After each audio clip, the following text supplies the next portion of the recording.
Welcome back to Worlds of Protheka audiobooks. And if this is your first time, be warned. Once you step into Protheka, you'll never want to leave.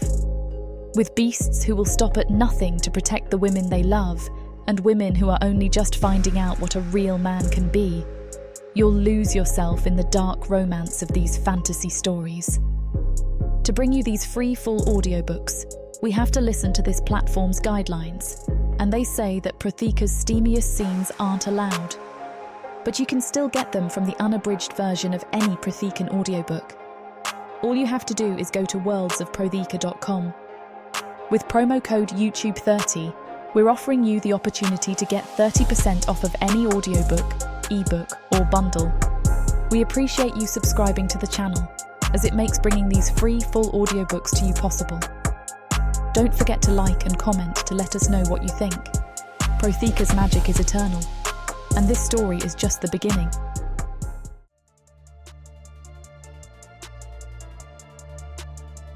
Chapter 1. Hope. The damp, rotting perfume of the forest floor, a scent that usually anchors me, thickens in my throat today akin to a suffocating blanket. I dig my fingers into the black soil, the dirt wedging deep under my fingernails, staining the pale skin of my hands until they look as rough as the roots I'm ripping from the ground. Salix bark. It's a fever reducer, a painkiller. I need enough to brew a concentration strong enough for a horse, but gentle enough for a 5-year-old boy whose physiology I am still, 5 years later, frantically guessing at.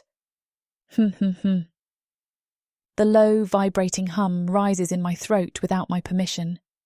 It's a lullaby, the same 3 notes I've sung to Yokgu since I found him shivering in the reeds. But now it serves a different purpose. It keeps my teeth from chattering. Focus, Hope, I whisper. The sound of my own voice is swallowed by the dense fog rolling off the Corzadern Ridge. I rock back on my heels, wiping a stray lock of messy brown hair out of my eyes. My hands are shaking. I check my pockets, counting the sachets by touch. Dried feverfew. Willow bark. A small pouch of dried meat I saved from my own ration 3 days ago. My stomach gives a violent, cramping twist of hunger, a reminder that I haven't eaten a full meal in weeks, but I ignore it. The hunger is a dull, constant ache I can diagnose and dismiss. Hypoglycemia. Manageable. What isn't manageable is the heat radiating from Yoku's skin this morning. I shove the bark into my satchel and stand. I am small for a human woman, a fact the village elders never let me forget. They look at my narrow shoulders and see weakness. They look at the dark, bruised purple circles under my eyes and see a woman wasting away for a monster. They don't see the callus on my palm from the grinding stone or the jagged scar on my forearm where I fought off a badger to get to a berry bush. I am not strong like the warriors of legend. I am strong like a weed, stubborn, deeply rooted, and impossible to kill. I turn to head back toward the village, my boots squelching in the mud. The silence hits me. It isn't the peaceful quiet of early morning. It is a vacuum. The birds have stopped singing. The crickets have ceased their rhythmic chirping. Even the wind seems to hold its breath, terrified to move the leaves. The hair on my neck stands up, a primal, evolutionary scream of warning. Then comes the smell. It hits me before the sound does, a heavy metallic wall of scent. Wet, matted fur. The copper tang of old blood drying on iron. It is the aroma of a storm, but there are no clouds dark enough above to promise thunder. Orcs. A panicked tambourine rattles in the hollow of my chest. This is not just a wandering scout. The scent is too strong, too concentrated. This is a raiding party. Yokgu. The name is a spark and a shackle on my lips. I hike up my skirts and run. Branches whip at my face, stinging my cheeks, but I don't feel them. I navigate the root-snarled path by muscle memory, my breath tearing in and out of my lungs. The fog obscures everything, turning the familiar woods into a grey nightmare, but I know the way. I have to. I burst from the tree line and skid into the clearing that houses our pathetic cluster of huts. It's already begun. The village is screaming. Figures loom in the mist, massive, hulking shapes that dwarf the fleeing humans. The sound of wood splintering echoes like gunshots. A torch hits the thatch roof of the Elders' Hall, and orange flames roar to life, illuminating the nightmare in flickering, violent bursts. I don't look at the slaughter. I don't turn to the sound of Mrs. Gareth running with her chickens, or the blacksmith trying to raise a hammer against a creature twice his size. I sprint toward the leaning, moss-covered shack at the edge of the riverbank. My home. I slam into the door, fumbling with the latch. My hands are slick with sweat and mud. "Yokgu!" I hiss, tumbling inside. The interior is dark, smelling of drying herbs and wood smoke. Yokgu is where I left him, curled in a pile of furs near the hearth. He sits up, his large nocturnal eyes wide and terrified. His skin, a soft, pale green that usually reminds me of new spring leaves, is flushed dark with fever. His tiny tusks, barely protruding past his lip, chatter together. "Mama?" His voice is thick, congested. "Quiet, baby. Not a sound." I grab him. He's heavy, far heavier than a human child of 5, dense with muscle and bone structure that I have spent years trying to hide under oversized tunics. He clings to me, his hot forehead pressing against my neck. He smells of sweat and sickness, but underneath that, he smells like my son. I drag him toward the corner of the room, kicking aside the woven rug. I jam my fingers into the gap of the loose floorboard I loosened 3 years ago for this exact moment. "Get in," I command, my voice shaking but hard. "Go all the way to the back, into the dirt. Do not come out. Do not make a sound, no matter what you hear." "Mama!" "Go!" I shove him down into the crawl space. His small green fingers grip the edge of the wood for a second, then he slips into the darkness. I slam the board back into place and drag the heavy rug over it. I grab a basket of dried lavender, strong-smelling, cloying, and dump it over the rug to mask his scent. I have seconds. I spin around, grabbing the iron poker from the fireplace. It is pitiful. A twig against a landslide. But I grip it until my knuckles turn white. Thud. The ground shakes. Thud. Something massive is outside the door. I back up until my legs hit the table. I can hear the heavy, wet breathing through the wood. Crack. The door doesn't open. It explodes inward. Splinters shower the room. I throw my arm up to shield my face, coughing as dust fills the air. A massive hand, green and thick as a tree trunk, grips the doorframe, tearing the wood away as if it were parchment. The warrior that steps in is a wall of muscle and violence. He has to duck to enter, his tusks scraping the lintel. He wears leather armour studded with iron rings, and his skin is a vibrant, mossy green. He smells of unwashed body and fresh violence. He sees me. His lips peel back, revealing yellowed tusks. "Human!" he grunts. The common tongue is clumsy in his mouth, thick and guttural. I don't scream. Screaming is a waste of oxygen. I raise the poker, pointing the jagged iron tip at his throat. "Get out," I say. My voice is steady, surprising even me. "There is nothing here for you. We have no gold. We have no steel." The orc laughs, a wet, barking sound. He steps forward, ignoring the weapon. "Don't want gold. Want slaves." He lunges. He is fast, terrifyingly fast for something so large. I swing the poker, aiming for his eye, but he catches the iron bar in one hand. The impact jars my arm to the shoulder. He wrenches the weapon from my grip and tosses it aside like a toy. Then his hand closes around my upper arm. The pain is instant. His fingers are like iron bands, bruising the muscle down to the bone. He yanks me off my feet, and the world tilts. I dangle in his grip, my feet kicking at empty air. "Small," he sneers, inspecting me like a piece of bruised fruit. "Weak." "Let go," I twist, sinking my teeth into his forearm. The skin is tough, like cured leather, but I bite down until I taste copper. The orc roars, not in pain, but in annoyance. He shakes his arm, and I am flung backward. I hit the wall hard, the breath driven from my lungs in a wheezing gasp. My head cracks against the timber, and stars explode in my vision. Before I can recover, he grabs me by the back of my tunic and drags me out of the hut. As I struggle, I keep praying. Don't come out, my little boy. The air outside is choked with smoke. He hauls me toward the village square, where the other survivors are being herded. Men are on their knees, bleeding. Women are weeping, clutching their children. The orc throws me into the mud at the feet of the other captives. I scramble to my hands and knees, spitting blood. My head swims, but my eyes dart back to my hut. It's still standing. The door is broken, but they didn't burn it. Yoku is safe. Silence! The roar comes from the centre of the chaos, but it isn't the warrior who grabbed me.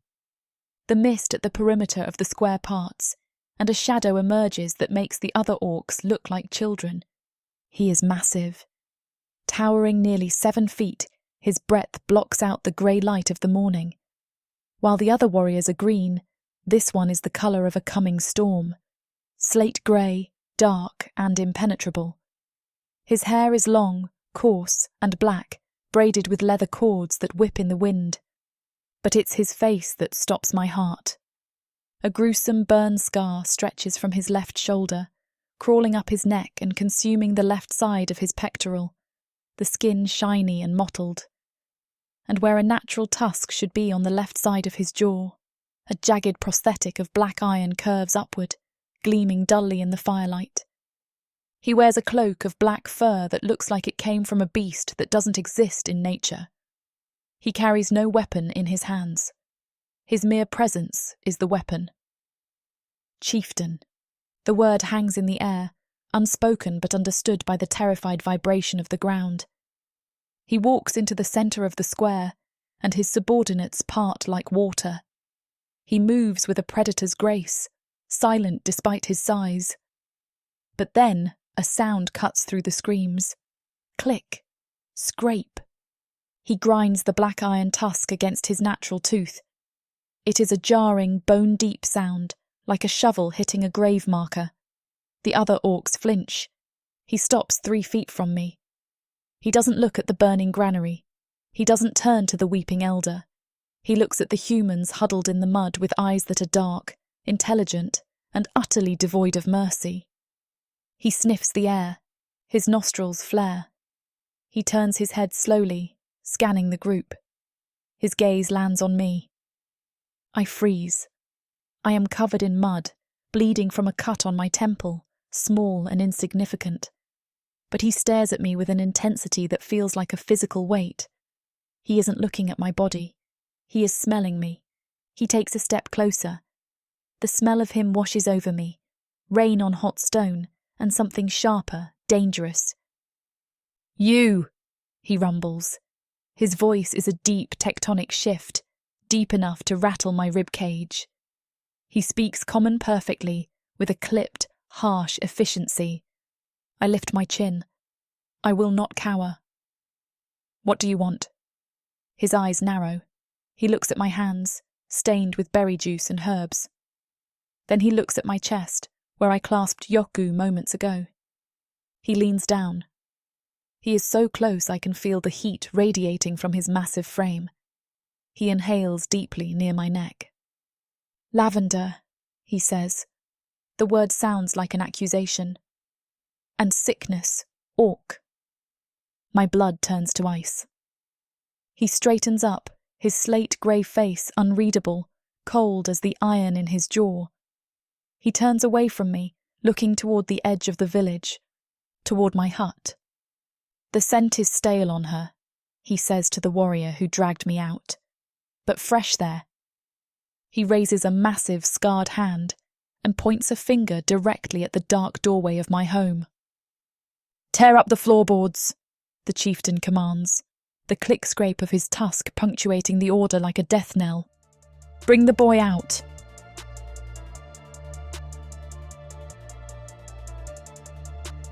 Chapter 2. Zomath.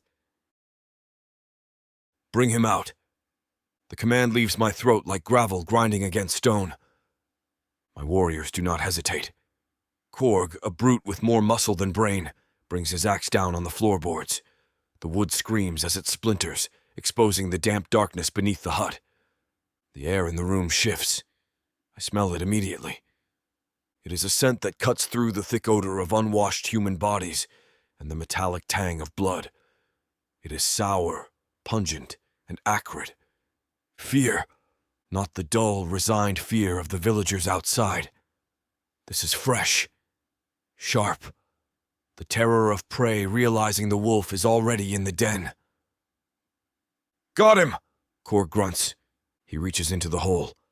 There is a scramble, a high-pitched yelp, and then he hauls a small body into the dim light of the hut. I step forward, the floorboards groaning under my weight. I need to see if the bloodline is true. If the rumors that drew me out of the mountains and into this mud-soaked valley were worth the expenses and the risk. The boy dangles in Korg's grip, kicking wildly. He is small, too small for 5 years. His limbs are spindly, lacking the dense bone structure of a purebred orc raised on the rich meat of the high peaks. He wears human rags, a tunic of rough wool that itches just looking at it, and his feet are wrapped in sad scraps of leather. But the skin is green. It is a pale, sickly shade like moss starved of sunlight, but it is unmistakably orc. Tiny tusks protrude from his lower lip, ivory white and sharp. He looks at me. His eyes are wide, nocturnal pupils blown into black saucers. And then the wind shifts, blowing through the shattered door. It carries the scent of the boy to me, and my knees nearly buckle. Lavender. And rain. The memory hits me with the strength of a warhammer to the chest. The sounds of the raid fade into a dull buzz. I am back at the riverbank 5 years ago. I'm looking at my sister's body, broken and cold, the water washing over her face. She always smelled of lavender. It was a soft, foolish scent for an orc woman, but she loved the purple flowers that grew in the valleys. This boy reeks of it. He bore a liking to my sister. I will never mistake such eyes, and blood doesn't lie. Orcs know their blood. It's instinct. My sister's son. My blood. Let me go! The boy shrieks. The common tongue, high and reedy. He flails, his tiny fists battering uselessly against Korg's massive forearm. Korg laughs, a wet rumble deep in his chest. Feisty runt, Korg sneers. He shakes the boy, snapping his head back. Click. Scrape. My iron tusk grinds against the bone of my jaw. The sound cuts the laughter short. Korg freezes, his eyes darting to me. He knows that sound. It is the distinct sound of my patience snapping. Do not damage him, I say. My voice is low, barely a whisper, but it carries more weight than a shout. He is property. Mama, Mama! The boy screams, twisting in the air, reaching toward the corner. Yoku! I hear a yell. It is the human woman. She is dashing toward us. I had forgotten her. She is a smudge in the periphery of my vision, a fragile thing I expected to cower in the dust until we left. Humans are cattle. When the wolf comes, the herd runs. They do not fight. I am wrong. She launches herself at us. She does not scream. There is no wasted breath, no theatrical weeping.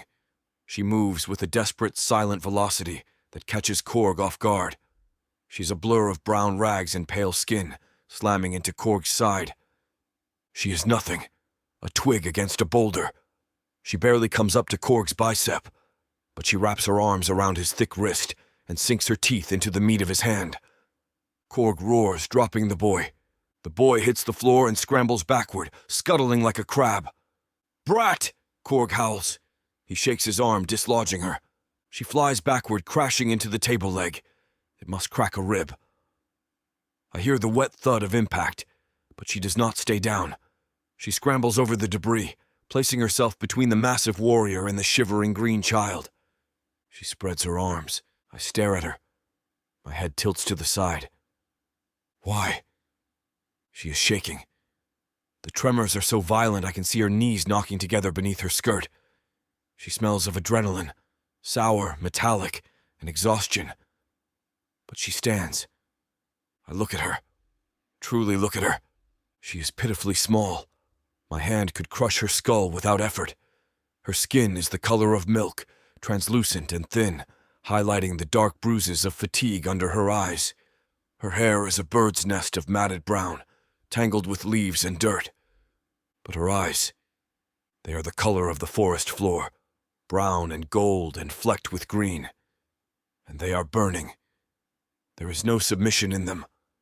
There is only a feral, terrified protectiveness. She looks like a cornered rabbit that has decided to bite the throat of the hound. "Stay back," she hisses. She holds nothing but air, yet she shields the orc child as if her flesh were steel plate. "Move, human," Kor growls, raising his axe. He intends to split her. "Hold." I step between them. My shadow swallows her. She looks up, and up. Her neck cranes back to meet my gaze. I see the pulse fluttering wildly in her throat, a frantic bird trapping itself against the skin. "He is mine," I say. I point a black-clawed finger at the boy. "My blood. My clan." "He is a child." Her voice cracks, but she doesn't lower her arms. "He is sick. He needs me." "He needs strength," I correct her. "He needs iron and meat. Not—" I gesture vaguely at the hovel. "Rot and roots." "Mama!" The boy whimpers from behind her. He grabs the hem of her tunic, burying his face in the dirty fabric. "Mama, don't let them take me." Mama. The word lands strangely in the room. An orc child calling a human mother. It is unnatural. It is wrong. It reeks of the weakness that allowed my sister to die. I should kill her. It would be the kindest thing. Sever the bond. Take the boy. He will cry for a week and then he will forget. That is the way of the world. I reach for my blade. The boy sees the motion. He screams, a sound of pure, unadulterated horror, and throws himself in front of her. He shields her. I pause. My hand hovers over my sword. I watch them. The boy is hyperventilating. His skin is flushing a darker green, his eyes rolling back. If I tear him away now, his mind will fracture. I need an heir, not a broken doll. The elders back at the stronghold will eat him alive if he shows this much weakness. I need him calm. I need him docile until I can train the human softness out of him. I look at the woman. She is stroking the boy's hair, whispering nonsense words, her eyes locked on my iron tusk. She is terrified, but she is functional, useful. I drop my hand from my sword. "You," I bark. She flinches. "Hope. My name is Hope. I do not care." I step closer, crowding her space, letting the smell of my armor, blood, leather, and the storm suffocate her. The boy comes with me. To the Khazad-dûrn Ridge, to the Ashen Tusk. Her face goes white. She knows the name. Everyone knows the name. We are the nightmares parents use to frighten children into obedience. "He will die there," she whispers. "He will die here," I counter, "when the winter comes, or when the humans in this village decide they are tired of feeding a monster." I lean down, bringing my face level with hers. The heat of my burn scar radiates against her cheek. "I'm offering a trade, human. You want the boy to live?" She nods, a jerky spasms motion. "Then you come." She blinks. "What?" "You come. You tend him. You keep him quiet." I straighten up, looking down my nose at her. "You are his nursemaid, his servant, nothing more. And if I refuse?" I turn toward the door. Through the shattered frame, the village square is visible. My warriors are waiting, torches in hand. "Then I take him by force," I say, my voice devoid of emotion. "And I burn this village until there is nothing left but ash and bone. Every man, every woman, every child." I look back at her. Choose. She looks at the boy. She looks at the village. I smell the change in her pheromones, the sour spike of despair turning into the cold, heavy scent of resolve. I will come, she says. Her voice is hollow. Good. I turn on my heel. We move. Now. I do not wait for her to pack. No need to say goodbye. I walk out of the hut, stepping over the splintered door. Burn it, I order Korg as I pass. The hut. All of it. Leave no trail. I stride toward my mount, a massive dire wolf that snaps its jaws at the smoke. I swing into the saddle, the leather creaking under my weight. Behind me, the sound of fire roaring to life is instant. The dry thatch catches like kindling. The screams begin anew as the villagers scatter, but I do not look at them. They are irrelevant. I look at the hut. Hope emerges. She is stumbling, clutching the boy, Yoku, to her chest. She has wrapped him in a blanket, and she is carrying a satchel slung across her body. Korg throws a torch into the hut she just vacated. The flames lick up the walls, consuming the dried herbs, the rugs, the life she had. She stops. She watches her home burn. Then she looks at me. I sit high on my mount, surrounded by smoke and warriors, a king of ashes. I expect to see fear in her eyes. I expect to see the broken submission of a slave. I see neither. Her face is streaked with soot. Her lip is split and bleeding where she hit the floor. But her eyes, they are locked on mine with a hatred so pure, so visceral, it feels like a physical strike. She hates me. She loathes me with every fiber of her small, malnourished being. And beneath the hatred, I see the boy. He's looking back at me too, his face pressed into her neck. He's not looking at me with curiosity. He's staring at me as if I am the devil himself. A sharp pain strikes the center of my chest. It is not a wound. It is a tightening, a sudden, jagged ache behind my ribs where my heart beats its slow, heavy rhythm. I grunt, rubbing my chest with a gloved hand. Smoke inhalation, I tell myself. Fatigue. But as I kick my mount into a trot, leading my warband back toward the jagged peaks of the Khazadern, the scent of lavender trails behind us. And the ache does not fade.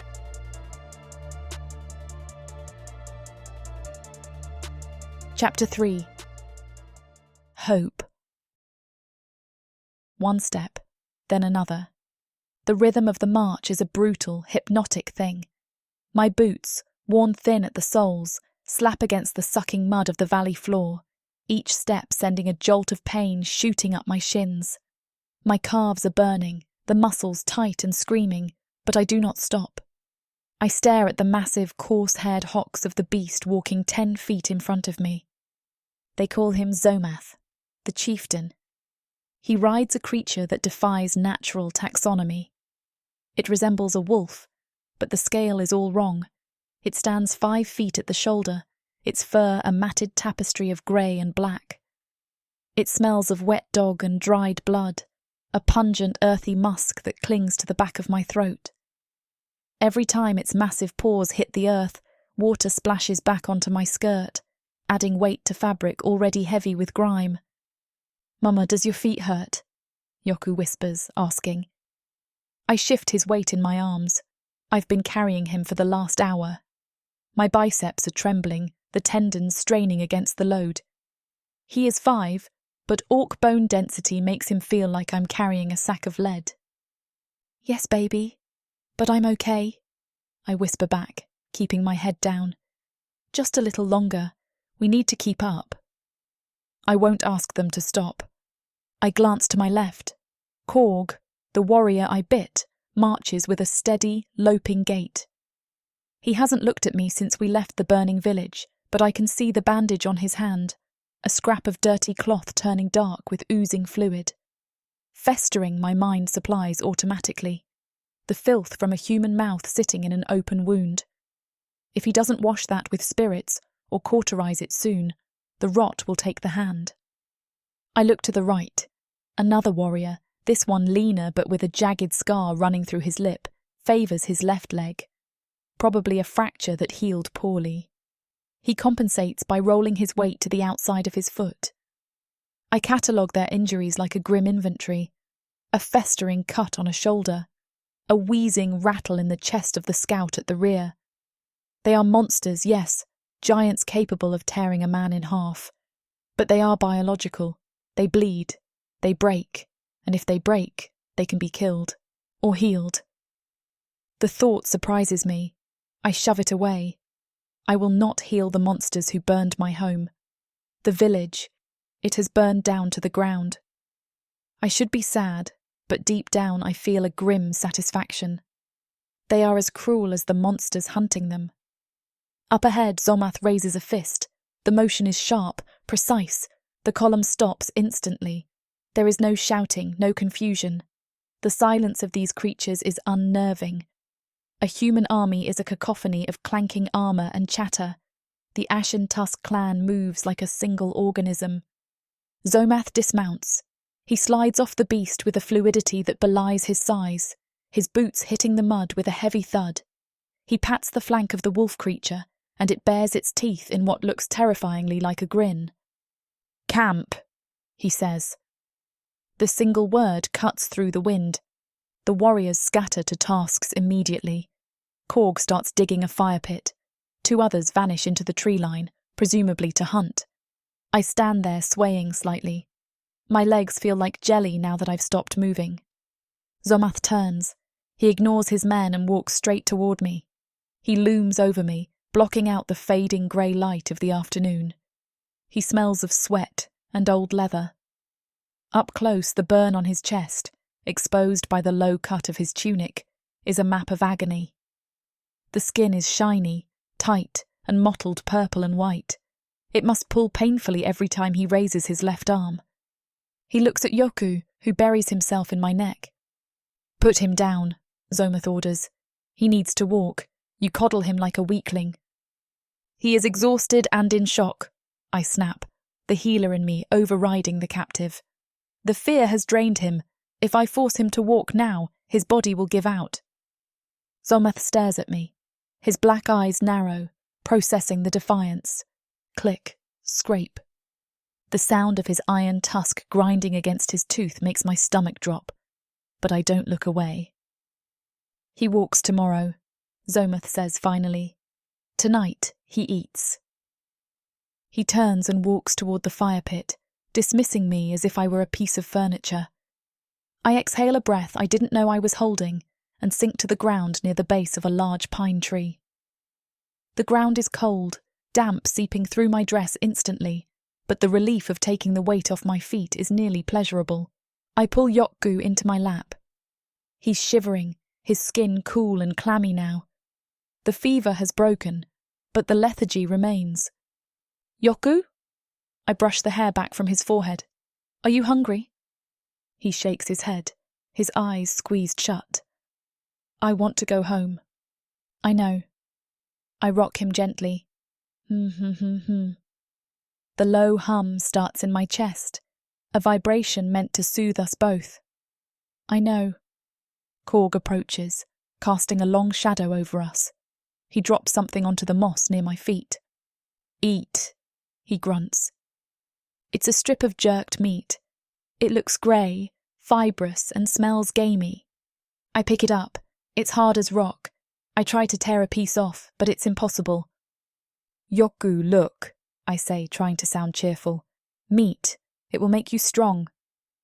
He turns his head away, gagging slightly at the smell. "No. You have to eat." "No." I look across the camp. Zomath is sitting on a log by the fire, sharpening a dagger. He isn't looking at us, but I know he's listening. His ears, slightly pointed and tipped with black hair, twitch in our direction. If Yogu doesn't eat, Zomath will see it as weakness. Weakness in this world gets you left behind or killed. I reach into my hidden pocket, past the vials of willow bark, and my fingers brush against the small, rough shape of the dried berries. Vaccinium. Blueberries. I dried them weeks ago for a winter treat. There are only a handful left. I pull 3 of them out. Yoku, I whisper, leaning close so the orcs can't hear. Look, magic berries. His eyes open a slit. He sees the dark blue fruit in my palm. From home, he whispers. From the bush by the river, I promise. Eat these, and then try a little bit of the meat. For Mama? He hesitates, his small green hand reaching out to pluck the berries. He pops them into his mouth, and for a second the tension leaves his small shoulders. The sugar hits his bloodstream, a tiny spark of energy.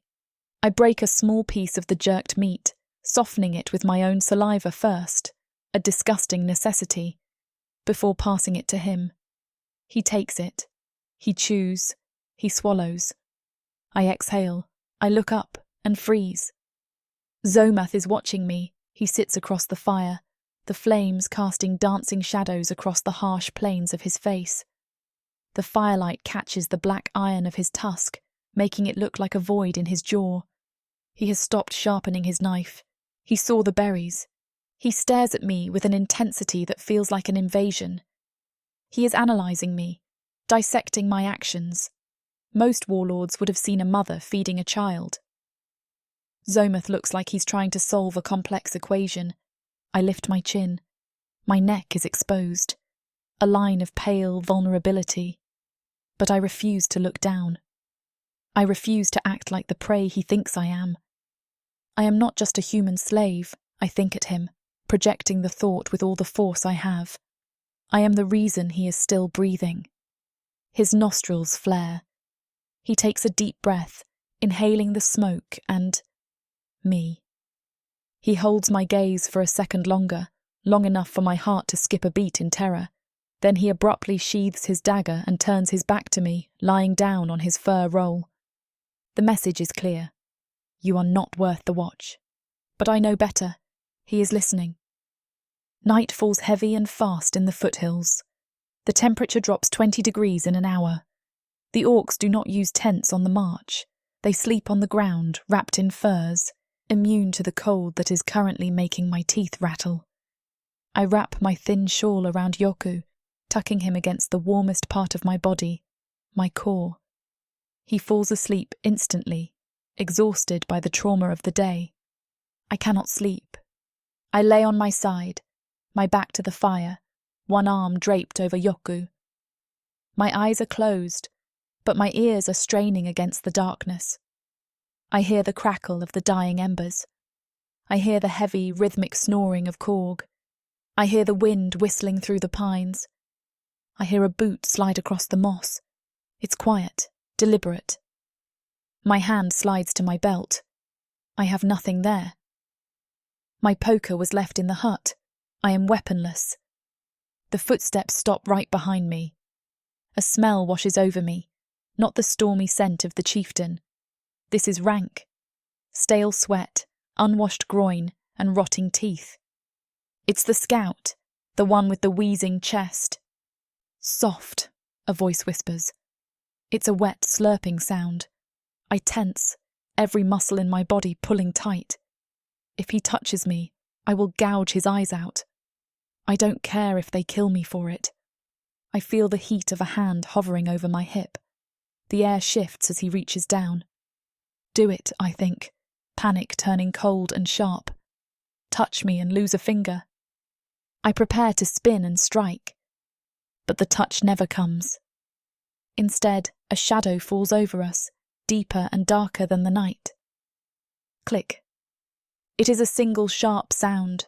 No scrape, just the impact of metal meeting bone. The scout gasps, a choked, gurgling noise. I crack one eye open. Zomath is there.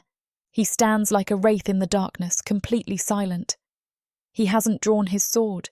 He hasn't raised a fist. He has simply stepped between the scout and me. He grips the scout by the throat with one massive hand. The scout's feet are dangling 3 inches off the ground. Zomath's arm is locked, immovable as a granite pillar. But it is the expression on his face that freezes the blood in my veins. He is baring his teeth. The black iron tusk is pressed directly against the scout's forehead, the point digging into the green skin just enough to draw a single bead of black blood. "She is the heir's servant," Zomath whispers. His voice is not a rumble. It is the hiss of a blade sliding out of a sheath. "She is not for your amusement." The scout makes a whimpering sound, clawing uselessly at Zomath's wrist. "If you touch her," Zomath continues, leaning in until they are nose to tusk, "I will rip your arm off and beat you to death with the wet end. Do you understand?" The scout nods frantically. Zomath drops him. The scout hits the ground and scrambles away into the darkness, wheezing in terror. I lie perfectly still, my heart hammering against the forest floor. Zomath stands there for a moment, his chest heaving slightly.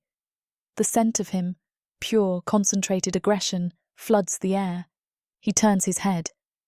He gazes down at me. I squeeze my eyes shut, pretending to be asleep, pretending I didn't just see the monster protecting me. I feel his gaze linger on me, heavy and hot. I hear the soft intake of breath as he scents the air above me. Silently, he turns and walks back to his fire. I do not sleep for the rest of the night.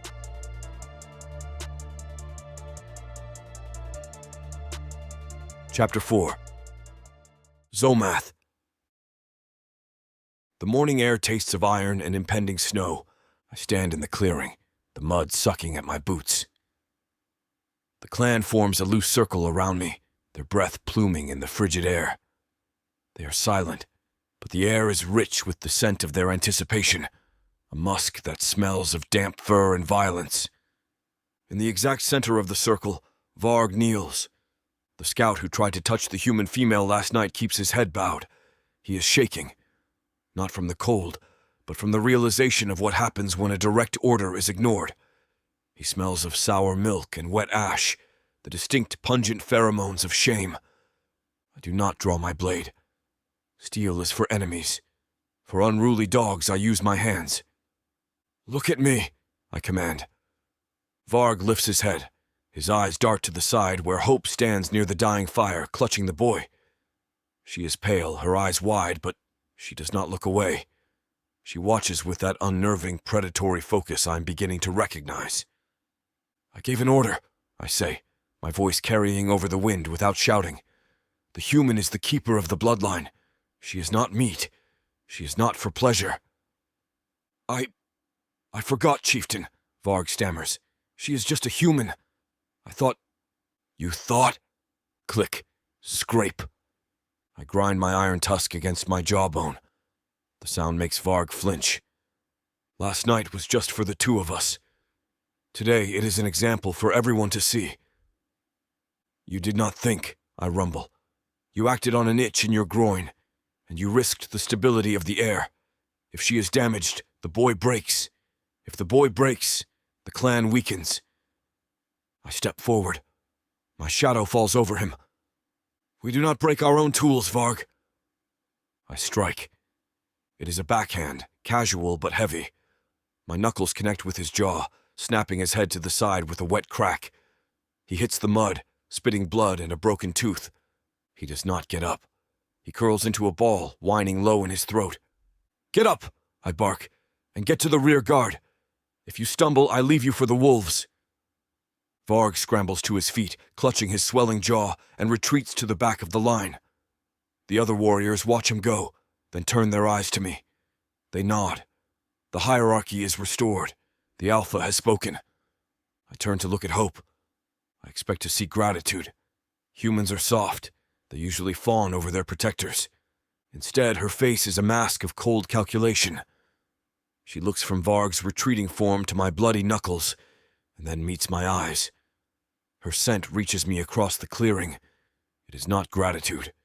It is wariness. She knows I did not save her for her sake. I saved her because she is useful. She seems to accept the transaction. Good. "Move out," I order, swinging onto my mount. "The storm is coming."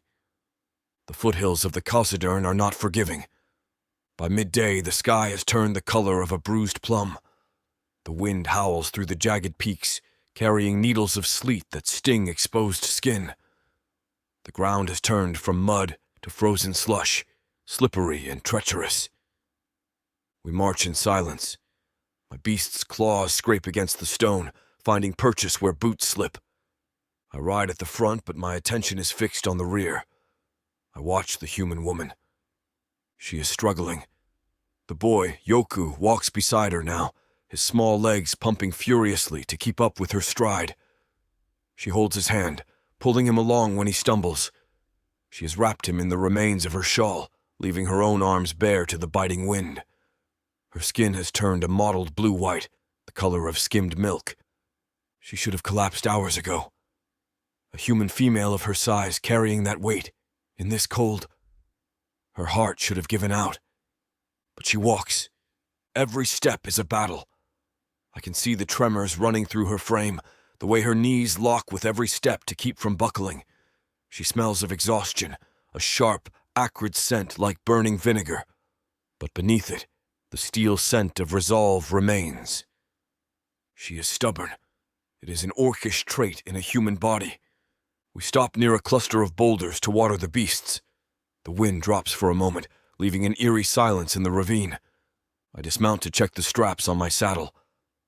Out of the corner of my eye, I see Hope leave the boy's side. She moves toward a rock face covered in gray, crusty lichen.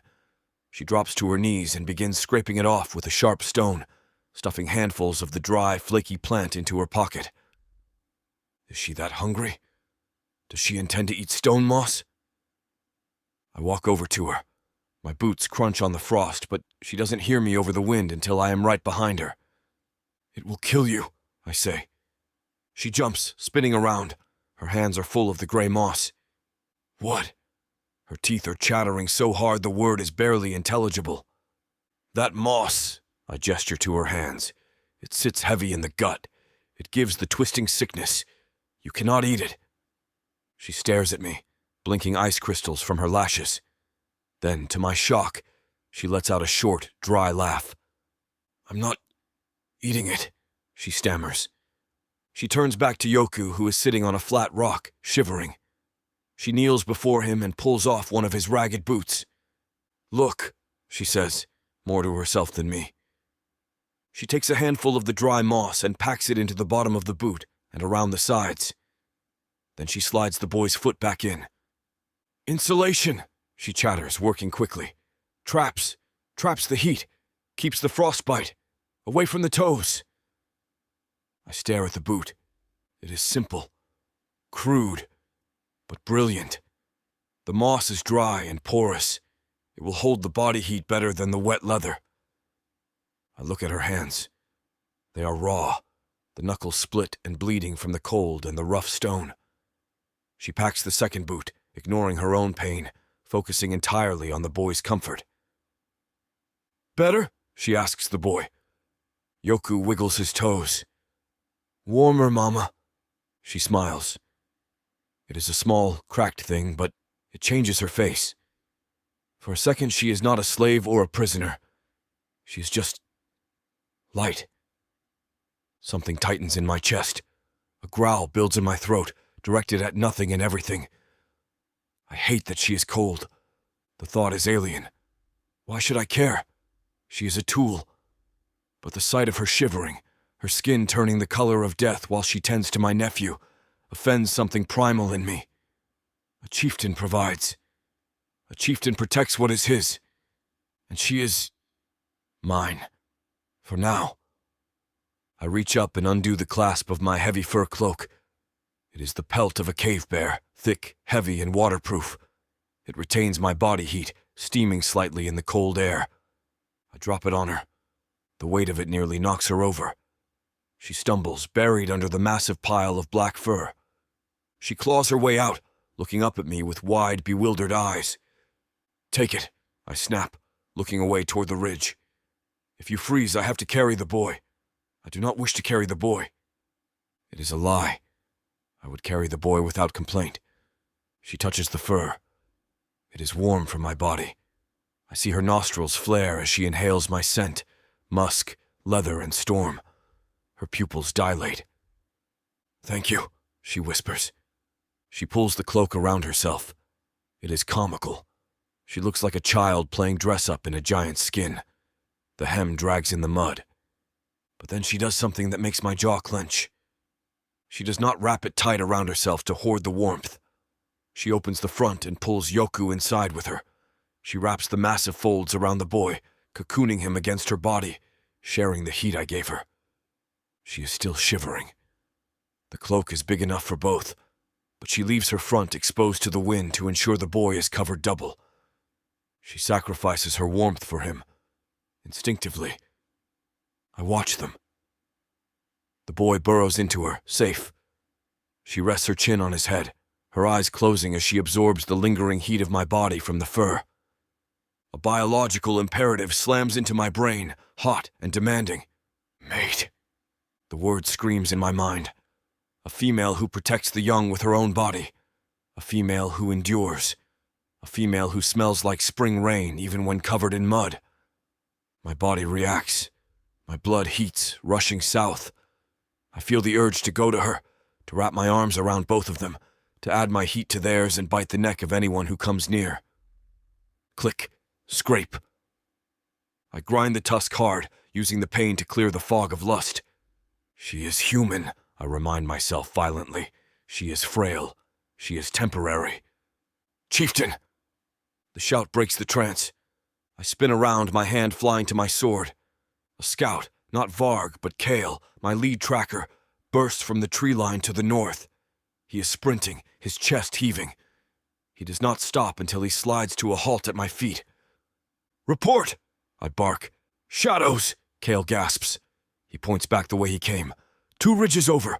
The birds have gone silent. My blood runs cold. Dark elves? A patrol, Kale confirms. Heavy armor, moving fast. They are tracking our trail. They are not just patrolling. They are hunting. They know we are here. I look at the sky. The sun is failing. The stronghold is still hours away, up a treacherous, winding path that is deadly in the dark. I look at Hope. She is watching me, alerted by the tone of my voice. She pulls Yoku tighter, her eyes scanning the tree line with that sharp, analytical gaze. I stride toward her. Up, I command. What is it? She asks, scrambling to her feet, the cloak trailing. The shadows are here, I say. I grab her by the waist. She gasps, her body stiffening, but I do not have time for gentleness. I lift her, and the boy clinging to her, and throw them onto the back of my mount. Hold on to the fur, I order, swinging up behind her. I settle into the saddle, my chest pressed against her back. She is small, so small. I encompass her completely. Do not let go. I kick the beast into a run. Double time! I roar to the clan. We run until our hearts burst. The gate or death. The beast surges forward, eating the ground with massive strides.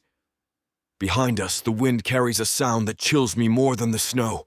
The high, whistling shriek of a drow signal arrow.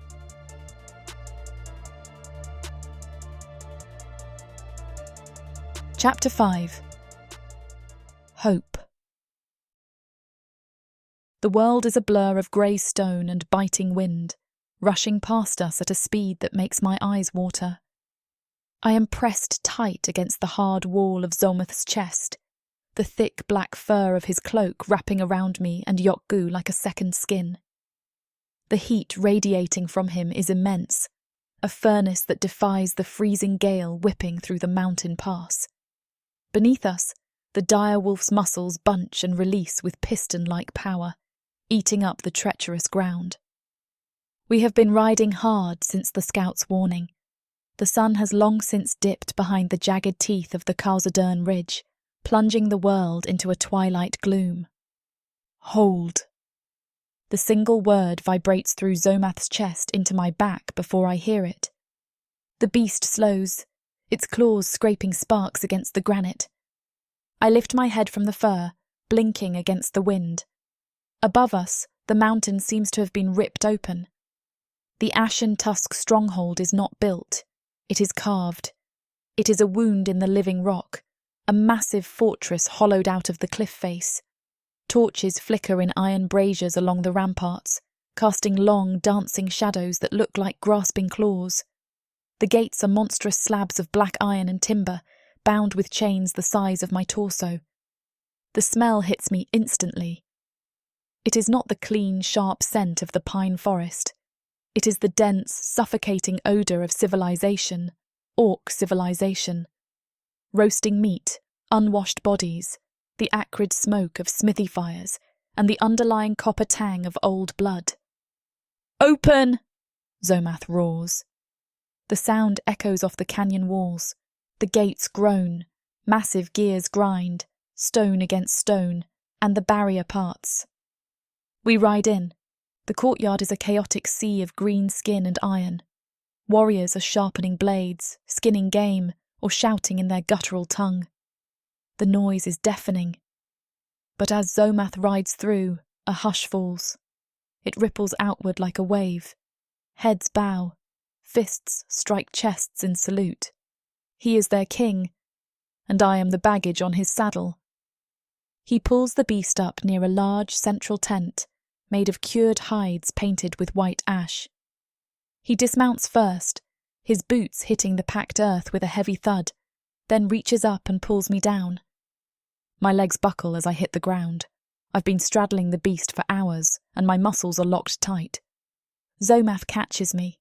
His hands are large enough to span my waist entirely. For a second, he holds me there, stabilising me. The scent of him, leather, storm, and the sweat of the ride is overwhelming. It is terrifying, yet a treacherous part of my brain registers it as safe. "I must meet with the council," he says, his voice low. He looks at Yoku, who is clinging to my leg, his eyes wide as saucers. The dark elf threat requires a response. "Where do we go?" I ask. My voice sounds thin, brittle in the heavy air. Zomath glances toward a fenced enclosure on the far side of the camp, tucked against the sheer rock wall. "The thrall quarters," he says. My stomach drops. "You said—" "I said you are the heir's nurse," he cuts me off. Click, scrape. His jaw works, the iron tusk grinding. "But until I clear the tent and speak to the elders, you are human, and humans stay in the quarters. It is the law." He sees the panic flare in my eyes. His hand tightens slightly on my waist, not hurting, but grounding. "I will come for you," he says. It sounds like an oath. "Keep the boy quiet. Keep him close." He releases me and turns to Korg. "Take them. If anyone touches them, take the hand." Korg grunts and jerks his head toward the enclosure. "Move." I scoop Yoku up, though my arms are trembling, and follow the brute. I don't look back at Zomath. I can't afford to hope that a monster will keep his word. The human quarters is a generous name. It is a pen. A tall fence of sharpened stakes surrounds a muddy patch of ground. There are lean-tos built against the rock wall, offering meagre shelter from the wind. Korg unlatches the gate and shoves us inside. "Stay." The gate slams shut. The latch falls with a heavy clank. I pull Yoku into the shadows of the nearest overhang, my heart thundering against my ribs like a caged bird. I scan the area, looking for threats. I expect misery. I expect the wailing of slaves, the brutality of guards, the starving desperation I've seen in stories. What I find is silence. There are perhaps 30 humans in this pen alone, but I can see more pens. There are even bigger ones. Men and women, mostly young. They are dressed in rags, their skin smeared with grime. But none of them are crying. None of them are huddled in fear. They are sitting in clusters, or walking slowly through the mud. "Mama?" Yoku whispers, burying his face in my neck. "Why are they looking at us?" A woman is approaching. She is young, perhaps my age, with matted blonde hair. She wears a tunic that is falling off her shoulder, but she doesn't seem to notice the cold. She smiles. It is a terrible smile. It doesn't reach her eyes. Her lips curve up, but the eyes remain flat, glassy, and vacant. "New ones," she says. Her voice is a dreamy slur, like she's talking through a mouthful of wool. "Did you come from the valley?" I step back, keeping Yokgu behind me. I scan her face, not as a captive, but as a healer. Her pupils are blown wide, swallowing the blue of her irises, even though the light is dim. Her skin is pale, but not from fear. Her capillary refill is slow. She sways slightly, as if listening to music I can't hear. "Who are you?" I ask. "I'm Mara." She giggles. A bubble of spit forms on her lip. "It's nice here. The masters are strong. They keep us safe." Safe? We are in a mud pit surrounded by monsters who eat human flesh. "Are you hurt?" I ask, looking for head trauma. "Hurt?" She blinks slowly, like a lizard. "No pain here. The shaman takes the pain away. The water. The water is so sweet." She points toward the centre of the pen. There is a large stone trough there, filled with dark water. Several humans are gathered around it, dipping wooden cups or cupped hands into the liquid, drinking deeply. They look like cattle. "Water," Yoku croaks. He tugs on my hand. I look down. His lips are cracked and dry. The ride dehydrated him, and the fever from yesterday has left him parched. "I'm thirsty, Mama." "Okay," I say, eyeing the trough. "Okay, let me check it first." I weave through the dazed humans. They don't move out of my way. They just stare through me, smiling that same empty, terrifying smile. It makes my skin crawl. This isn't natural submission. This is chemical. I reach the trough. The water is dark, reflecting the torchlight from the walls above. It looks clear enough, but there is a scum on the surface, an oily sheen. I dip my fingers in and bring them to my nose. I sniff. I recoil instantly. Beneath the smell of stale water, there is a scent I know. It is cloying, sickeningly sweet, like overripe peaches left in the sun until they burst and rot. Fermented moon pear. But that's not all.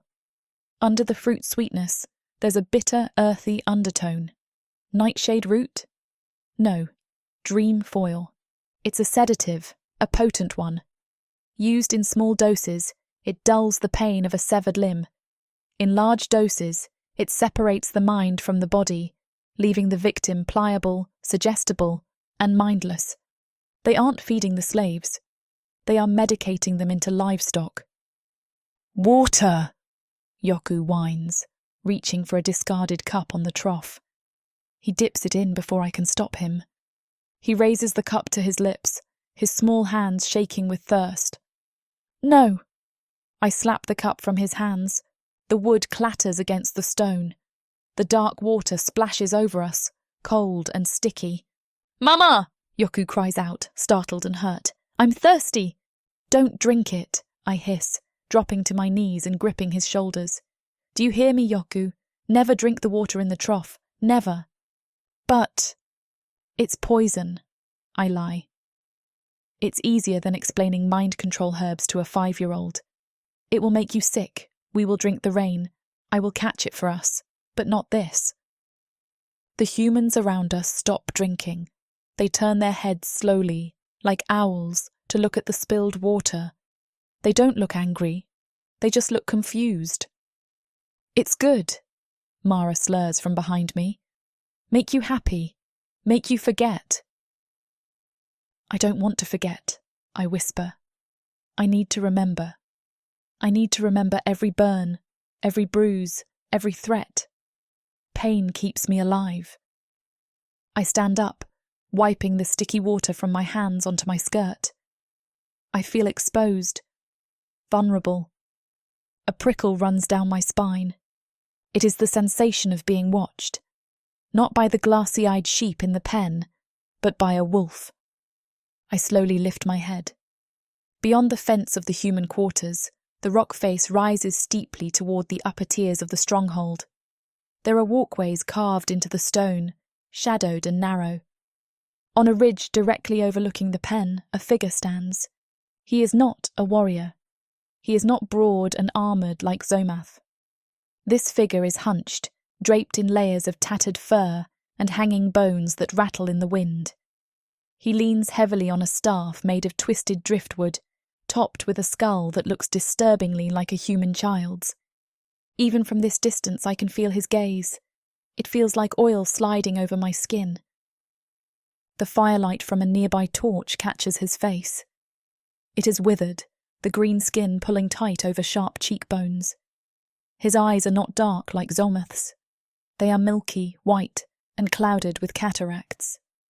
And he is smiling. He raises a bony hand, pointing a single crooked finger down into the pen, directly at Yoku. The lullaby rises in my throat, unbidden. My hand goes to my pocket, gripping a sharp piece of flint I found on the march. The shaman. With those clothes, it has to be. He knows. He knows the boy is here. And looking at the hunger in that skeletal face, I know one thing for certain. Zomath might want to use us. But this thing wants to consume us. This huge orc brings out the animal in me. In a world where humans have been driven underground, living like rats is the only way to stay safe from the marauding orcs. All my life, my only job has been to make sure I have enough to eat. These orcs of the Burning Sun clan will vow to keep their human mates safe. There is a nobleness to these giant savages, alpha male warriors who will protect their women at all costs. Get this complete series of books following the Burning Sun clan for 70% off. Each book is a full-length monster romance that features a giant orc with eyes for his beloved, curvy human, happily ever after guaranteed. Protheka's magic is eternal. This bundle will show you that size really does matter.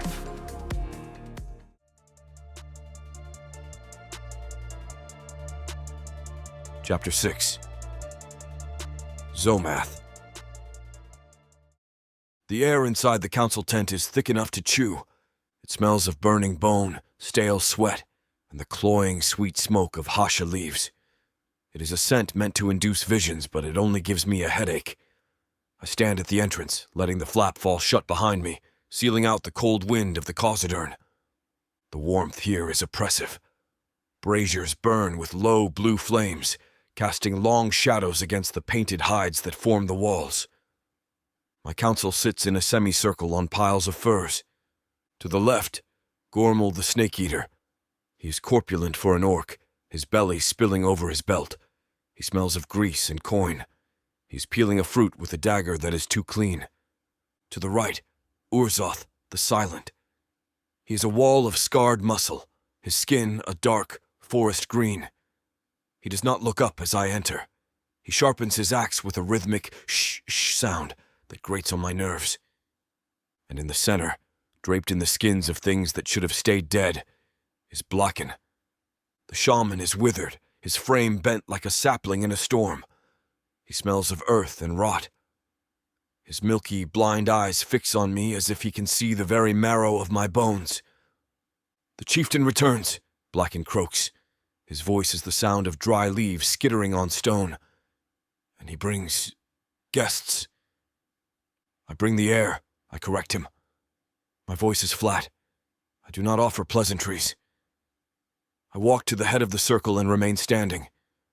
The bloodline of my sister is found. Found, Gormal chuckles, popping a slice of fruit into his mouth. Or dug up. We heard the reports, Zomath. The boy was living in the mud with humans. He was alive, I say, which is more than can be said for the warriors you sent to guard the border 5 years ago. Gormal's smile falters. Bring him, I command the guard at the door. The guard nods and slips out. The silence stretches. I can smell the skepticism in the room. It reeks of sour milk. They do not want an heir. An heir means stability. An heir means their own ambitions to place a puppet on the throne are threatened. They think I am unaware. I am only maintaining this peace because I do not have the evidence. The flap opens. Korg shoves the boy inside. Yoku stumbles, blinking against the smoke. He looks tiny in the vastness of the tent. His human clothes, the ridiculous wool tunic and the moss-stuffed boots, are caked in dirt. He looks around, his eyes wide with terror. He spots me and takes a step forward, then stops. He looks back at the flap, his lower lip trembling. "Mama?" he whispers. He's going to cry. If he cries here in front of these beasts, they will tear him apart. Not with teeth, but with words, with doubt. They will brand him a coward before he can even lift a sword. I stride across the room. The ground shakes under my boots. I loom over him. He shrinks back, looking up at me with wet, fearful eyes. The scent of lavender and salt water radiates from him. I kneel. It is a rare concession. I bring my face close to his, until all he can see is the burn scar and the iron tusk. "Listen to me," I whisper. My voice is a low rumble, meant only for him. He freezes, a tear spilling over his lash. "Do not let that fall," I hiss.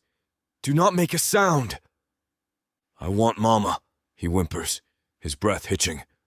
"Your mother is outside," I say, my words hard and fast. "She is safe. But if you cry, if you show them weakness, they will think she made you weak." His eyes widen. "If you want her to bleed, cry," I lie. "It is cruel. It is necessary. If you want her safe, stand up. Close your mouth. Be orc." The boy chokes back a sob. He swallows hard, his little throat bobbing. He wipes the tear away with a dirty fist and stiffens his spine. He's shaking, but he is silent. "Good." I stand and turn to the council. I place a hand on the boy's shoulder. It is heavy on him, but he does not buckle. "Yoku," I announce, "son of Zara, nephew to the chieftain." Blockin leans forward. The bones around his neck rattle. He sniffs the air, his nose twitching like a rat's. "He smells soft," the shaman murmurs. "He smells of human teat." "He has lived among them," I say. "It will be purged." "Look at him," Gormal sneers, pointing with his knife. "No tusks to speak of. Skin the color of vomit, and wrapped in rags. Are we sure this is orc? Or did your sister lay with a goblin?" Click. Scrape. The sound of my tusk grinding cuts through the air. Gormal flinches. Urzoth stops sharpening his axe. "Careful, Snake Eater," I warn. My voice drops an octave. "You speak of my kin." "I speak of the clan's future," Gormal protests, though he leans back, putting distance between us. "We need a warrior, not a pet." "He survived 5 years in a hostile land," I snap. "He survived the march through the storm. He stands before you now, silent. He has the blood." "Does he?" The voice comes from the entrance. It is deep, feminine, and dripping with mockery. The tent flap is thrust aside. Vazra enters. She sucks the air out of the room. She is nearly my height, a tower of muscle and aggression. Her skin is a dark, rich olive, scarred from 100 battles. She wears armor made of cured dragon hide, and a massive warhammer is slung across her back. She smells of musk, leather, and bloodlust. She walks into the circle, ignoring the elders. She stops in front of me, her eyes raking over Yoku with undisguised disgust. "I saw the runt in the pen," she says, "and I saw the other thing." She steps closer, invading my space. She believes she is my mate. By rights of strength, she is the only female in the clan who can match me. The elders have pushed for the union for years. I feel nothing for her but a dull acknowledgement of her utility in battle.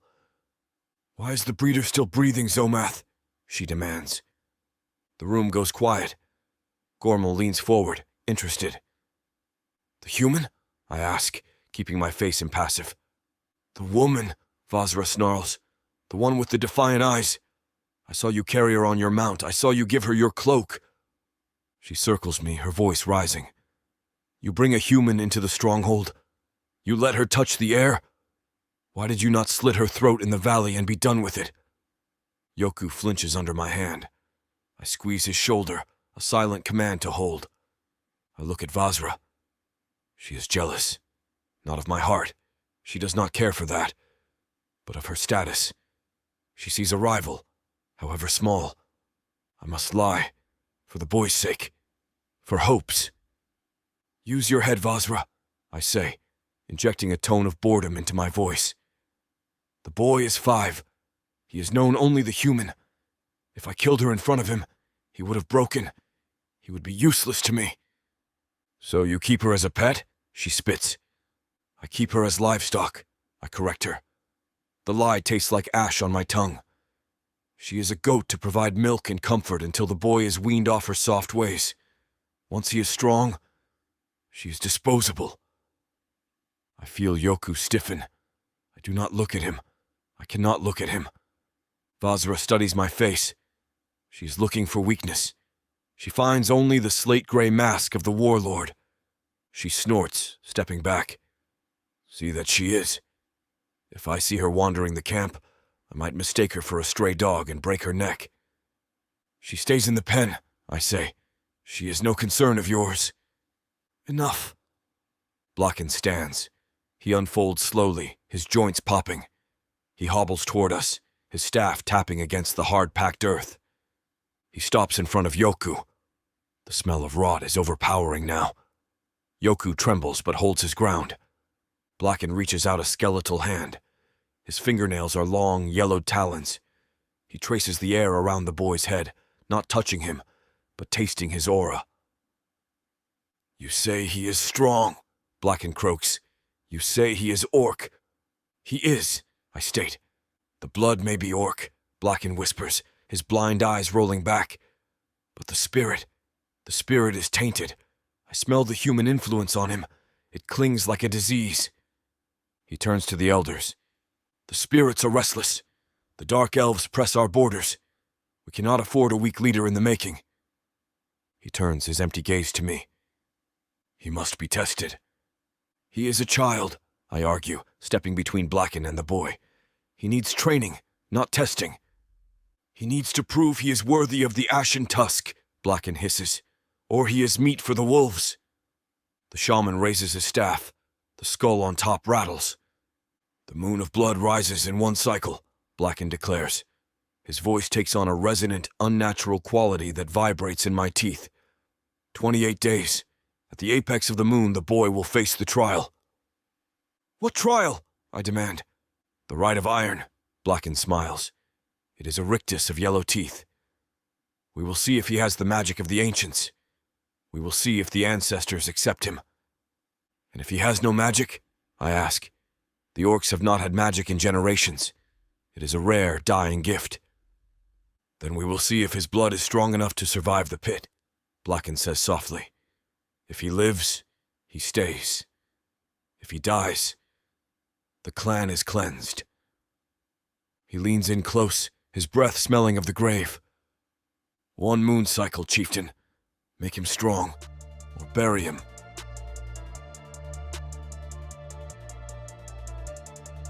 Chapter 7. Hope. The mud in the thrall pen is half frozen, a slurry of ice and filth that numbs my toes through my boots. I pace the perimeter like a caged cat, ignoring the vacuous stares of the other humans. The hum vibrates in my chest, a low, frantic frequency.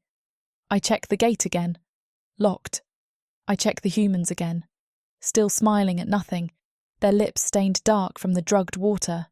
The heavy iron latch clanks. I spin around, my hands balling into fists. The gate swings open, groaning on rusted hinges. Korg steps through, his massive bulk blocking the torchlight, and there, dangling from his grip like a rag doll, is Yoku. Yoku! The name rips out of my throat. I sprint across the pen, slipping in the mud, and snatch him from the orc's hand before Korg can even lower him. Yoku buries his head in my stomach, wrapping his legs around my waist. He is trembling so violently, his teeth chatter against my ribs. I run my hands over him instantly, checking for broken bones, for wet blood, for the heat of fever. "Did they hurt you?" I whisper, my fingers probing his ribs, his spine. "Tell me." "No." He sobs into my tunic. "Uncle, the chieftain. He told me not to cry." "Uncle." I look up. Zomath stands in the gateway. He does not look like an uncle. He looks like a mountain of scarred iron and black fur. He is watching us, his slate-grey face impassive, but his nostrils flare as he scents the air. He smells of smoke, the heavy cloying incense of the council tent, and underneath it, the sharp, acidic tang of annoyance. He steps into the pen. The other humans do not even look up. They just keep swaying, lost in their chemical fog. Zomath sweeps his gaze over the huddled forms of my people. He frowns, the scar on his cheek pulling tight. "Bring them," Zomath says to Korg, gesturing to us. "To the pit?" Korg asks, grinning. "To the guest tent," Zomath corrects him. His voice is a bottomless rumble that brooks no argument. "The boy needs rest. The woman needs to be cleaned." Korg's grin vanishes. He looks confused, but he nods. I don't wait to be told twice. I hoist Yoku higher on my hip and follow Zomath out of the pen. The air outside the enclosure tastes cleaner, though it is still thick with the smells of the camp. Roasting meat, wood smoke, and unwashed bodies. We walk past rows of warriors sharpening weapons. They stop to stare. I keep my head down, shielding Yokgu from their hungry eyes. Zomath leads us away from the main thoroughfare, toward a cluster of tents set against the rock wall, near his own command tent. He stops in front of a small, conical structure made of pale, cured leather. He sweeps the flap aside. "Inside," he commands. I step in. It is warm. A small brazier glows in the centre, and there are furs, clean ones, piled on a pallet. It is a palace compared to the mud pen. I set Yokgu down on the furs. He immediately curls into a ball, exhausted. I turn to face Zomath. He is standing in the entrance, filling the space, sucking the air out of the room. He watches me, his eyes dark and unreadable. "Why?" I ask. He blinks. "Why what? Why are my people rotting in that pen?" My voice shakes, not with fear, but with fury. "Why are they drugged?" Zomath steps fully inside, letting the flap fall. "They are thralls. They work.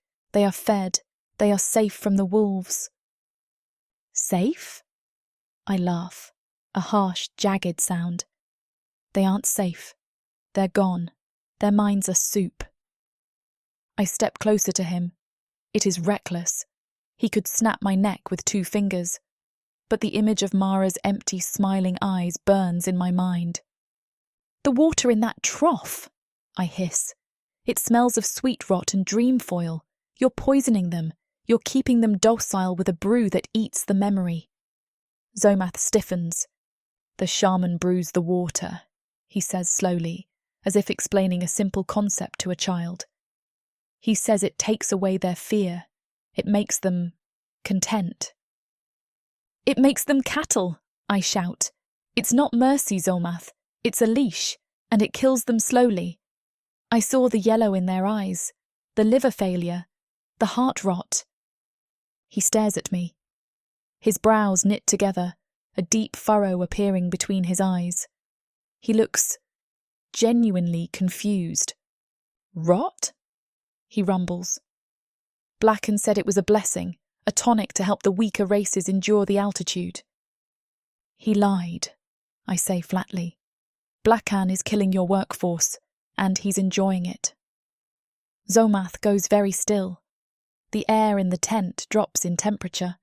He doesn't look angry at me.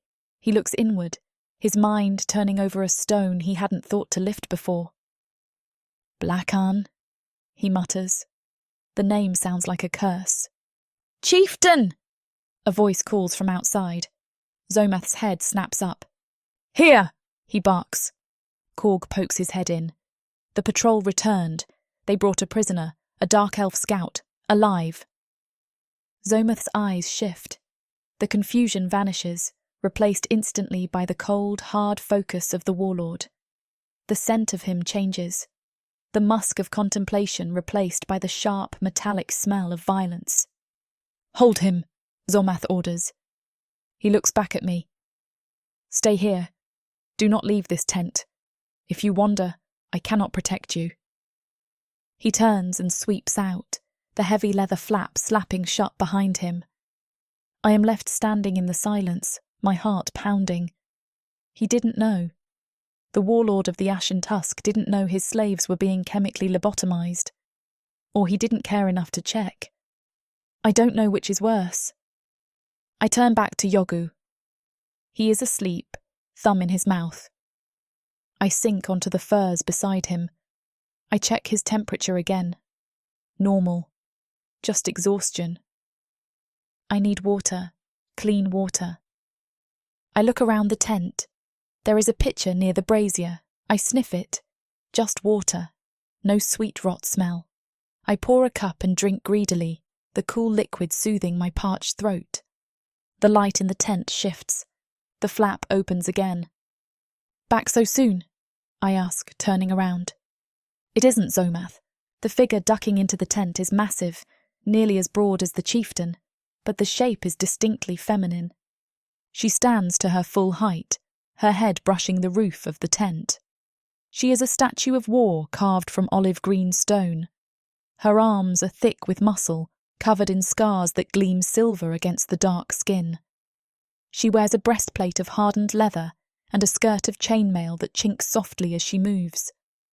Her hair is a wild mane of black braids, shaved at the sides, and her lower jaw boasts tusks that are long, sharp, and ringed with gold.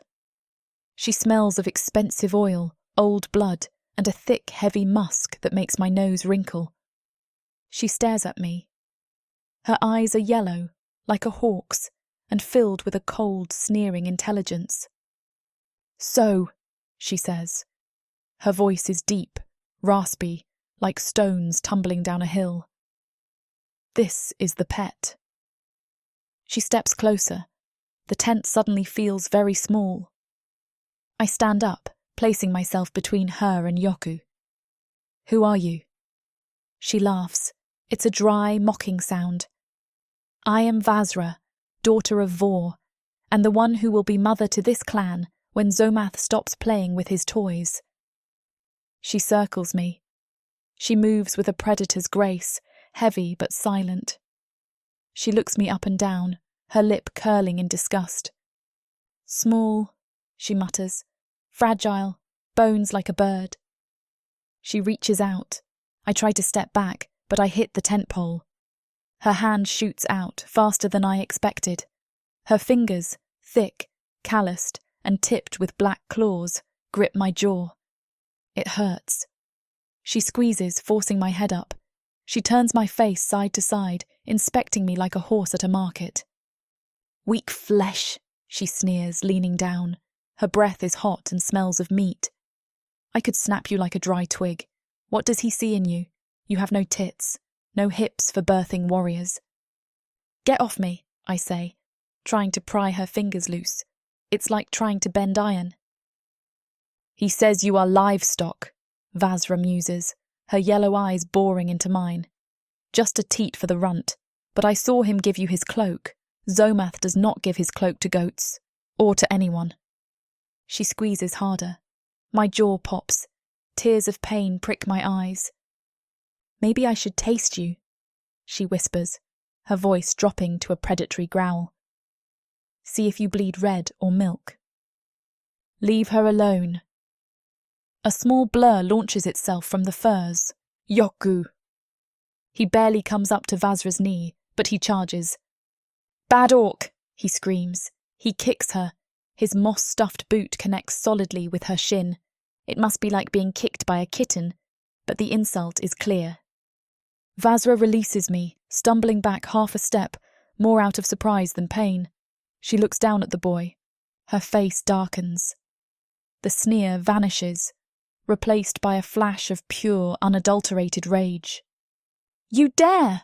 She roars. You tainted orc! She raises her hand. It is a hand the size of a shovel, capable of crushing a skull.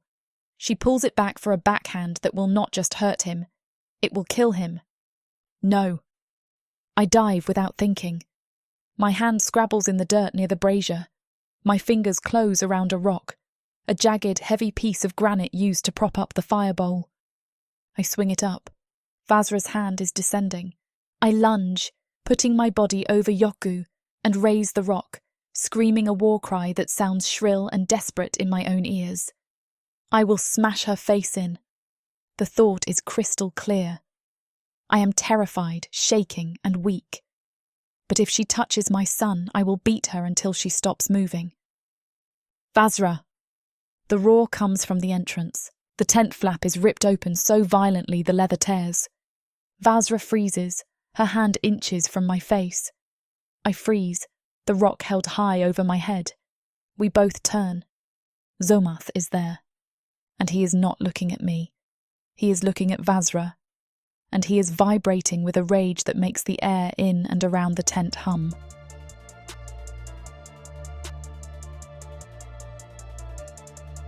Chapter 8. Zomath. Vazra!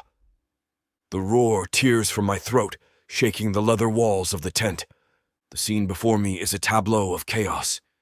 Vazra, a mountain of green muscle, chainmail, and violence, stands with her hand raised to strike.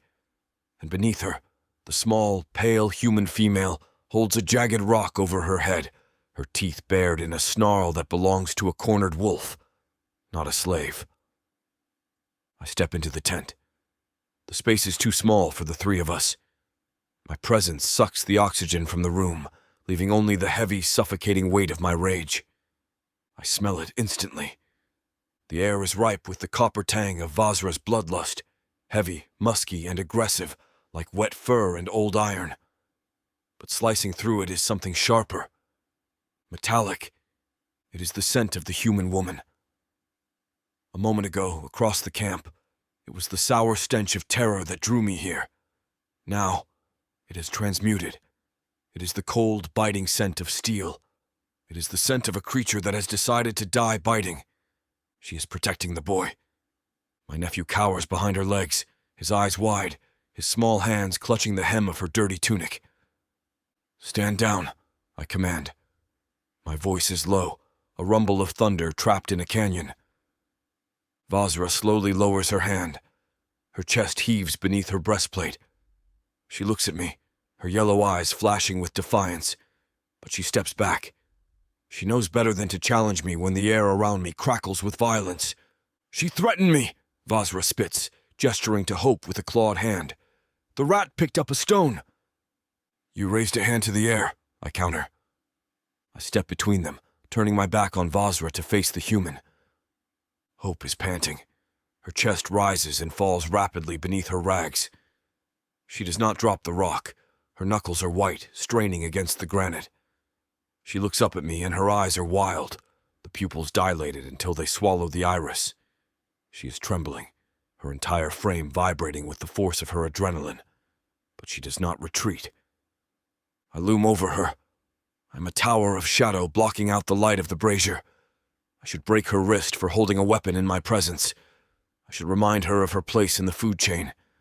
Instead, I lean down. I inhale. I expect to smell only the sour vinegar of fear and the stale sweat of the journey. I expect the scent of prey. But beneath the metallic anger, there is something else. It is faint, buried deep under the panic, but it hits my senses like a blow to the head. It is sweet.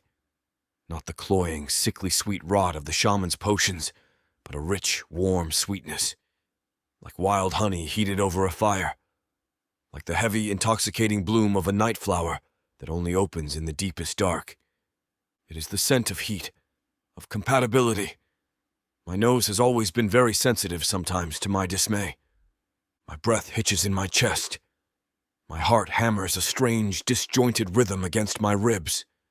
Thud, thud, pause, thud. That has nothing to do with anger. My blood rushes south, settling in my groin with a sudden, painful pressure. Mate? The instinct screams at me from the ancient part of my biology that predates the clans, predates language. Claim, bite, take. I recoil, disgust warring with desire. She is human. She is frail. Her skin is the color of skimmed milk, and her bones look as if they would snap like dry twigs if I held her too tight. She is a slave, a tool. There is no logic in this. There is no way my biology, bred for war, for strength, for the survival of the fittest, should respond to this. It is a trick of the stress, a madness brought on by the altitude and the shaman's incense. Click, scrape. I grind my tusk against my natural tooth. I push it hard until a sharp lance of pain shoots up into my skull. I use the pain. I focus on it. I let it clear the fog of lust that threatens to make me do something stupid like touch her hair. Drop the rock, I say to Hope. My voice is rougher than I intended, scraping like gravel. She hesitates. She looks at Vazra, then back at me. Her gaze flicks to my iron tusk, then to my eyes. She is calculating. Drop it, I snarl, leaning closer until the heat of my skin radiates against her face. Or I let her finish what she started. It is a lie. I would not let Vazra touch her. But the human doesn't know that. Her fingers loosen. The rock falls from her hand, landing with a dull thud on the furs. She exhales a ragged sound and her shoulders slump slightly, though she stays planted in front of the boy. I turn back to Vazra. The female warrior is watching me closely. Too closely. She smells the change in my scent. She smells the confusion, though she likely mistakes it for simple rage. Get out, I say. Zomath, she starts, her voice wheedling, stepping closer. The boy needs to be toughened. If he hides behind a human skirt every time a hand is raised... If you touch him again, I interrupt, stepping close enough that my chest brushes the cold metal of her armor. I tower over her, letting my dominance flood the small tent. I will forget you are Vor's daughter. I will strip you of your rank, break your hammer, and throw you in the pit with the beasts. Do you understand? Vazra's nostrils flare. She smells the truth in my threat.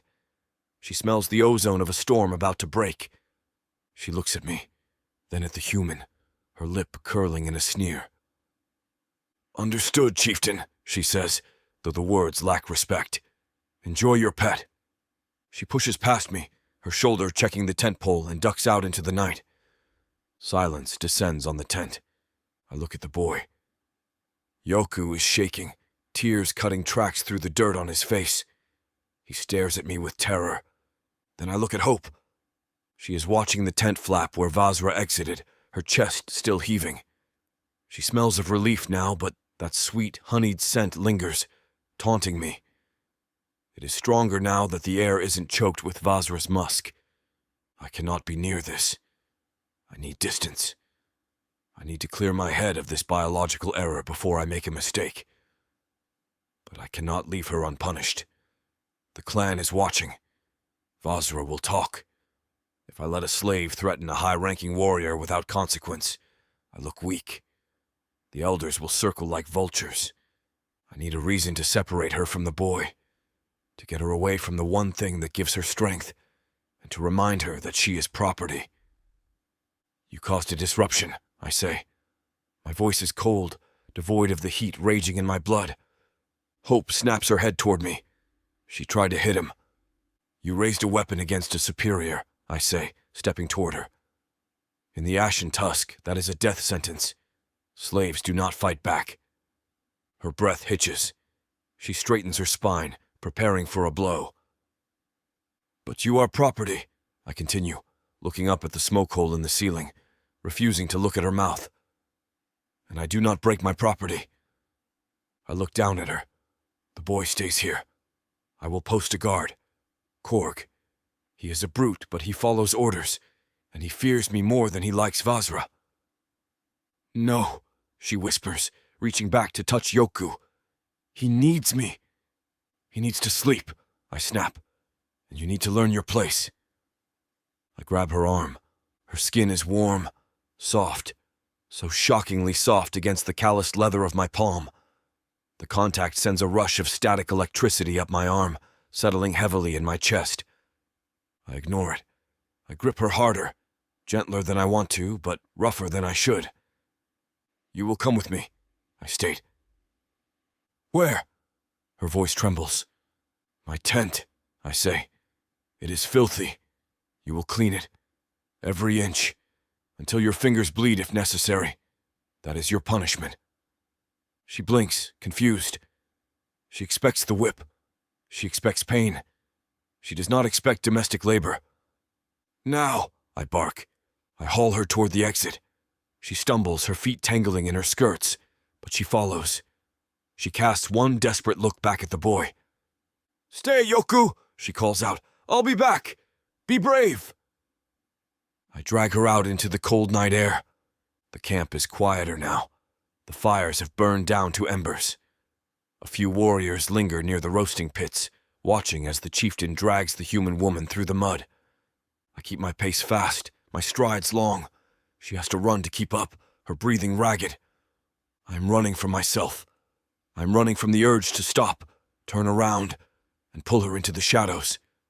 As she trots beside me, her arm still in my grip, the wind shifts. It blows her hair across my arm. That scent, honey, rain, and hidden heat, washes over me again. My jaw aches, but deeper than that, where the iron tusk is rooted into the bone of my skull, a phantom pain throbs. It is a ghost sensation in a tooth I lost 5 years ago, a tooth that was ripped out in blood and failure. It aches now, a dull, rhythmic pulsing that syncs with the beating of my heart. It feels as if the nerve is still there, singing in resonance with the woman I am dragging into the dark. I grit my teeth and walk faster.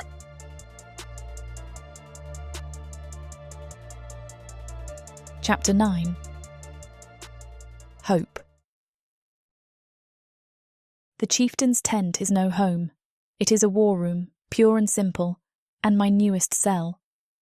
Zomath shoved me inside 10 minutes ago with a gruff order to sort this mess, before vanishing back into the night, leaving 2 massive guards posted outside the flap.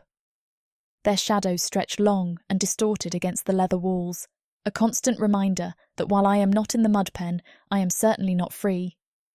I stand in the middle of the space, clutching a rag and a bucket of water I found near the entrance.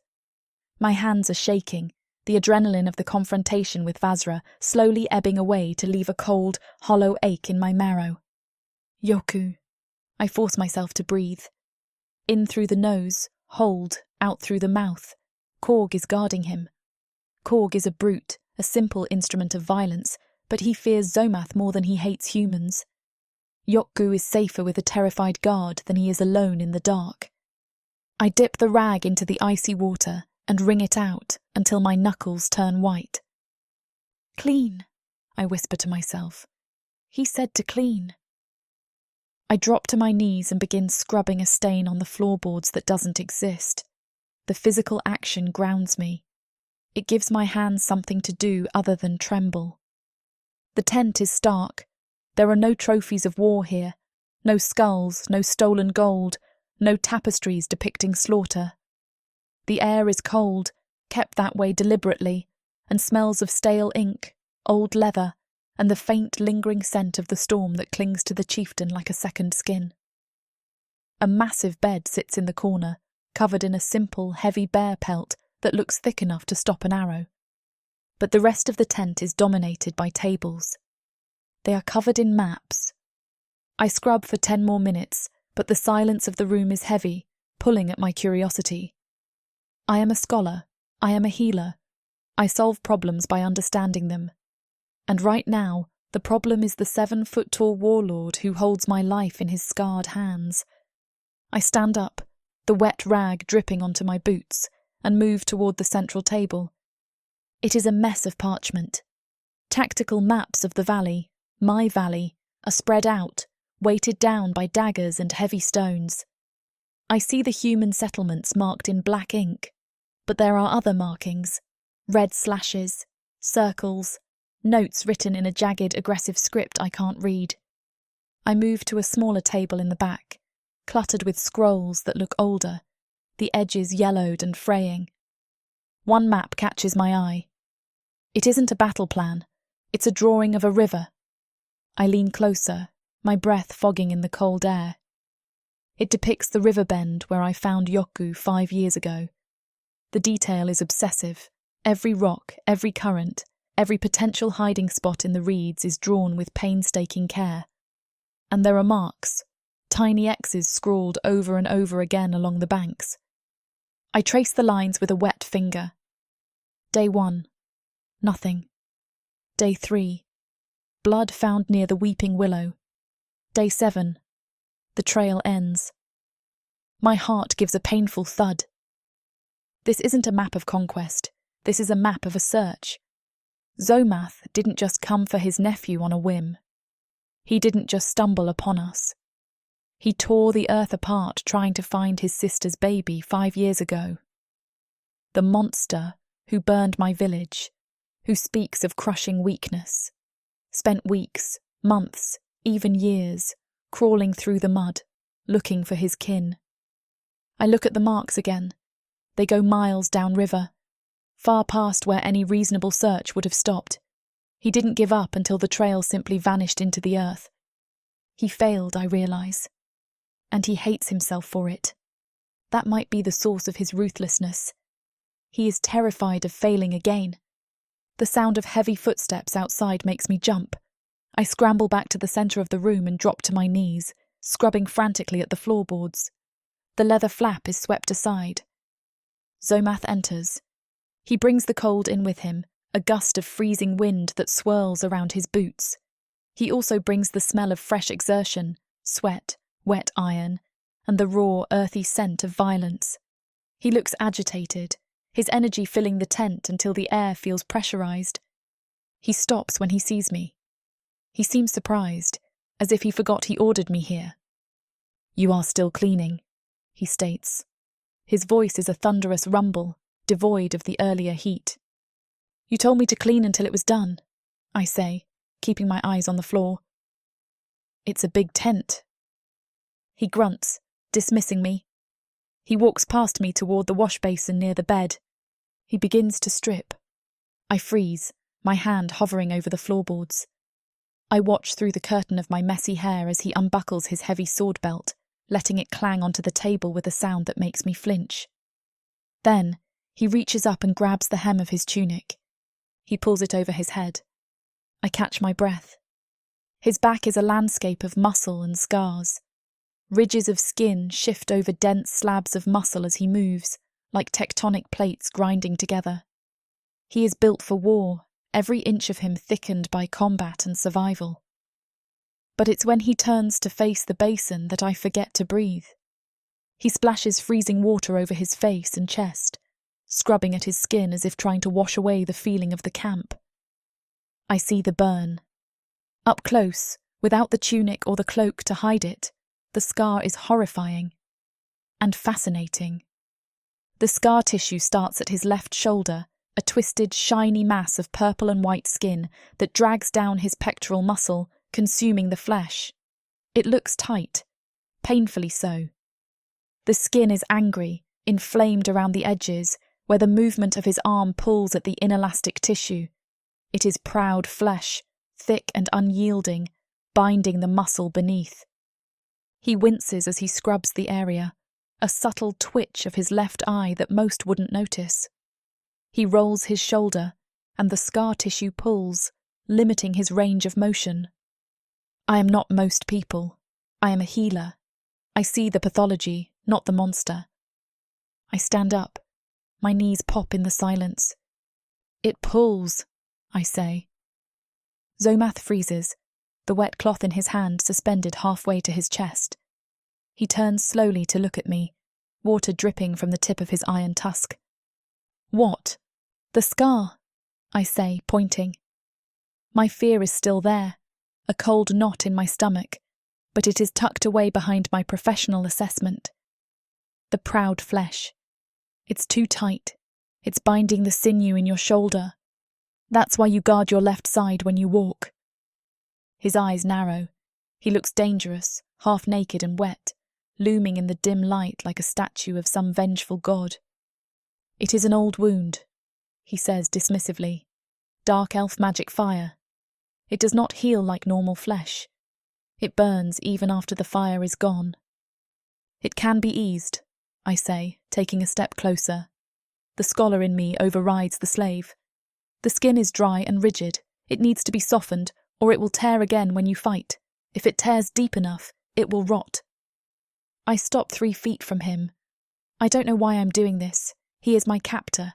If his arm seizes up in battle, it would be good for me. It might mean my freedom, but I cannot look at a wound and not want to fix it. It is the core of who I am. It is the only thing that separates me from the cruelty of this place.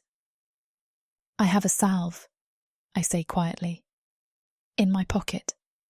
Fat rendered with river willow and comfrey. It softens the hide." Zomath stares at me. He looks at my hands, stained with dirt and berry juice, then at my face. He looks completely baffled, as if a sheep just offered to shear the wolf. "You would heal me?" he asks. His voice is quiet, dangerous. "I burned your home, human. I put chains on your people." "And you stopped Vazra from killing my son," I reply, meeting his gaze. "I pay my debts." He watches me for a long time. The air between us grows heavy, charged with a static that makes the hair on my arms stand up. The tent feels suddenly very small, shrinking around the heat of his body. Finally, he drops the wet cloth into the basin. "Do it," he rumbles. He walks to the edge of the bed and sits. Even sitting, he is massive, his head nearly level with my standing height. He places his hands on his knees and waits. I fumble in my pocket, pulling out the small tin of salve I managed to hide from the guards during the search. My fingers are trembling as I unscrew the lid. The smell of the herbs, earthy and green, wafts up, a scent of home in this place of iron and blood. I walk toward him. He is radiating heat like a furnace. The smell of him, musk, wet skin, and the ozone of the storm, is overpowering. I scoop a bit of the greenish grease onto my fingers. "This will sting," I whisper. At first. I reach out. My hand is tiny against the expanse of his chest. Pale. Fragile. I touch the scar. His skin is scalding hot. The contact sends a bolt of lightning through my fingertips, zipping up my arm and settling heavy in my chest. Zomath draws in a sharp breath through his teeth. His muscles bunch under my hand, hard as rock. "Relax," I murmur, my voice sounding breathy in the silence. "You have to relax the muscle." I begin to work the salve into the scar. I move in small, firm circles, digging my thumbs into the tight ridges of the burn. The skin is thick, leather tough, but beneath it, I can feel the tension in the muscle. He doesn't relax. If anything, he gets harder. His breath comes in slow, heavy drags.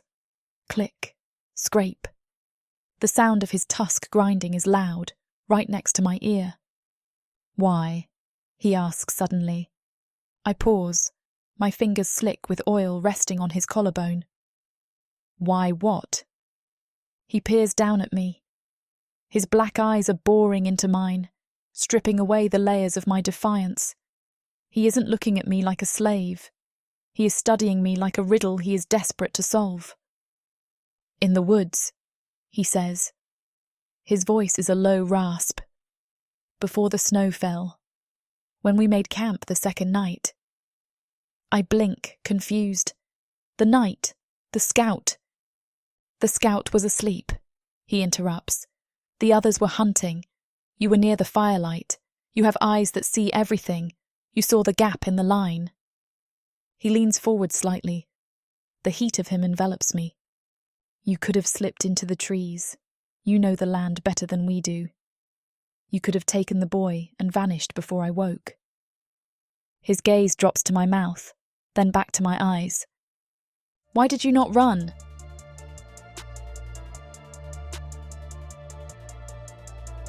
Chapter 10. Zomath. My question hangs in the humid air of the tent, heavy and suffocating. Why did you not run? She does not answer.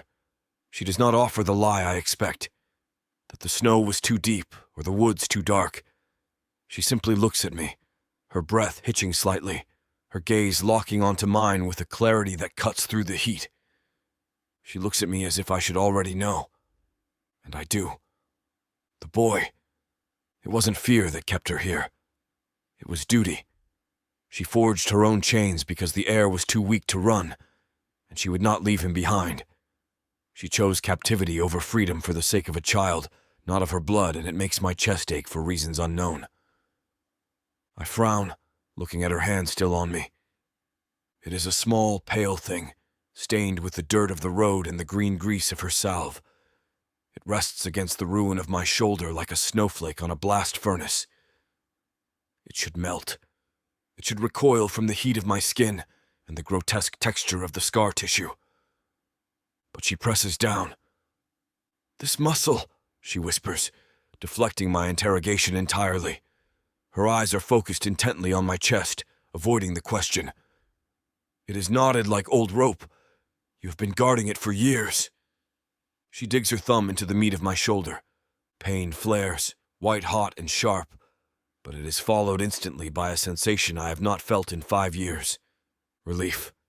The salve is cool, sinking into the cracks of the burn scar. The tightness that usually restricts my left arm, the constant, pulling ache that wakes me in the night, begins to loosen. It feels as if she is unbuckling armor I did not know I was wearing. "Better?" she asks, glancing up through her lashes. I look down at her. She is so small. If I stood, she would barely reach my sternum. Her neck is a slender column of pale flesh, exposed, vulnerable. I could wrap one hand around it and snap her spine. I could crush her skull with a casual backhand. And yet my body does not want violence. It wants union. The scent of her is overwhelming. The heat of the brazier has warmed her skin, releasing her natural pheromones. It is that maddening mix of honey, rain, and the metallic tang of fear turned arousal.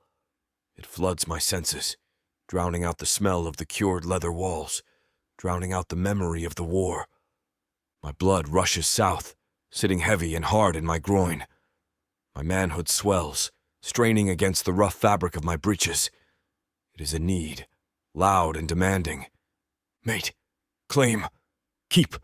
I grit my teeth, click, scrape. The sound of my iron tusk grinding against bone is loud in the silence. "You smell."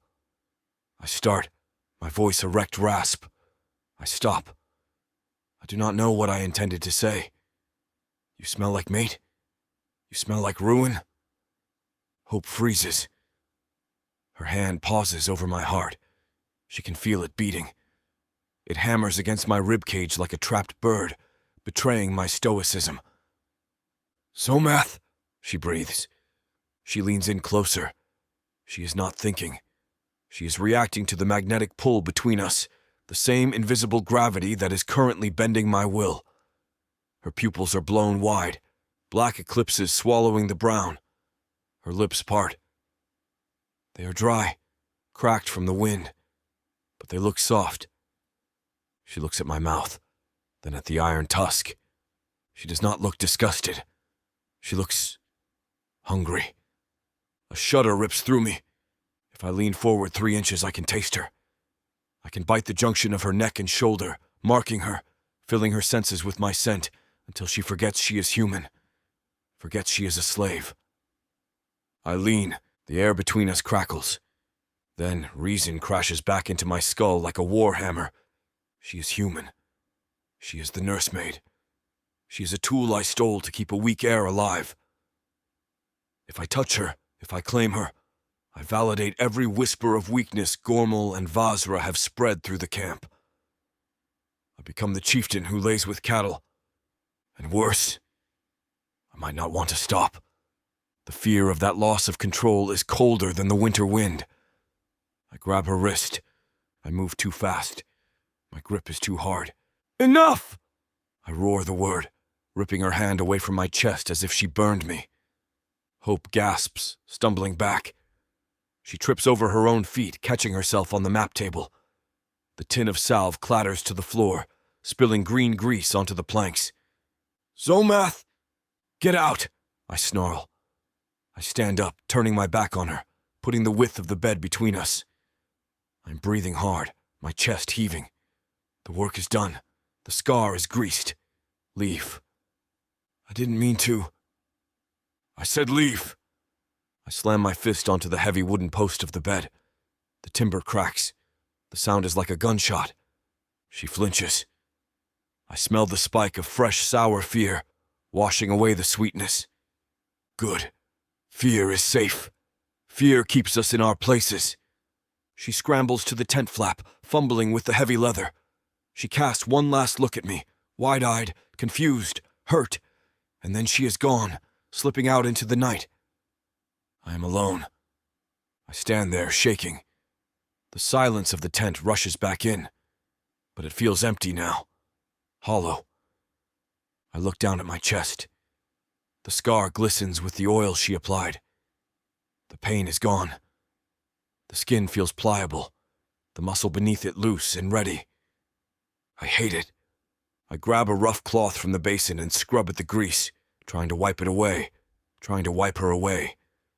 But the relief remains, and the scent of her, honey and heat, lingers on my skin, impervious to the water. I pull my tunic on violently, covering the mark, covering the place she touched. I buckle my sword belt, pulling it tight enough to dig into my hips. I need the pressure. I need the armor. I stride to the map table and stare at the tactical layout of the valley. I force my eyes to focus on the red markers of the Dark Elf patrols. Focus. War. Strategy. The flap of the tent rustles. I do not look up. I told you to go to the boy. Human. Do not test my patience twice. A warm welcome for your counsel, chieftain. The voice is like oil sliding over gravel. I look up. It is not Hope. Gormal, the snake-eater, stands in the entrance. He is smiling, but the expression stops at his mouth. His eyes are small, dark beads of obsidian, sharp and assessing. He steps inside, letting the flap fall. The smell of him fills the room, choking out the lingering scent of herbs.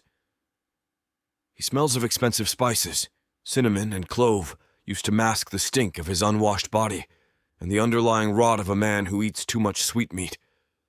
Gormal, I say. I do not offer him a seat. I did not call for you. A chieftain does not need to call for his advisors to advise, Gormal says smoothly. He walks toward the table, his heavy robes rustling. He wears too many rings. Gold glints on every finger. He looks around the tent. He sniffs the air. His nose wrinkles. Herbs, he murmurs. And female. He looks at me, his gaze dropping to the basin where the wet cloth lies, then back to my face. His smile widens, becoming predatory. A private audience with the nursemaid slave? He purrs. I saw her leaving. She looked flustered. She was cleaning. I lie. My voice is flat, hard. The tent was filthy. Of course, Gormal chuckles. He walks to the map table and places a hand on the parchment, right over the valley where I found Hope. Cleaning. He traces the river line with a ringed finger. The clan talks, Zomath. The clan always talks. I dismiss him, turning back to my maps. Warriors are like old women when the fires burn low. They talk of you, Gormal says. His voice loses its oily, playful edge. It drops, becoming heavy. They see you protecting the human. They see you striking a high-born warrior like Vazra for the sake of a slave. They see you dragging the nursemaid into your private tent for hours. It was 20 minutes at most, I snap. Time is relative when the door is closed, Gormal counters. Image, chieftain. What they see are the blade that cuts the throat you cannot see. He leans in closer. You brought a weak heir, a boy with no tusks, who wears human rags and cries for his mother. The shaman has already declared him tainted.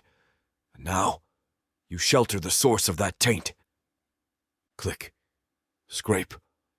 My jaw tightens. I do what is necessary to keep the boy alive until the right. Dead heirs do not lead.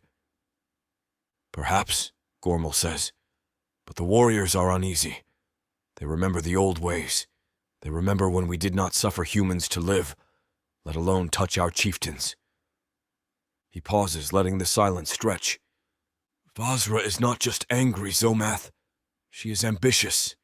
She is the daughter of Vor, the strongest warlord before your uncle. She has the ear of the younger warriors, the ones who want war with the humans, not integration. I finally look at him. Get to the point, Snake Eater. Gormal's eyes glitter. The point is that your position is not as granted as you believe. The Rite of Iron approaches. If the boy fails, you are weakened. If you are seen to be bewitched by a human slave, you are weakened.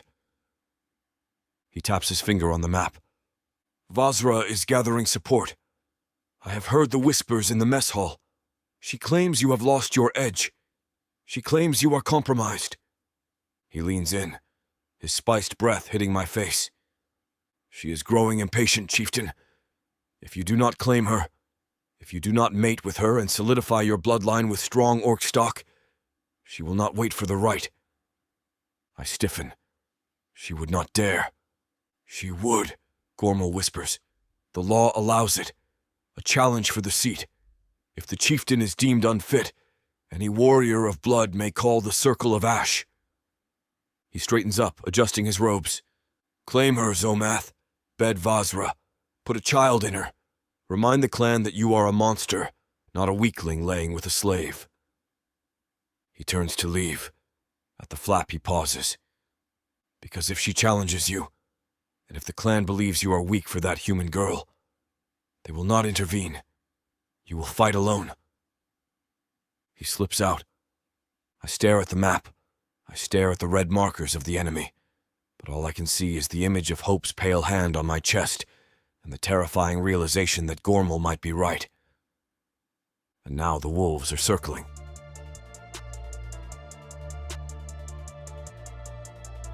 Chapter 11. Hope. 4 days. It has been 4 days since Zomath dragged me into his tent, 4 days since my hand touched the ruin of his shoulder, and 4 days since he looked at me with a hunger that nearly buckled my knees. Since then, he has been acting like a ghost. He vanishes before the sun crests the ridge. He returns only when the camp is dead silent, his heavy boots passing our tent without pausing.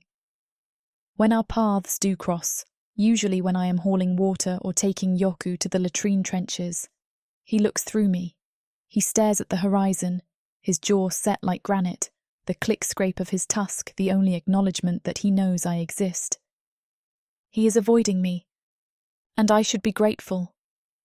I should be relieved that the warlord who burned my home is keeping his distance. But my subconscious is a traitor. I wake with a gasp, the furs tangled around my legs, my skin slick with sweat despite the freezing morning air. My heart is hammering his name inside my chest. The dream fades, but the sensation lingers, his weight crushing me into the mattress, the rough drag of his tongue against my neck, the heat of his skin searing into mine. In the dream, I didn't fight him. In the dream, I wrapped my legs around his waist and begged. I sit up, pressing the heels of my hands into my eyes.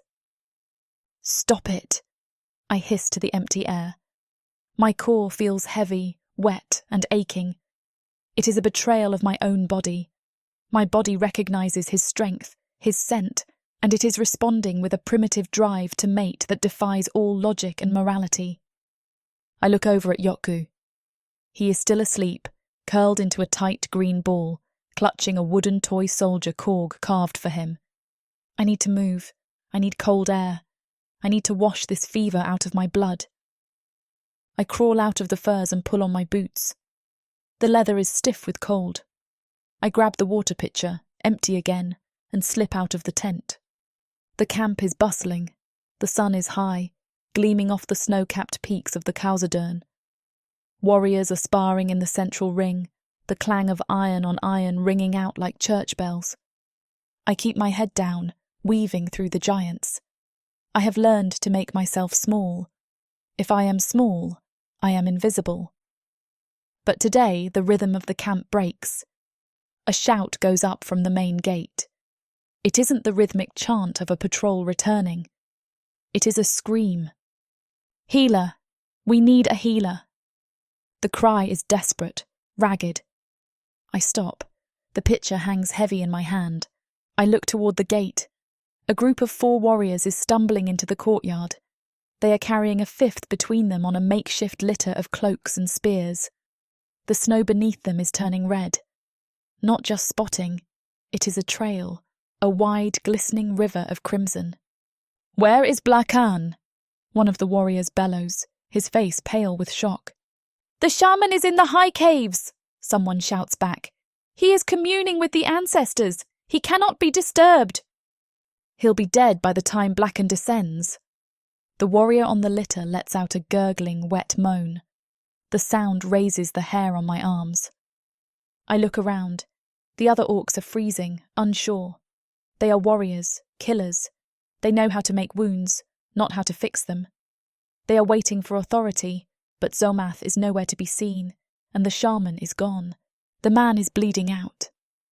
I can smell it from here, the heavy metallic stench of iron and salt. I don't think about it. My feet just do it. I drop the pitcher. It shatters on the frozen mud. Make way! I shout. My voice is small compared to their guttural roars, but it is sharp. I push through the crowd of onlookers. They are so surprised to see a human shoving them that they actually step back. I reach the litter. The wounded orc is young, barely older than a boy in their years. His leg is a ruin. His right thigh has been torn open. The flesh is shredded, hanging in ribbons. The blood is pumping out in rhythmic spurts, bright, arterial red. What happened? I demand, dropping to my knees in the bloody slush. The warrior holding the litter stares at me, dumbfounded. A boar, a tusker, it gored him. That's a lie, I mutter under my breath, but I don't have time to dissect it. He's nicked the main life vein. He has minutes. I look up at the warrior. I need a belt, now. You are a slave, he snarls. Get away from... Give me a damn belt or explain to Zomath why you let his soldier die, I scream. The warrior blinks. He fumbles with his waist and hands me a thick leather strap. I loop it around the wounded orc's thigh, high up near the groin, above the tear. I yank it tight, so tight the leather creaks. The orc screams, thrashing on the litter. Hold him down, I command. 2 warriors jump forward, pinning his shoulders and legs. The bright spurting slows to a sluggish ooze. It is holding, but the wound is gaping, wide and jagged. I need fire, I bark, my mind racing through my inventory. I need strong spirits, and I need a needle and sinew. Small needle, deer gut if you have it. Why should we listen to you, runt? A voice growls from the crowd. I look up. It's Korg. He looks sceptical but not hostile. Because I can close this, I say, meeting his eyes. And you can't. Korg grunts. He turns to a younger orc. Get her the kit. Minutes later, I am kneeling in a pool of blood that is soaking through my skirt. The supplies are laid out on a cloth. I pour the harsh grain alcohol over the wound. The orc thrashes again, a guttural howl ripping from his throat. The humming starts automatically. It is a low vibrating drone in my throat, a focus mechanism. It blocks out the screams. It blocks out the smell of the blood. It blocks out the terrifying reality that I am surrounded by monsters who could crush me if I make a mistake. I thread the bone needle. Steady him, I murmur. I begin to sew. Orc skin is tough. It is like trying to stitch through cured saddle leather. I have to use my entire body weight to drive the needle through the flap of skin, twisting my wrist to pull the thick thread taut. In, out, pull, knot. My hands are slick with blood. My hair is falling in my face. I ignore it. The crowd has gone silent. The only sounds are the wind, the whimpering of the dying orc, and the wet snick of the needle-piercing flesh. I work fast. I tie off the deep vessels first, then layer the muscle, then the skin. It is brutal, ugly work, but the flow of blood stops. Release the belt slowly, I order, not looking up. Korg loosens the tourniquet. I watch the wound. The stitches hold, no spurting, just the weeping of a closed injury. I tie the final knot and cut the thread with my teeth. I sit back on my heels, wiping my forehead with the back of my arm, smearing blood across my face. I am panting as if I have run a mile. He will live, I say. My voice sounds loud in the quiet courtyard. But he needs water, and willow bark for the fever. Keep the leg elevated. The young warrior opens his eyes.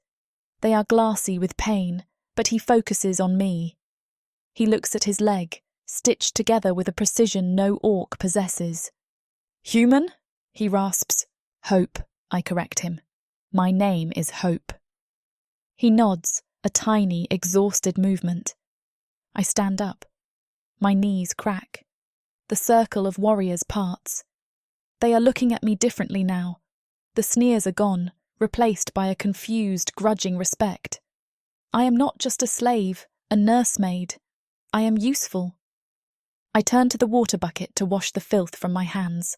As I plunge my arms into the icy water, the water turning pink instantly, I feel a prickle on the back of my neck. I look up. Across the courtyard, in the shadow of the armory, stands Vazra. She is not looking toward the wounded boy. She is staring at me. Her arms are crossed over her massive chest, her biceps bulging against the metal bands. Her yellow eyes meet mine. There is no gratitude in her gaze. There is no respect. There is only pure, unadulterated venom. She saw the warriors stepping back for me. She saw Korg obeying my orders. She sees the shift in the pack dynamic, however slight. I am encroaching on her territory. I am becoming something other than prey. She holds my gaze for a long second, a silent promise of violence, then turns on her heel and disappears into the shadows. I shiver, the cold water suddenly biting into my skin. I turn my attention back to the wounded warrior to check the dressing one last time. We need to clean his gear, I say to Korg, trying to keep my voice steady. The blood will rot the leather. I reach for the warrior's boot. It is caked in mud and gore. I grab a rag and start wiping down the metal greaves protecting his shin. The metal is jagged, dented from where the boar struck him. My rag catches on something. I frown. I pull at it. It is a scrap of fabric, wedged tight into the buckle of his boot. It must have torn off whatever, or whoever, he was fighting. I pull it free. It is not animal fur. It is not the coarse wool the humans wear. And it is certainly not the heavy leather of the orcs. It is silk. Black, iridescent silk, woven as fine as a spider's web. It feels like water between my blood-stained fingers. I stare at it, my heart stopping in my chest. A boar? Boars do not wear silk. I look at the tear in the warrior's leg again. Now that the blood is cleared, I see the shape of the wound. It wasn't a tusk. It was a blade. A curved, serrated blade that tore upward. They lied. This wasn't a hunting accident. This was a skirmish. The Dark Elves aren't just patrolling the borders. They are here. They are fighting just outside the walls. And the chieftain is hiding it. I crush the silk into my palm, hiding it as Korg steps closer. Good work, human, Korg grunts, clapping a heavy hand on my shoulder. Just doing my job, I whisper. I look toward the high ridge where the shaman supposedly communes with the ancestors. I look at the walls that suddenly feel very thin. The war isn't coming. It has already begun.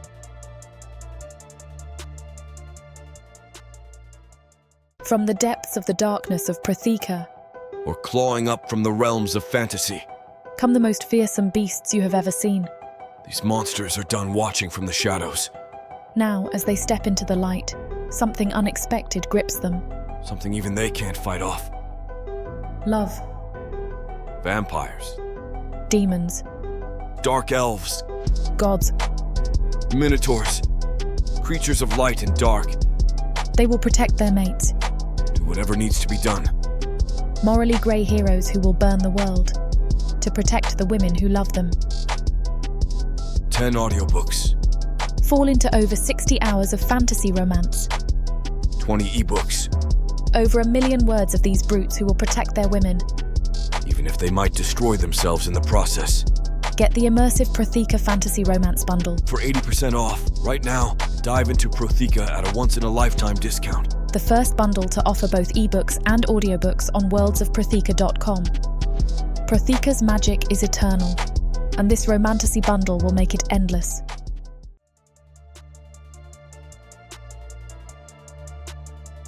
Chapter 12. Zomath. The infirmary tent smells of heavy spirits and rot, but beneath it, there is a new scent, cleanliness, sharp herbs, the unmistakable signature of the human healer. I stand over the pallet where the young warrior, Brax, lies. His leg is elevated, wrapped in clean linen. "Tell me again," I command. My voice is low, barely a rumble, but in the small space it sounds like a landslide. Brax swallows hard. He is pale, his green skin turning a sickly gray from blood loss, but his eyes are clear. "We were patrolling the southern ridge," he rasps, "near the Screaming Falls. The fog was thick. We thought it was a boar, a tusker, but—" He pauses, glancing at Korg, who stands by the entrance, arms crossed. "But?" I press. "It moved like smoke," Brax whispers. "It came out of the shadows. I didn't see a tusk. I saw a blade, curved, black steel." He shifts, wincing as the movement pulls at the stitches the human woman put in his flesh. It gutted the flank of the patrol before we could draw weapons. Then it vanished. I look at the bandaged leg. I saw the wound myself before Brax was covered. It was not a gore. It was a slice, upward, serrated, meant to sever the femoral artery and leave the victim to bleed out in the snow. Drow, the Dark Elves are not just probing the borders. They are testing the perimeter of the stronghold itself. The Screaming Falls are less than an hour's ride from the main gate. Click, scrape. I grind my iron tusk against the hard bone of my jaw. The sound makes Brax flinch. "You saw nothing else?" I ask. "Only the eyes," Brax shudders, "burning violet. And they laughed, chieftain. They laughed when I fell." "Silence," I bark. "Speak of this to no one. If the clan asks, it was a boar. A massive one, do you understand?" "Yes, chieftain." I turn and stride out of the tent. The cold mountain air hits me, but it does not cool the fire in my blood. They are close, too close. If they are bold enough to strike a patrol this near the walls, they are planning something larger. And they know I have the boy. They know I have the bloodline they tried to extinguish 5 years ago. I look across the courtyard toward the guest tent where I stashed Hope and Yoku. It is flimsy. A layer of cured hide against a blade of drow steel. It is isolated near the wall. Easy to cut through. Easy to snatch a child and vanish into the dark. A growl builds in my throat. Unacceptable. "Korg!" I roar. The brute appears at my elbow instantly. "Move them," I order. Korg blinks. "The prisoners? Back to the pen?" "No," I snarl. The idea of her in the mud making my hands curl into fists. "To the annex. The storage area behind my command tent. Clear out the crates. Put down furs. Thick ones." Korg's eyes widen. The annex is attached to my personal quarters. It shares a wall with my sleeping space. It is the most secure point in the entire stronghold, guarded by my personal elite. "That is close, chieftain," Korg ventures. "The clan will talk. Gormal will—" "Let them talk," I snap. "If the Dark Elves are at the gate, I want the air where I can smell him. I want him behind my steel." And the woman, a treacherous voice in my head whispers, You want her where you can hear her breathing. I shove the thought down. This is tactics. This is strategy. And Korg, I add, stopping him as he turns to leave. Kill a stag. A fresh one. The young male we brought in this morning. For the feast tonight? For the annex, I say. Take the haunch to the woman. Tell her the boy needs meat to grow. Korg stares at me. Fresh meat in the dead of winter is a luxury. A stag haunch is a prize usually reserved for the high table, or for a mate. He smells the lie on me. I reek of it, but he is smart enough to keep his mouth shut. It will be done, he grunts. 2 hours later, the sun has dipped behind the peaks, plunging the valley into a blue-gray twilight. I stand in my command tent, staring at the map table. I have redrawn the patrol lines, doubling the guard on the southern ridge. But the ink blurs before my eyes. My focus is shattered. Through the heavy leather curtain that separates my quarters from the annex, I can hear them. I hear the rustle of straw. I hear the soft murmur of her voice, that low, melodic humming she does when she thinks no one is listening. I hear the boy laughing. They are 10 feet away. The proximity itches under my skin. I can smell them, lavender, rain, and the rich, savory scent of roasting meat. Korg delivered the stag. My stomach rumbles. I have not eaten since dawn. I should go to the mess hall. I should sit with my warriors, drink sour ale, and listen to their boasts. It is what a chieftain does. Instead, I find myself walking toward the curtain. I push the heavy leather aside. The annex is small, intimate. It was used for storing maps and winter gear, but Korg has cleared a space in the center. A small iron brazier glows with coals, casting a warm orange light against the stone walls. Hope sits on a pile of furs, her legs tucked under her. She has stripped the meat from the bone and is roasting strips of it over the brazier on iron skewers. She looks up as I enter. Her eyes go wide. The firelight catches the gold flecks in her irises. She's wearing a cleaner tunic Korg must have scavenged for her, but she still looks small, fragile. The scent of her hits me, sweet, warm, and wary. "Chieftain," she says, lowering the skewer. Her voice is guarded. Yoku is sitting beside her, his face smeared with grease. He holds a massive rib bone in 2 hands, gnawing on it with a ferocity that is entirely orc. "Uncle!" he chirps. He does not cower. 4 days of safety, 4 days of me keeping the monsters at bay, have made him bold. "Boy," I acknowledge, nodding. I intend to check the perimeter of the room, ensure the vent is secure, and leave. That is the plan. "Uncle, look!" Yoku holds up the bone. "Meat, real meat." "I see," I say. "It will make you strong." "There is too much," Yoku says. He pats the fur beside him. "Eat with us." I freeze. Hope stiffens. She looks at the boy, then at me. I see the panic flare in her eyes, the fear that I will be insulted, that I will strike him for his insolence. But beneath the fear, she is watching me, waiting. "I have duties," I say, my voice stiff. "I eat with the warriors." "But Mama cooked it," Yoku insists. "It has the green dust on it. It tastes better." Green dust, herbs. She has seasoned the meat. My mouth waters. It is a traitorous reaction. I look at Hope. She hasn't spoken.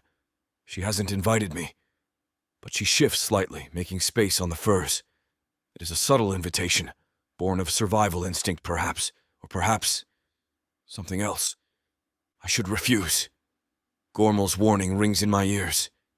If you are seen to be bewitched, but no one can see us here. The curtains are drawn. The guards are outside. "Just for a moment," I rumble. I step into the small space. It feels like stepping into a different world. The air is warmer here, softer. I sit. I am too big for the circle. My knees brush against Hope's skirt. She flinches, then settles. I can feel the heat of her leg through the fabric. She picks up a skewer from the brazier. The meat sizzles, dripping fat onto the coals. She holds it out to me. She does not tremble this time. Her hand is steady. "Rosemary and crushed garlic," she says softly. "I found them in the storage crates.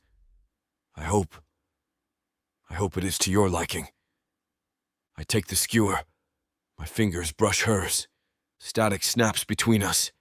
A sharp, biting spark. I pull the meat off with my teeth. The flavor explodes in my mouth. It is savory, rich, and perfectly charred. It is miles better than the boiled slop served in the mess hall. "It is adequate," I grunt. She hides a smile. I see the corner of her mouth twitch. We eat in silence. It is not the tense, suffocating silence of the interrogation room. It is a companionable quiet. The only sounds are the crackle of the brazier and the enthusiastic chewing of the boy. I watch her. She eats delicately, tearing small strips of meat with her teeth. She is hungry, starving likely, but she rations herself, ensuring the boy gets the lion's share. She is a provider, a protector, traits of a high-born matriarch, wasted on a human slave.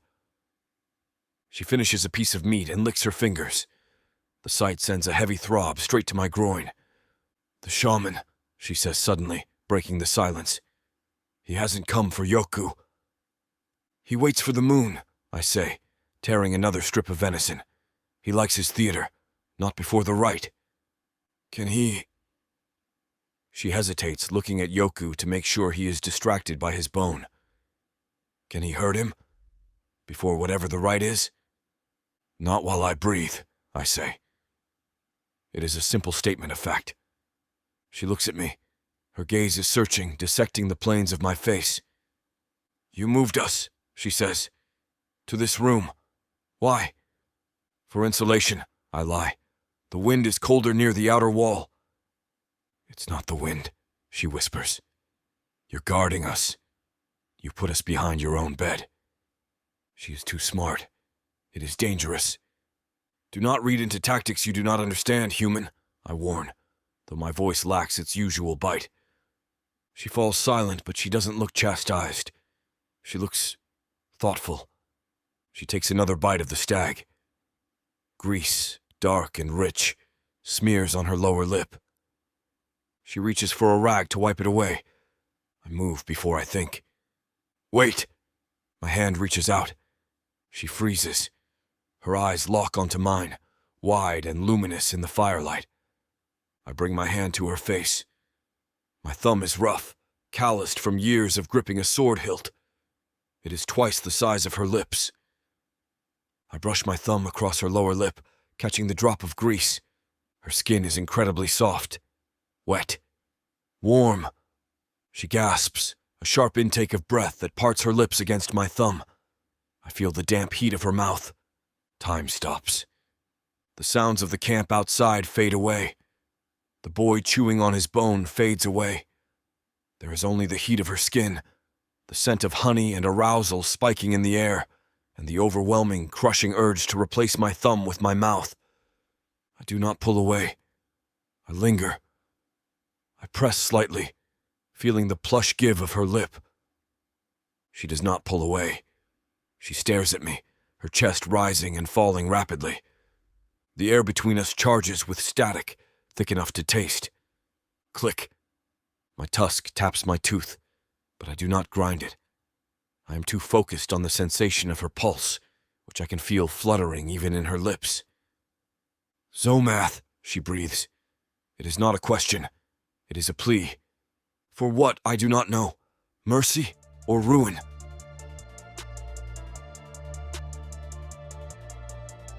Chapter 13. Hope. The mountain screams.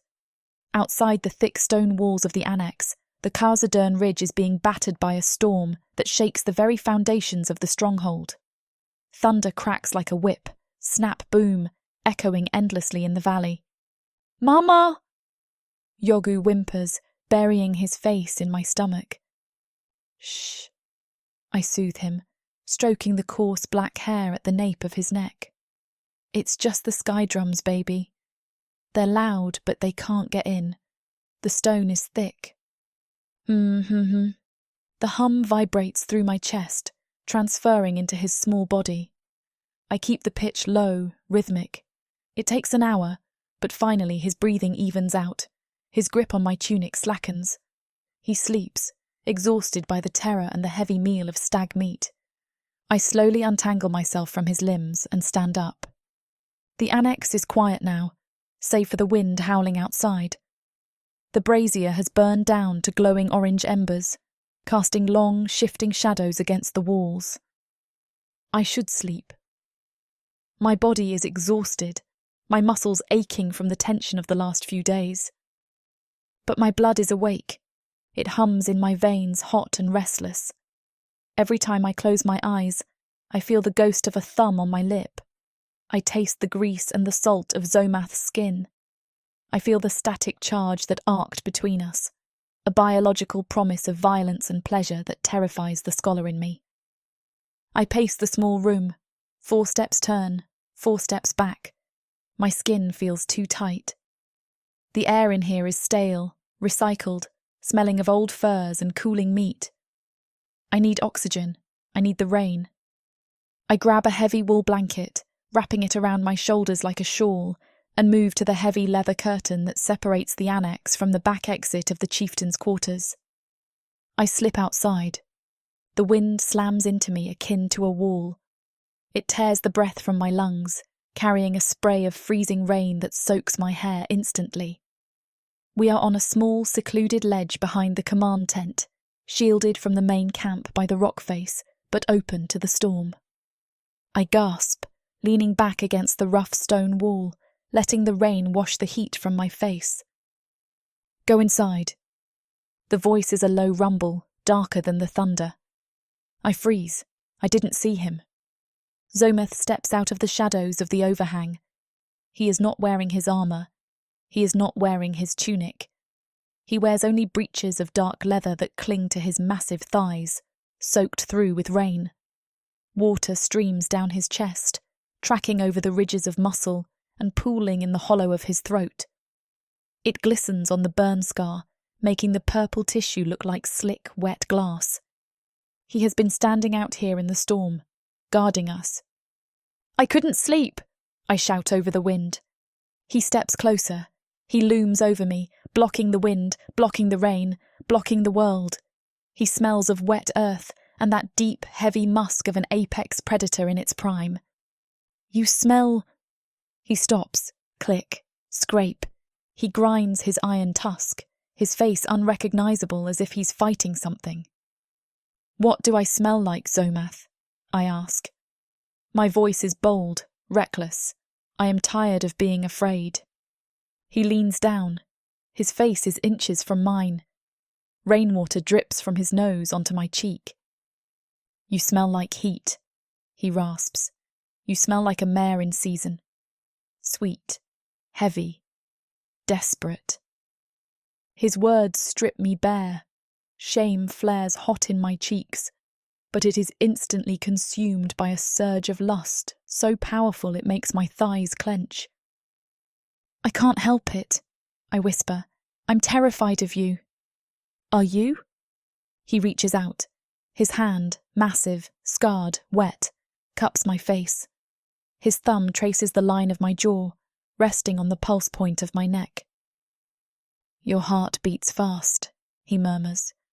But you do not pull away. You do not flinch.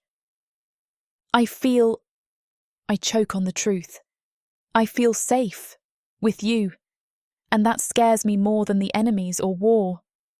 Zomath goes still. His eyes, black as the void between stars, search mine. He looks at me not as a slave, not as a tool, but as a woman who has just handed him the weapon to destroy her. Safe, he repeats. The word sounds heavy, weighing 1,000 stones in my chest. The restraint snaps. He doesn't ask. He doesn't gentle me. He crashes his mouth onto mine. It is not simply a kiss. It is an invasion. His lips are hard, demanding, tasting of rain and iron. He devours me, his tongue sweeping into my mouth, claiming the space with an arrogance that makes my knees buckle. Sorry for the interruption. I know you were gearing up for a steamy scene, but it's way too hot for this platform. If we want to keep sharing our stories for free, we have to abide by this platform's guidelines. To get the full unabridged audiobook, go to worldsofprotheka.com. Browse through unabridged audiobooks, countless ebooks and bundles offered at a discount. If the thought of me whispering all the dirty details into your ear isn't enticing enough, use discount code YouTube30 to get 30% off of all digital products. Story after story, audiobook after audiobook, the worlds of Protheka are waiting for you. Protheka's magic is eternal. But unabridged, it's unforgettable. Zomoth's arms come around me, holding me crushing tight against his chest. He buries his face in my hair, inhaling deeply. Safe, he whispers into the darkness. It sounds like a defeat. I wake up to cold. I reach out, my hand seeking the heat of the furnace I fell asleep on. I touch only cold fur. My eyes snap open. The morning light is filtering grey and weak through the smoke hole of the tent. The bed is empty. I sit up, pulling the bear pelt around my naked, shivering body. I look around the tent. It is perfectly ordered. The maps are stacked. The basin is dry. Zomath is gone. There is no note, no sign that he was ever here, except for the lingering scent of sex and musk that hangs heavy in the air, and the soreness between my legs. I look at the empty space beside me. The spot where his head rested is already cold to the touch. A sharp, hollow pang strikes my chest, deeper than hunger, sharper than fear. He didn't stay. He took his release. He took my confession of safety, and he vanished back into the depths of his clan, where I cannot reach him. I am alone, again.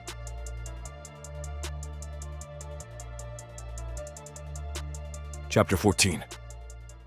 Zomath. Rain lashes the training yard, cold and relentless. It turns the packed earth into a slurry of grey mud that sucks at my boots, trying to drag me down. Good. I need the resistance. I swing the heavy iron practice sword. It cleaves the air with a wet whoosh, slamming into the wooden post I've been battering for the last hour. Thud.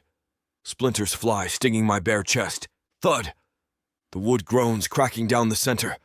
I swing until my shoulders burn, until the scar tissue on my chest pulls tight against the exertion, until my lungs heave for oxygen.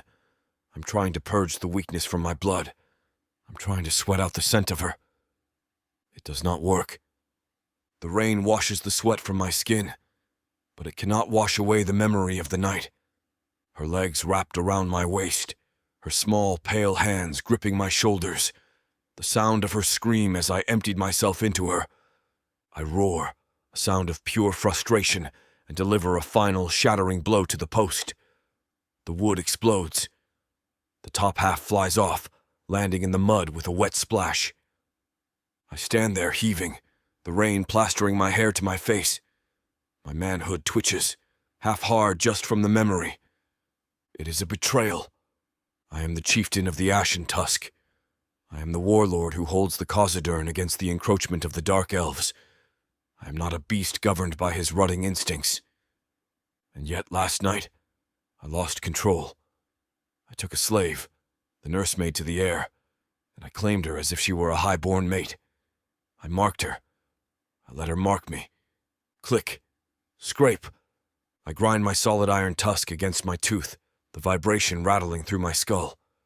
I dropped my guard. For a few hours, I was not a leader. I was just a male. And in this camp, with beasts like Gormal and Vazra circling, even an hour is all it takes to lose a kingdom.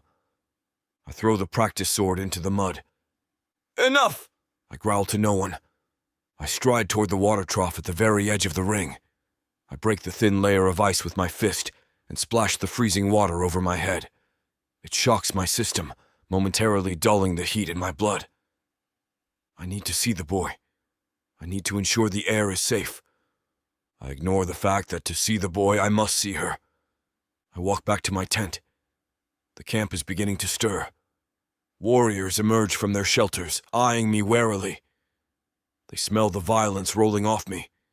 They give me a wide berth. I enter the command tent, ignoring the maps, and push through the heavy leather curtain into the annex. The air inside is warm. It smells of cooling embers, roasted meat, and sex. The scent is thick, cloying. It hits me like a physical blow. Hope is awake. She is kneeling by the brazier, adding fresh coal. She is dressed in her tunic, her hair braided back efficiently. She looks up as I enter.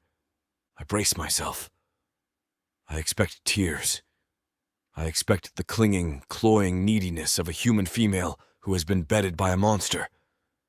I expect her to ask what it meant, or to beg for favors, or to cower in shame. She does none of these things. "The boy is still sleeping," she says. Her voice is calm, steady. She stands up and moves to the pile of furs where I took her. She begins to straighten them. She smooths the pelt, erasing the evidence of our bodies. I watch her, confused. She moves with a slight limp. I was rough. I know I was rough. The guilt flares in my gut, hot and acidic. "You are awake," I say. It is a stupid statement. "Someone has to tend the fire," she replies, not looking at me. She picks up a bucket. "We need water.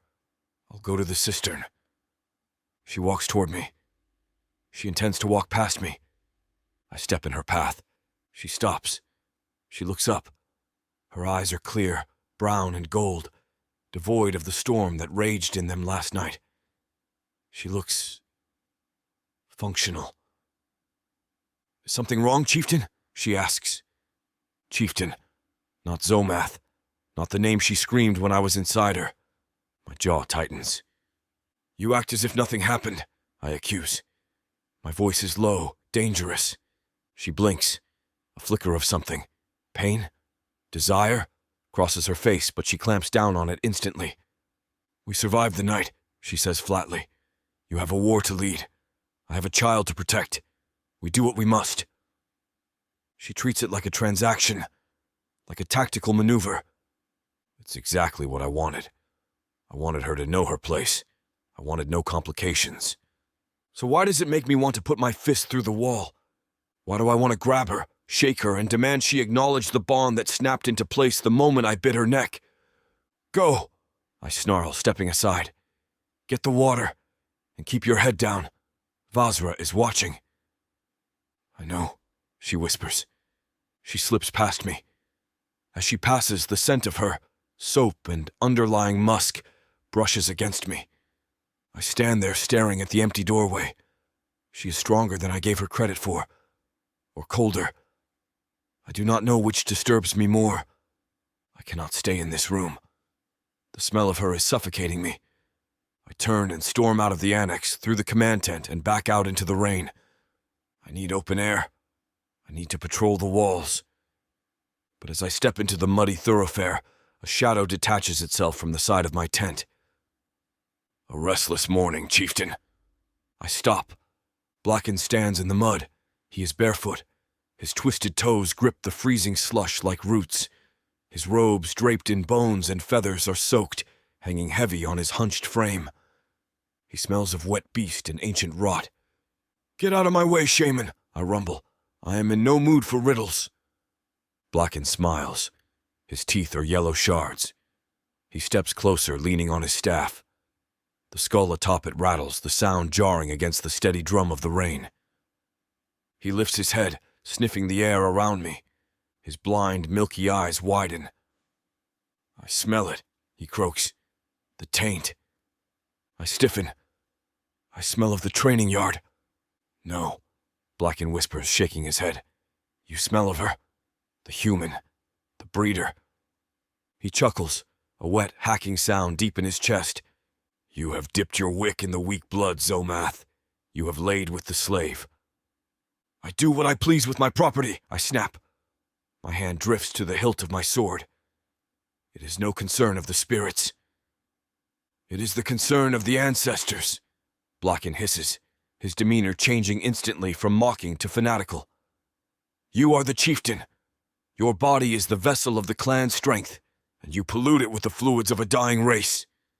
He strikes the ground with his staff. Mud splatters my boots. The elders know, he says. Gormal has told them. Vazra has told them.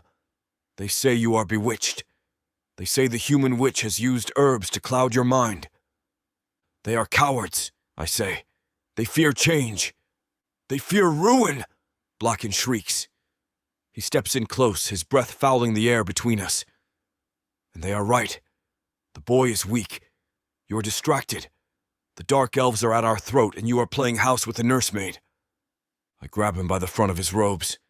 I lift him off the ground, bringing his withered face level with mine. Careful, old man, I growl. Click. Scrape. I can snap you like a dry twig. Blacken does not struggle. He hangs in my grip, smiling that terrible, knowing smile. Kill me, he wheezes, and the clan will tear you apart before your body hits the mud. You cannot kill the voice of the gods. I growl and shove him backward. He stumbles but keeps his footing, leaning heavily on his staff. The time for delay is over, Blacken announces, smoothing his wet robes. The spirits demand proof. The clan demands proof. The boy needs time, I argue. He is recovering from the journey. He has had time, Blacken spits. He has had days of meat and warmth and your protection. If he is orc, it is enough. He points a bony finger at my chest. The Rite of Iron is set. I did not authorize it, I say. The council authorized it, Blacken counters, by a vote of 3-1. Even your loyalists are wavering, Zomath. They see you soft. They see you compromised. He pauses, letting the weight of the political coup settle on me. 5 days, Blacken says. That is too soon, I roar. He is 5 years old. The rite requires combat. It requires endurance. Then he better learn to fight, Blacken shrugs, or he better learn to die with dignity. I step forward, my intent to crush him flooding my veins, but he holds up a hand. If you refuse, he says softly, if you use your chieftain's veto to stop the rite, then Gormal will call the Circle of Ash. I freeze. The Circle of Ash. The ancient challenge. If called, I would have to fight every challenger who disputes my leadership. I would have to kill half my own clan, Vazra, Gormal, their loyalists. And with the dark elves massing at the Screaming Falls, a civil war would mean the end of the Ashen Tusk. We would be slaughtered while we fought amongst ourselves. Blacken knows this. He has checkmated me. You sacrifice a child for power, I accuse him. I purge the weak to save the strong, Blacken replies. It is the orc way. You have forgotten it, living in your human's warm bed. He turns to leave, his staff tapping against the stones. He stops and looks back over his shoulder. 5 days, chieftain. The moon will be full. The beast pit will be open. He grins, and for a second I see the shadow of something not orc behind his eyes. The boy proves his blood, Blacken whispers, his voice carrying over the wind. Or he bleeds it out on the stone.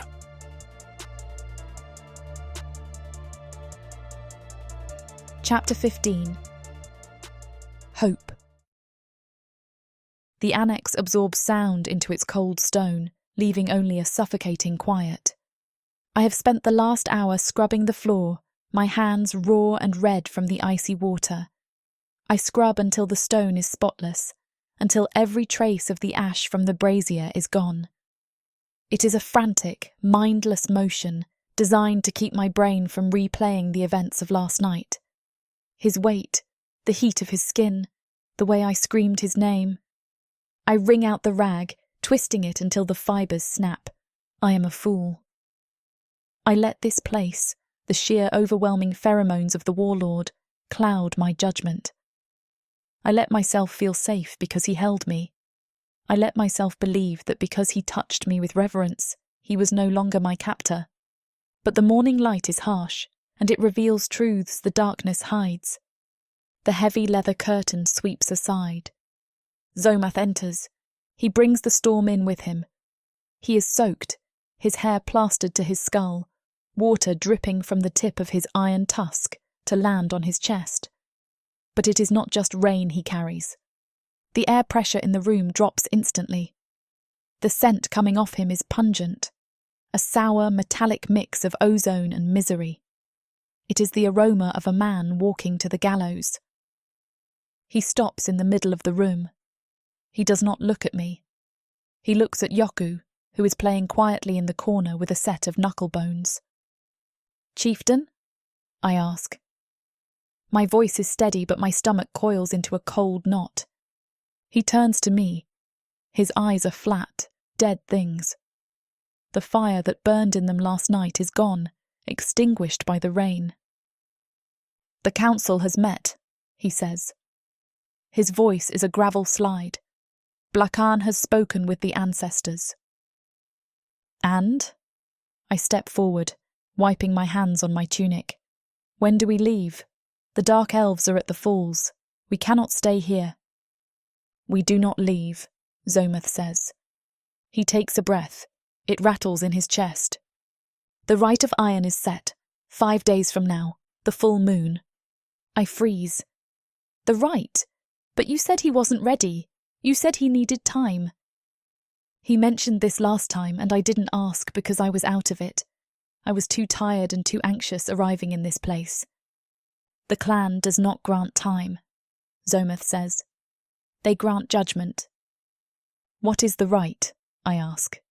"What does a 5-year-old boy have to do?" Zometh finally looks at me.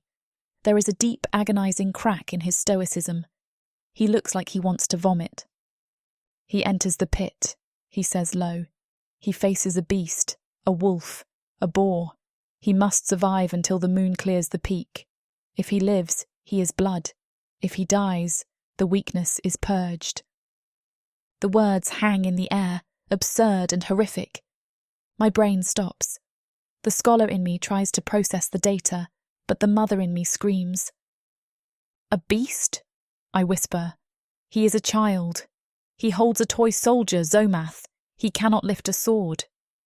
"He will be given a dagger," Zomath says mechanically. "He must stand." "He will be slaughtered," I scream. The sound rips out of my throat, raw and jagged. Yotgu drops the knuckle bones, his eyes wide with terror. I fly at Zomath.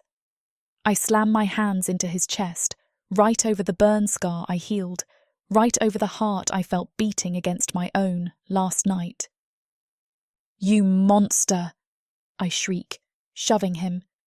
He doesn't move. He stands like a statue, taking my blows. "You took me to your bed. You made me feel safe, and all the while you were planning to feed him to a wolf." "I did not plan this," he rumbles.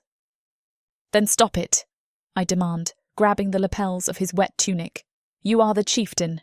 You are the warlord. Tell them no." I cannot. Click. Scrape. He grinds the tusk. The sound is loud, vibrating through his chest and into my hands. "If I stop the rite," he says, looking over my head at the stone wall, "I forfeit the seat. Gormul calls the circle of ash. Civil war breaks out. The clan tears itself apart." He looks at me. His face is a mask of tragic pragmatism. "And while we kill each other, the dark elves breach the wall. They kill everyone, you, the boy, me. The clan dies, Hope. If I stop this, everyone dies." I stare at him. I see the logic in his black eyes. I see the ruthless calculus of a leader who must choose between the death of one child and the death of hundreds. To him, it is a tragedy. To me, it is unacceptable. "So you choose him," I hiss, stepping back, my hands trembling. "You choose to let a little boy be torn apart so you can keep your crown." "I choose the survival of the Ashen Tusk," he says. "Get out." My voice is ice. Zomath flinches. It is a microscopic movement, a tightening of the muscles around his eyes. But I see it. "Hope!" "Get out!" I scream, pointing at the curtain. "Go back to your council. Go back to your war. Do not come near us." He stands there for a long moment. The scent of his regret is thick, bitter ash and salt, but it changes nothing.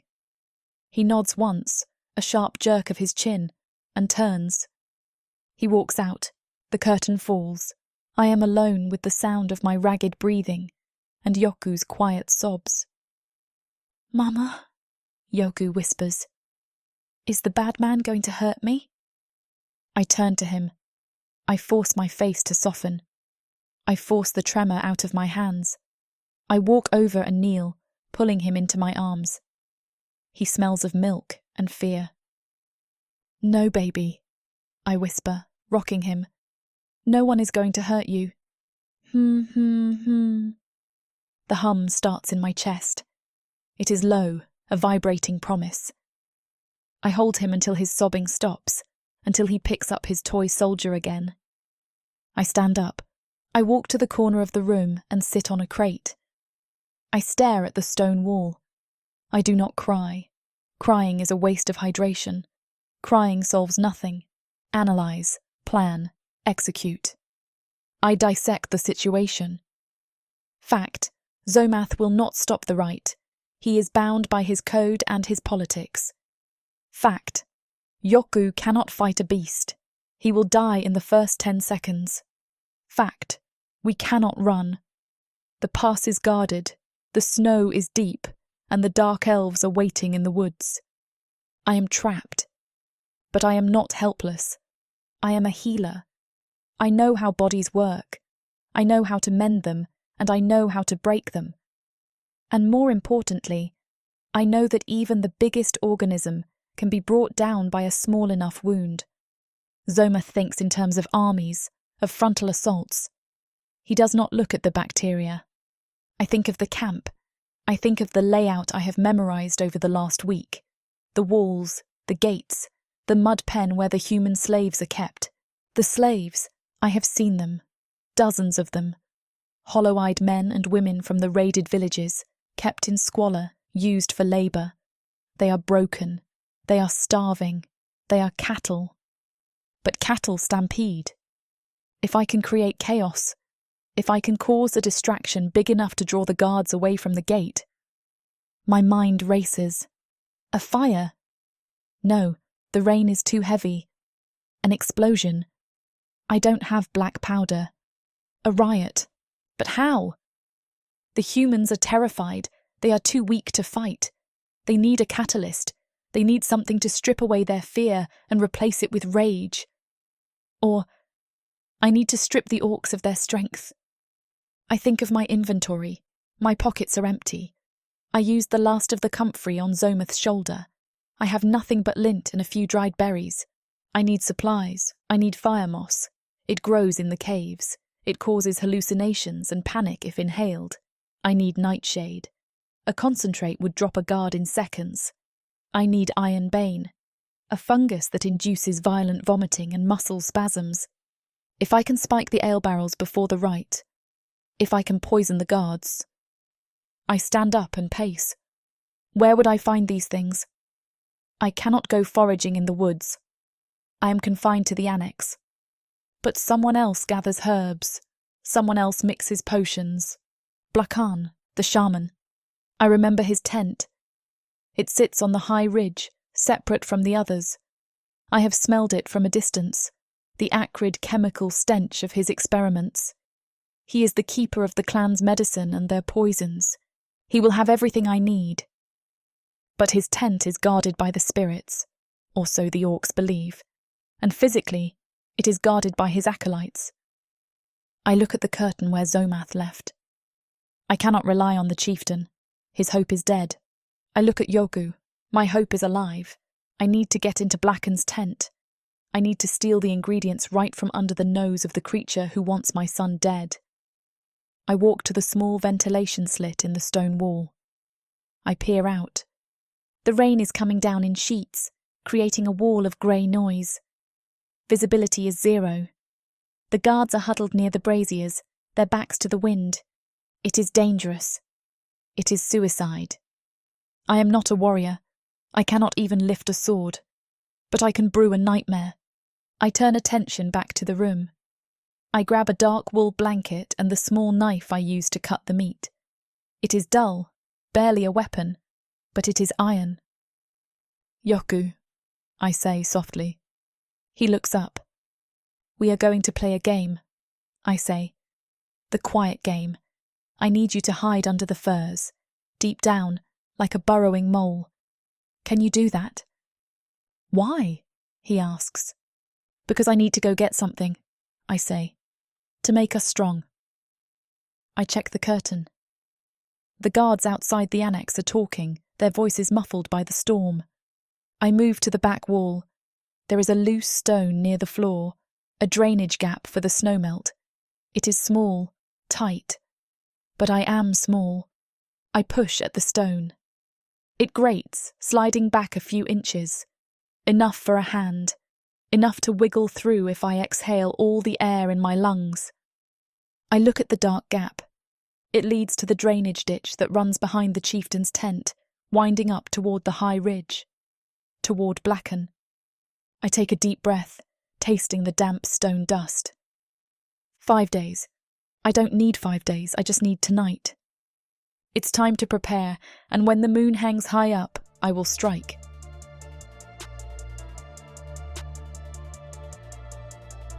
Chapter 16. Zomath. The echo of her scream still rings in my ears. You monster. It bounces off the inside of my skull, louder than the storm battering the leather walls of the command tent. I can still feel her small hands shoving against my chest, right over the scar she healed. I can still smell the salt of her tears and the bitter ash of what she thinks is my betrayal. She hates me.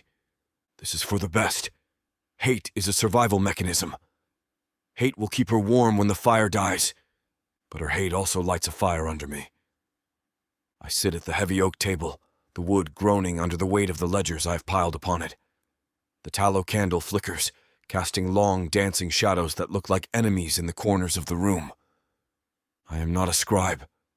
I am a warlord. My hands are made for the hilt of a sword, not the delicate turning of parchment pages. But tonight, ink is my weapon.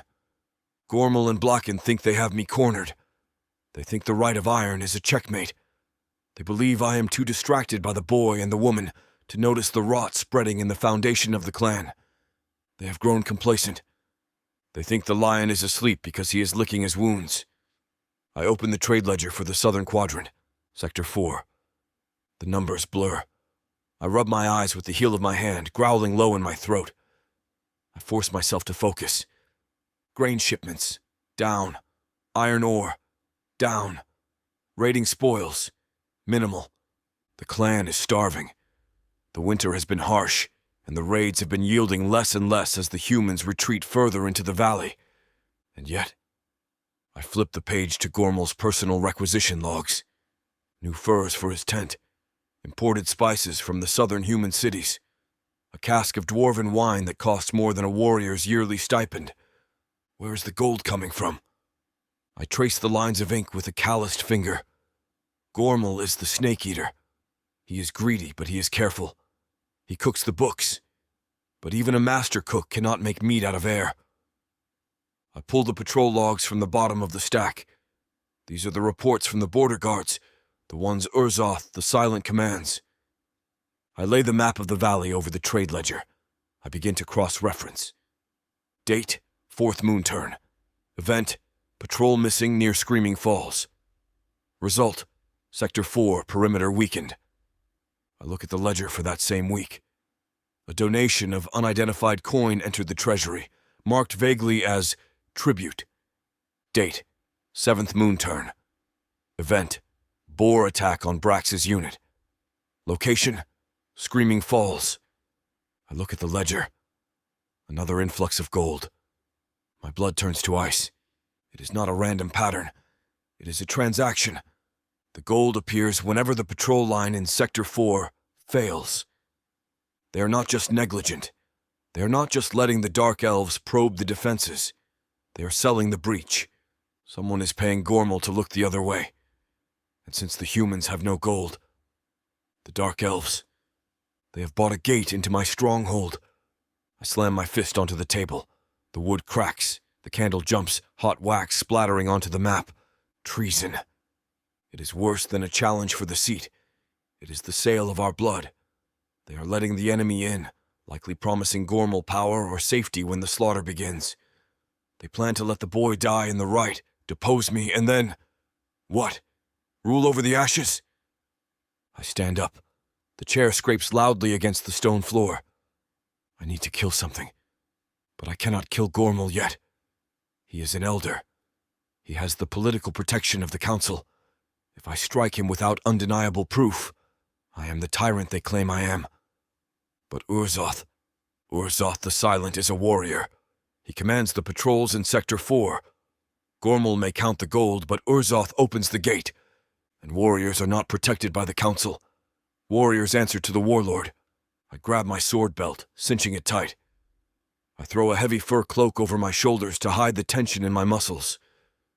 I storm out of the tent. The rain has turned to sleet. It cuts at my face, icy and sharp. The camp is dark, save for the few torches sputtering at the guard posts. I head for the barracks. The smell of the place hits me before I enter. Unwashed bodies, wet leather, stale ale, and the sharp tang of sharpening stones. I kick the door open. The conversation inside dies instantly. 20 warriors freeze, mid-drink or mid-dice roll. They look at me. They see the look on my face. They scramble to their feet. "Chieftain!" I ignore them. My eyes scan the room. There, in the back, near the weapon racks, sits Urzoth. He is massive, even for an orc. His skin is a dark, mossy green, and he is missing an ear from a skirmish years ago. He is sharpening a massive battle axe. He does not stand immediately. He takes his time, setting the whetstone down. "Chieftain," Urzoth grunts. His voice is a deep bass, devoid of inflection. I walk toward him. The other warriors part like the Red Sea, pressing themselves against the walls. They smell the ozone coming off me. They know violence is walking through the room. I stop 3 feet from Urzoth. I inhale. He smells of oil. He smells of wet fur. But beneath that, he smells of sour sweat. Anxiety. Urzoth is a berserker. He does not feel fear before a fight. He only feels the battle haze. To smell fear on him now, when no weapon is drawn, is an admission of guilt. "Sector 4, I say. My voice is quiet, but it carries in the silence. Urzoth blinks. "The ridge is quiet, chieftain." "Is it?" I step closer. I loom over him, letting my shadow swallow him. "I have been reading the logs, Urzoth. The Screaming Falls. You have rotated the guard there 3 times in the last week. You pulled the veterans and replaced them with green recruits." Urzoth's jaw tightens. "Training rotation. The whelps need to learn the terrain."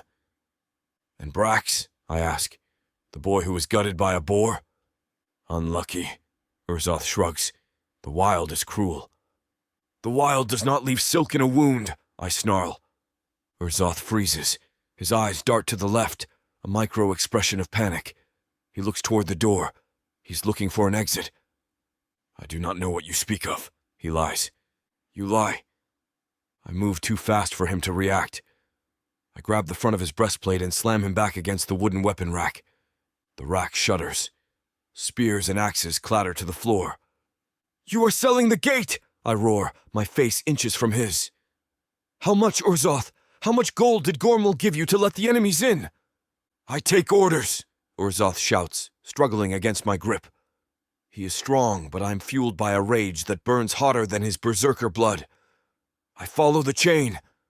"I am the chain!" I bellow. "I am the head and the hand. If you answer to Gormal over me, you are a traitor." I feel him reach for his belt. Combat instinct takes over. I release his chest and clamp my hand down on his wrist before he can draw his weapon. I twist his arm. Bone grinds. Urzoth grunts in pain, dropping to one knee.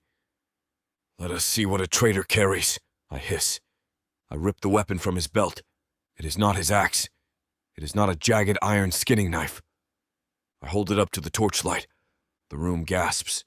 The dagger is exquisite and evil. The blade is obsidian black, curved like a serpent's fang. It does not reflect the light.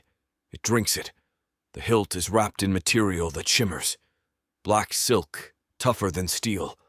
The pommel is a spider, carved from a gemstone that glows with a faint, violet pulsing light. It is silent. It is deadly. It is drow steel. No orc could forge this. No human could trade this. This is a weapon of a high-ranking dark elf assassin. The silence in the barracks is deafening. Every warrior stares at the blade. To carry the weapon of the enemy is the ultimate taboo. It marks him not just as a traitor, but as a collaborator. I look down at Urzoth. He is staring at the floor, his breathing ragged. He knows he is dead. "Where?" I whisper. The single word is heavier than the axe he dropped. Urzoth looks up. His eyes are full of a terrified defiance. "They are coming, Zomath," he sneers. "The shadows, the dark elves. They promised us the valley if we give them what we want. The boy, your head, your bloodline. The boy, my head. My vision goes red. Where did you get this?" I roar, shaking the drow blade in his face. "From the prince!" Urzoth spits. "He's somewhere close." I stare at the dagger. The enemy is not just at the gate. The enemy has been invited to dinner, and I have 5 days before the moon is full.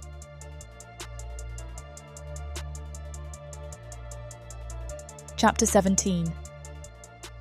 Hope. The annex is pitch black. The only light comes from the dying embers of the brazier, casting a faint, blood-red glow on the stone floor. Outside, the storm has not abated. If anything, it has grown more violent. The wind howls against the mountain, a constant mournful shriek that masks the sound of my ragged breathing.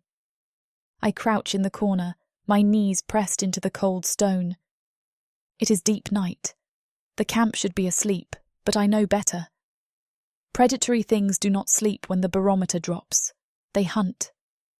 I check my inventory one last time. My pockets are heavy with empty pouches I scavenged from the supply crates, scraps of canvas I tied together with loose threads from my tunic.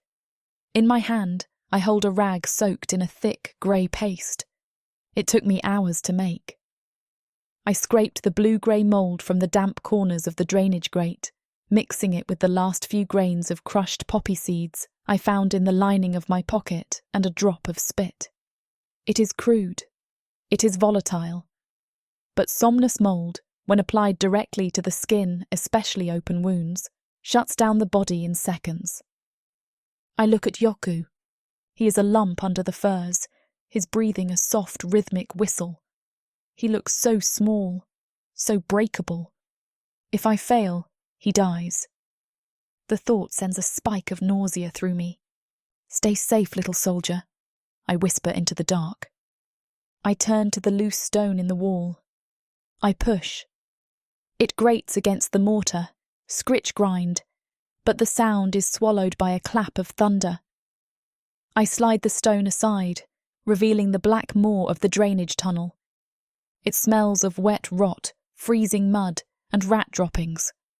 I dive in. The tunnel is a nightmare. It is barely wide enough for my shoulders. The stone is slick with slime that coats my hands like mucus. Freezing water trickles down the centre, soaking the front of my tunic instantly. I crawl. My elbows scrape against the rough rock. My knees bang on the uneven floor.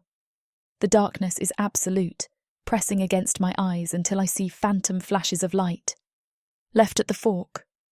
Up the incline. I mapped this in my head while cleaning the annex, listening to the flow of water behind the walls. This pipe drains the high ridge. It leads to the Shaman's plateau. The air grows thinner, colder.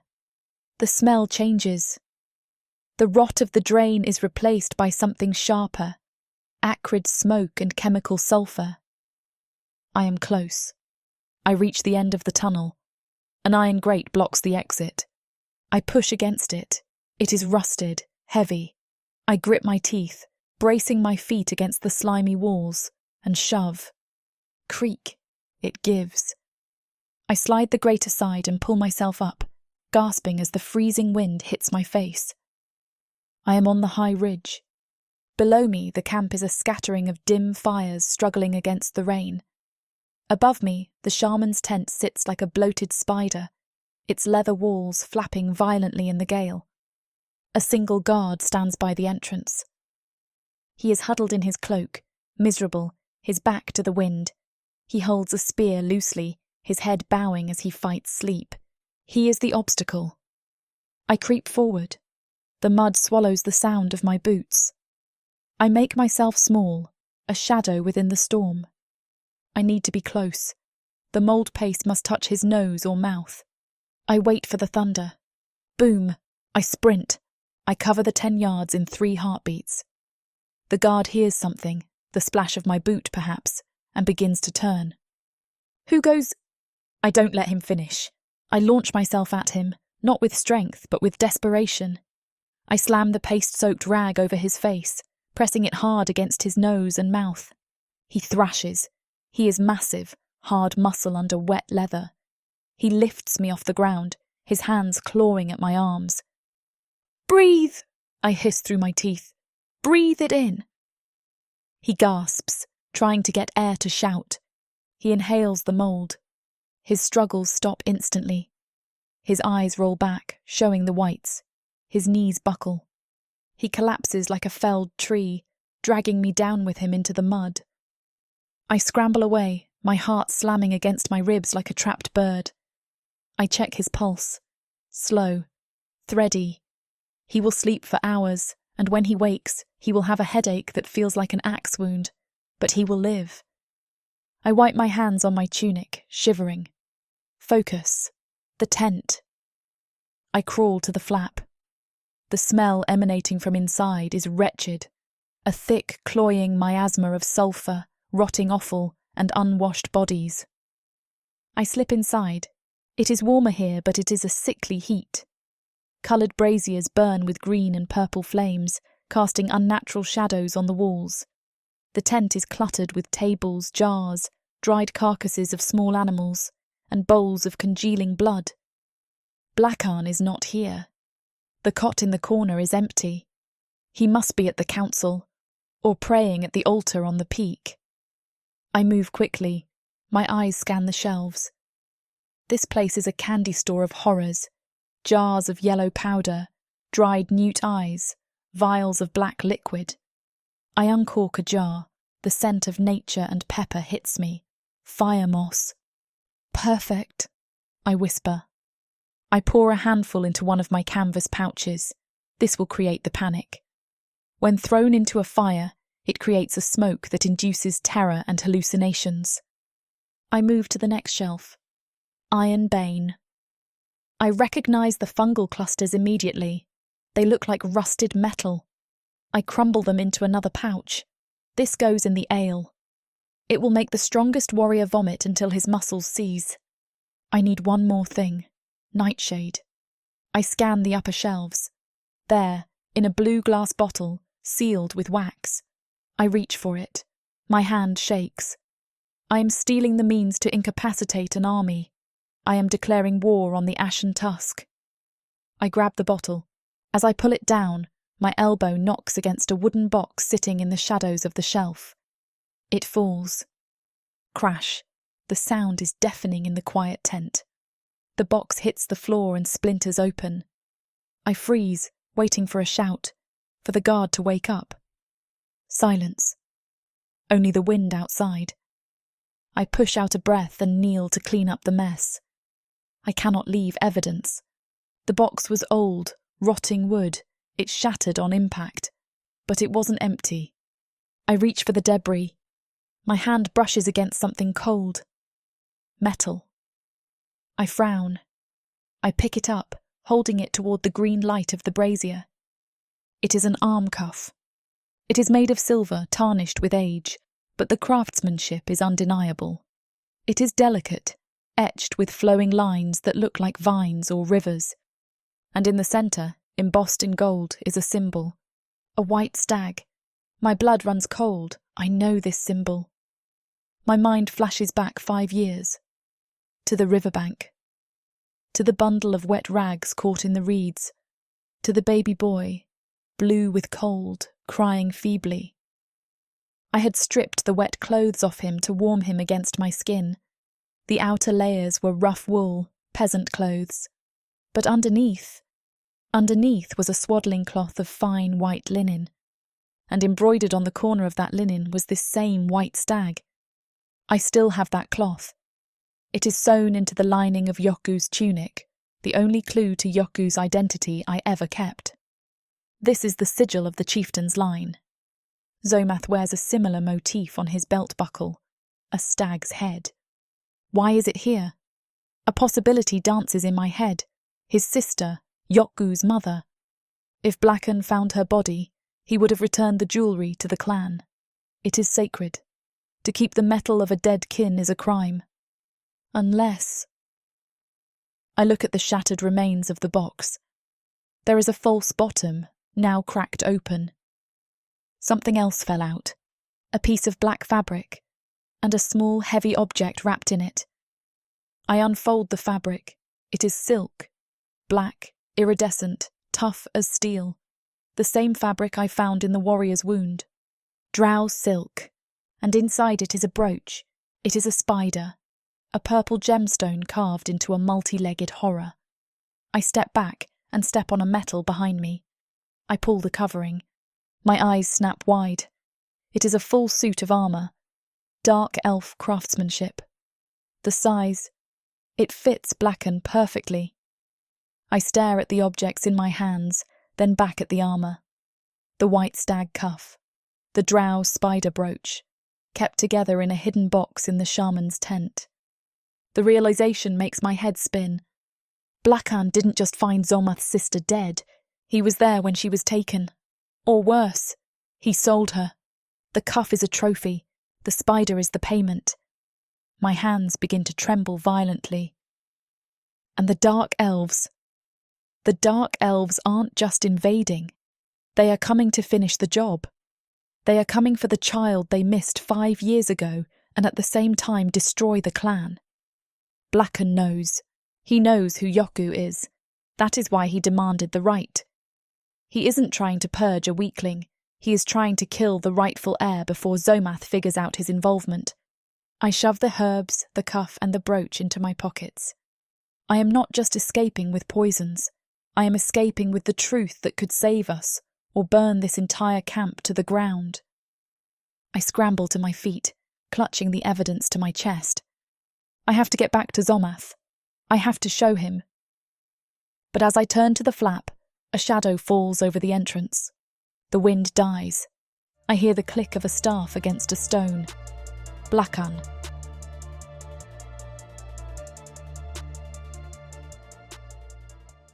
Escape this world and step into one where romance and magic intertwine across realms, with stories that are not just standalone tales, but part of a vast, interconnected universe.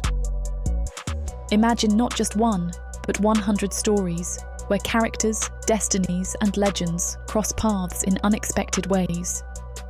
100 audiobooks from the Romantasy 100 book bundle. These aren't just isolated stories. They share themes, worlds, and threads that make every journey feel part of something grander. Fated lovers, ancient prophecies, and the delicate balance between power and passion. Get all of these stories today for a mind-blowing 90% off. That's right, 100 audiobooks for the price of 10.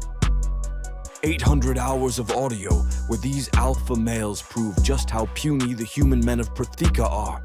12 complete series where they show their human women what they've been missing and more. One-time purchase, lifetime access to a universe of interconnected magic and romance. Protheka's magic is eternal. With the Romantasy 100 book bundle, your pleasure will be too.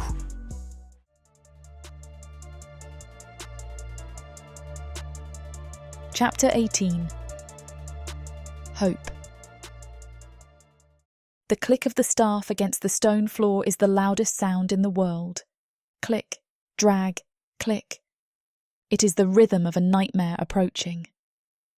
I throw myself backward, scrambling on hands and knees away from the broken box and the shelves. There is nowhere to go. The tent is a circular trap of clutter. To my right is a table covered in flayed rabbit carcasses. To my left, a rack of drying furs that smell of urine and tanning acid. I dive behind the rack. I curl into a ball, pulling my knees to my chest, making myself as small as humanly possible. I press my face into the dirt floor, trying to smother the sound of my frantic heart, which is slamming against my bones so hard I am certain it is audible. My body wants to run. My brain screams at me to stay frozen. The tent flap sweeps open. Blacken enters. He brings the wind with him, causing the green and purple flames of the braziers to dance violently, casting long skeletal shadows that stretch across the floor. From my vantage point behind the stinking hides, I can only see his feet. They are bare, the skin grey and cracked like old parchment, the toenails twisted into yellow claws that grip the earth. He stops. He inhales. A long, rattling intake of breath that sounds like dry leaves scraping together. He smells it. He smells the intrusion. He smells the faint, lingering odour of the somnus mould I used on the guard outside. Or perhaps he smells the sweat of my fear cutting through the sulphur. "Rats!" he hisses to himself. He moves further into the room. He is walking straight toward the shelf, straight toward the shattered box and the empty space where the arm cuff and the spider brooch used to be. I squeeze my eyes shut. My hand clutches the stolen items in my pocket, so tight the metal of the cuff bites into my palm. If he looks down, I am dead. If he finds me, Yoku dies. He takes another step. He is 2 feet from the evidence. I brace myself. I grip the small iron knife in my other hand. It is useless against a shaman, but I will not die cowering behind a skin rack. I will go for the neck. I will... "Master!" The shout comes from the entrance, frantic and breathless. Blakan spins around, his robes swirling with a sound like dry husks. A warrior stands at the tent flap. He is drenched, mud splattering his armour, his chest heaving. "Forgive the intrusion, Blakan, but you must come. The lower camp is in chaos." "I did not give permission to be disturbed." Blakan snarls, his voice dripping with venom. "If this is about the weather..." "It is the chieftain," the warrior blurts out. "He has taken the barracks. He dragged Urzoth the Silent into the rain. He found a blade, master. A black blade."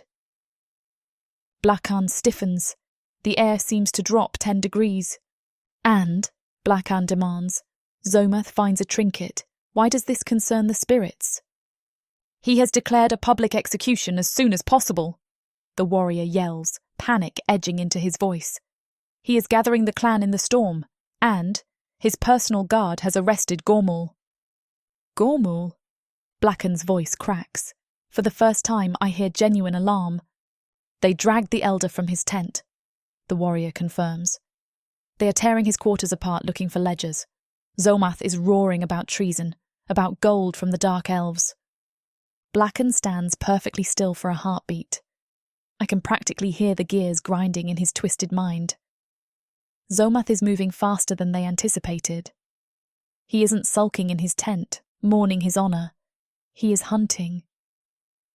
"The snake eater," Blakan whispers, a low, dangerous sound. "He has grown fat and careless.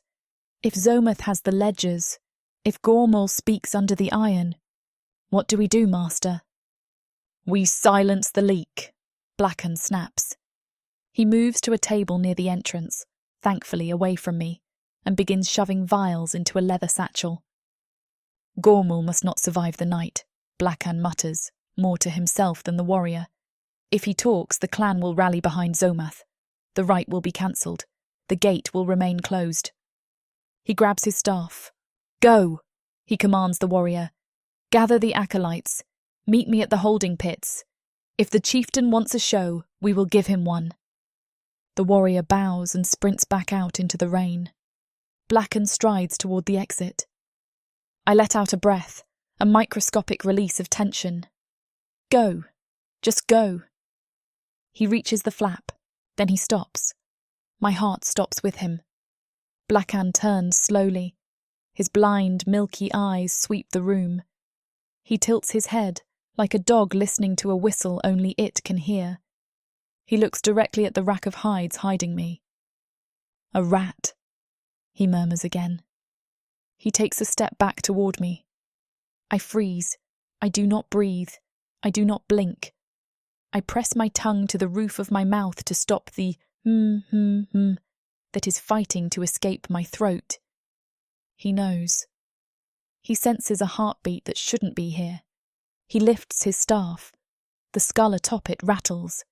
He reaches out with a withered hand to push the hides aside. Crash. Outside, a clap of thunder shakes the mountain so violently that a clay jar on the top shelf vibrates off the edge and shatters on the floor near the entrance. Blackan flinches. The noise breaks his concentration. "Curse this storm," he spits. He looks at the shattered jar, then back at the exit. The urgency of Gormal's arrest overrides his suspicion of the room. He cannot waste time hunting vermin when his coup is crumbling. "I will deal with the filth later," he growls. He turns and ducks out of the tent, disappearing into the swirling darkness. I wait. 1 second. 5 seconds. 10. I exhale. It is a shuddering, ragged sound that leaves me lightheaded. I scramble out from behind the rack. My legs are shaking so badly I almost fall. I don't look at the mess on the floor. I don't look at the shelves. Escape. I run to the back of the tent, to the grate I pried open. The descent is worse than the climb. I slide into the drainage pipe feet first. The slime is slicker now, or maybe my hands are just sweatier. I slide uncontrolled for a few feet, scraping my chin against the rough stone before I catch myself. I crawl. I crawl through the darkness, the freezing water soaking my chest, the smell of rot filling my nose. I have the poison. I have the antidote. I have evidence of his treason. My mind races as I drag myself through the muck. Zolmath is executing Urzoth. He found a drow blade. He knows. He figured it out on his own. He isn't just the brute force I accused him of being. He is a strategist, and he is fighting for us. I called him a monster. I told him he was sacrificing Yoku for a crown. But he is out there in the rain, tearing his own clan apart to find the rot, risking civil war to stop the Dark Elves. I have to get to him. I have to show him the cuff. I see the faint outline of the loose stone ahead. I reach it, gasping for air. I shove the stone aside and tumble out of the wall, landing hard on the floor of the annex. I lie there for a second, coughing, wet and shivering, covered in grey slime and sewage. I clutch the pocket with the cuff. Safe. I push myself up to my knees. "Yoku," I whisper, checking the corner. The pile of furs is undisturbed. He is still asleep. I let out a sob of relief. I need to clean up. I need to hide the tunnel entrance. I need to get these wet clothes off before... An interesting way to enter a room. The voice is deep, resonant, and terrifyingly close. I freeze on my hands and knees. I look up. Zomath is standing in the doorway between the command tent and the annex. The leather curtain is pulled back in his hand. He is terrifying. He is still wearing his armour, but it is splattered with fresh dark blood that the rain hasn't washed away yet. His hair is wild, wet strands falling over his face. His chest heaves, as if he has just run a mile or killed a man with his bare hands. But it is his eyes that pin me to the floor. They are black pits of fury, dilated and focused entirely on me. He looks at the hole in the wall. He looks at the trail of black slime I have dragged across his clean floor. He looks at me, shivering, covered in filth, smelling of the shaman's drain. He steps into the room. The air pressure drops. The smell of ozone and violence floods the small space, choking me. "I leave you to take care of the air," he says. His voice is dangerously quiet. Click, scrape. "I go to purge the traitors from my ranks, to buy you time." He looms over me, a dark tower of judgment. and I return to find you crawling out of the walls like a thief." He reaches down and grabs my arm. He hauls me to my feet, ignoring the filth on my skin. His grip is iron hard. "Where were you, Hope?" he snarls, pulling me close enough that I can feel the heat radiating off his armour. "And what have you brought into my stronghold?"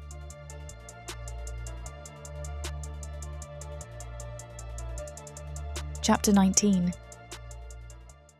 Hope. "I asked you a question, Hope." Zomath's voice vibrates through the bones of my arm. His grip is iron hard, not painful, but absolute. He is a wall of heat and wet leather, smelling of the storm and the copper tang of fresh violence. I stare up at him, my heart hammering against my ribs. My hand is in my pocket, clutching the cold metal of the arm cuff and the sharp edges of the spider brooch. I have the truth. I have the weapon that could end this. "Zomath," I gasp, my breath coming in ragged bursts. "You have to listen. I wasn't stealing. I found—" "Chieftain!" The shout comes from outside the annex, cutting through the heavy air like a blade. The leather curtain is ripped aside. 3 warriors stand there. They are not Zomath's personal guard. They wear the crimson sashes of the council's enforcement arm. Their faces are grim, their hands resting on the hilts of their axes. "The council is convened," the lead warrior barks. He does not bow. "You are summoned, Zomath, immediately." Zomath stiffens. He does not release me. "I am dealing with a security breach," Zomath growls, not looking away from me.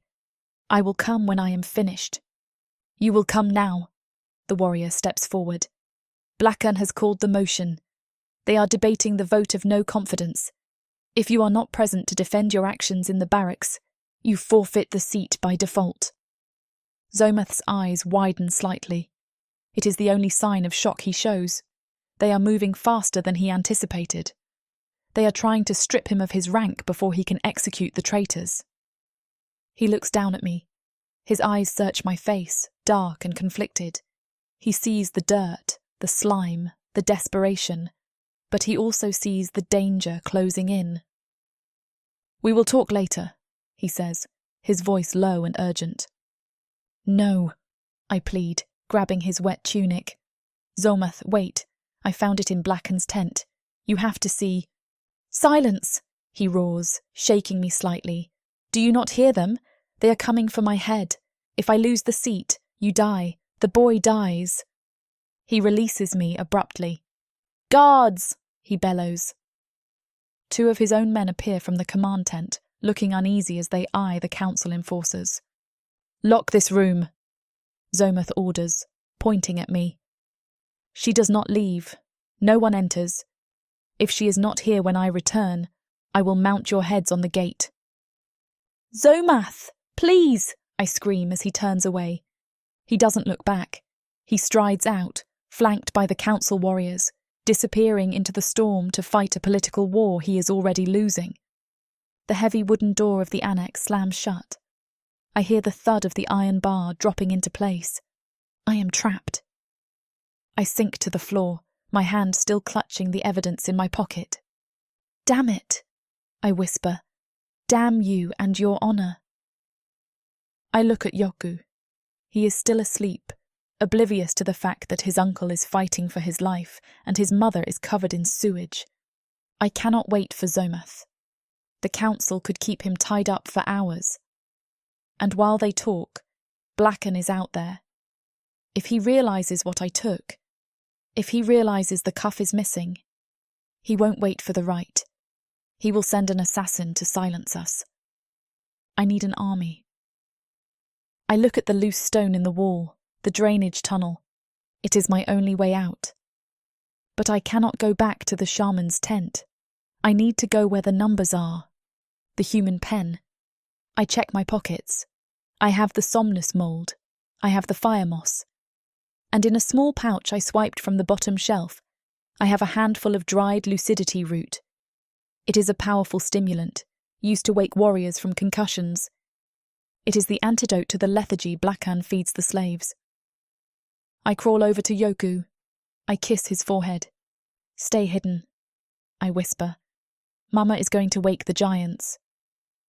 I turn and dive back into the wall. The crawl to the lower quadrant is easier.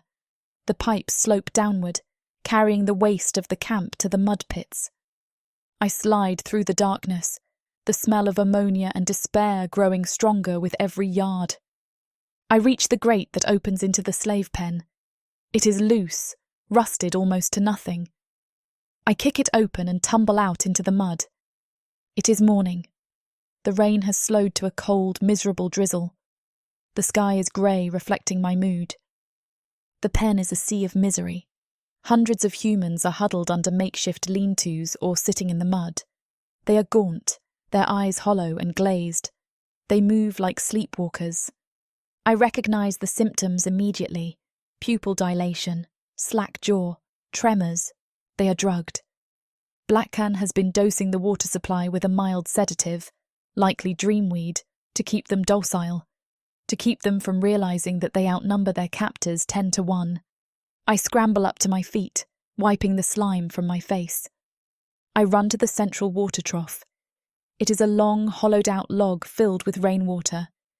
I reach deep into my pocket and pull out the pouch of lucidity root. I crush the dried roots in my fist, grinding them into a fine powder, and dump the entire contents into the water. Drink, I whisper. Wake up. I grab a rusted ladle hanging from the side and stir the water frantically. A few humans look at me. They are dull, uninterested. Water, I shout. Fresh water. An old man near me shuffles forward. He dips a cracked cup into the trough and drinks. I watch him. Wait for the uptake. 30 seconds. He blinks. He shakes his head, as if a fly just buzzed in his ear. Then he stands straighter. The glaze over his eyes recedes, replaced by confusion and then recognition. What's going on? He croaks. My head's clear. Drink, I order the others. Pass it around, now. The old man helps me. We fill cups, helmets, cupped hands. We force the water into the mouths of the men and women nearest us. It spreads like a ripple in a pond. One by one they wake up. The slump in their shoulders disappears. They look around at the mud, at the high wooden walls, at the orc guards standing bored on the perimeter. The fog lifts, and the horror of their reality crashes down on them. I climb onto the edge of the trough. Listen to me, I scream. My voice is hoarse, but it carries. Hundreds of faces turn toward me. They are scared, they are weak, but they are awake. Look at them. I point to the guards on the wall. Count them. There are 5 guards. There are 300 of us. A murmur runs through the crowd. They have drugged you, I tell them. They put poison in the water to make you sheep. But the wolf is at the door, and he doesn't care if you are sheep or lions. He will eat you all the same. I see fear.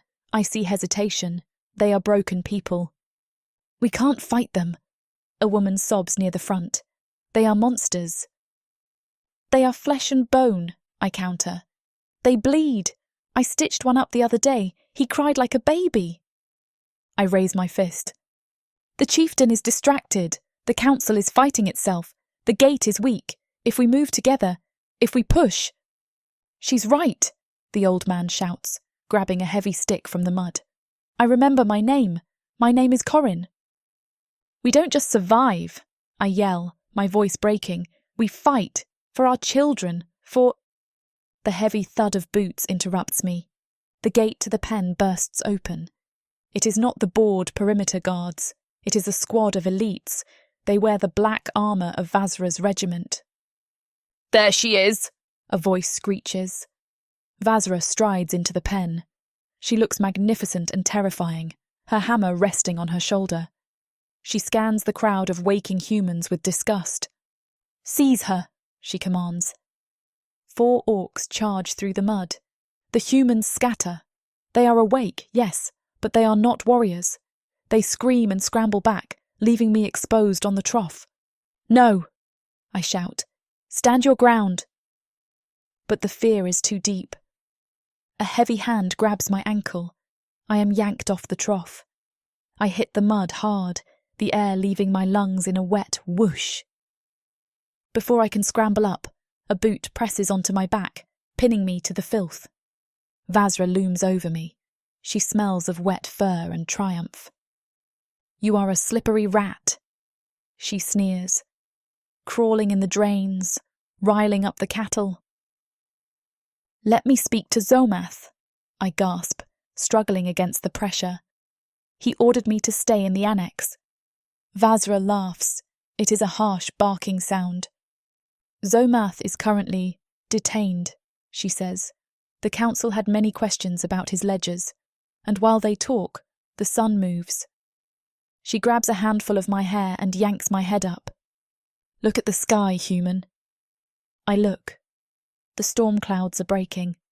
The sun is high up, painting the sky in blood-red streaks as if knowing what is happening here. He wanted time, Vazra whispers. But the ancestors are impatient. The Rite of Iron has been moved. My blood runs cold. No, it begins tonight, she hisses. At sunset. She shoves my face back into the mud. Drag her and make sure to lock her up where she can see the bastard child. She orders her guards. Let her watch. It will be a lesson to the rest of the livestock. 2 guards haul me to my feet. My arms are wrenched behind my back. Fight! I scream at the humans. Help me! But they are cowering against the walls. They are awake, but they are leaderless. As the guards drag me out of the pen, a sound begins to echo through the valley. Boom, boom, boom. Drums. Deep, resonant war drums made of stretched skin and hollowed logs. They beat in time with my racing heart. The sun touches the peak of the mountain. The rite has begun.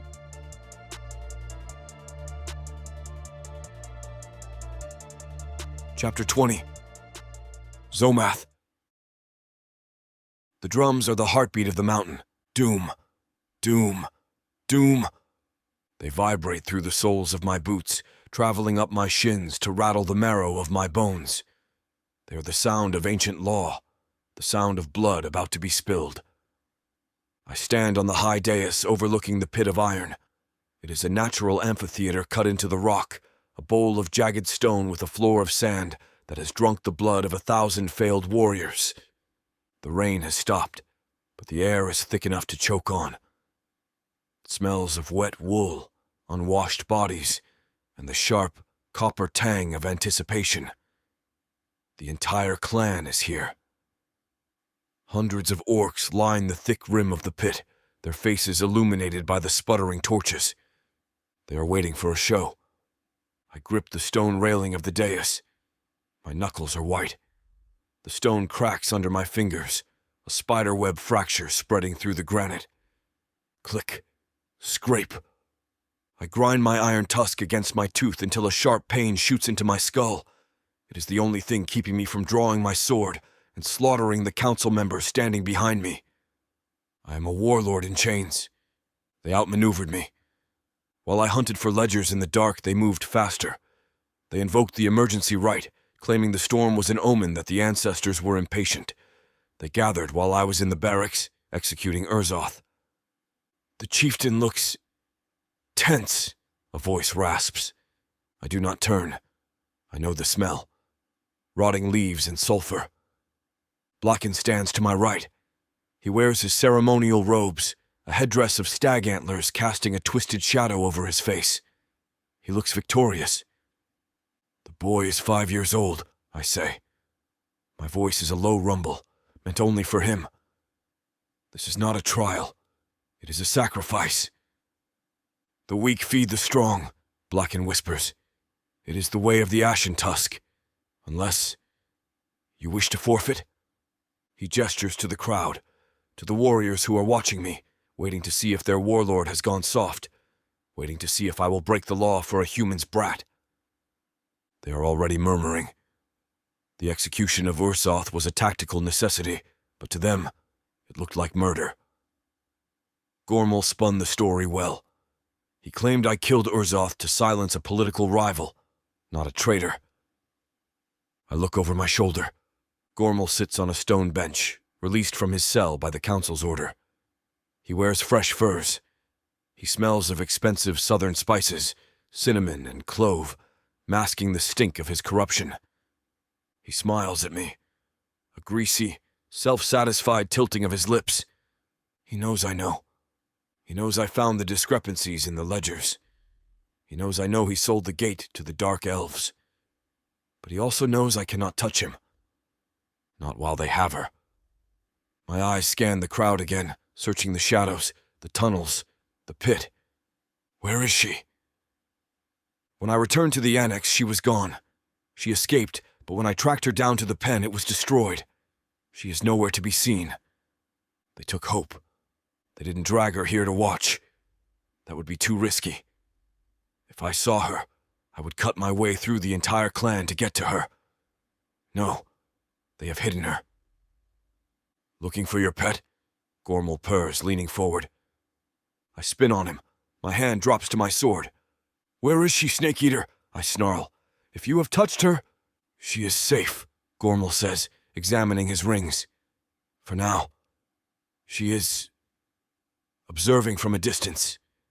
A secure location. He meets my eyes. His gaze is hard, flinty. If the boy completes the rite, she lives.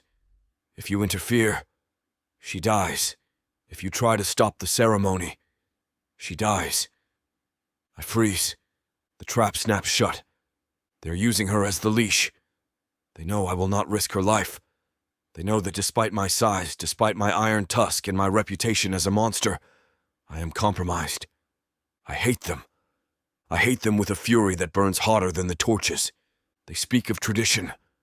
They speak of the old ways. But it is a lie. They have lined their pouches with gold.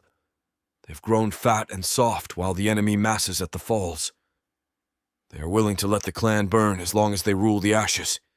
Click. Scrape. I turn back to the pit. I have to play their game. For now, Korg is not here. I sent him into the shadows the moment I found the annex empty. He is hunting. He is tearing the camp apart looking for her. Survive, Hope, I think, projecting the thought into the humid air. Survive until I find you. And the boy? I look down at the sand. You must survive too, little one.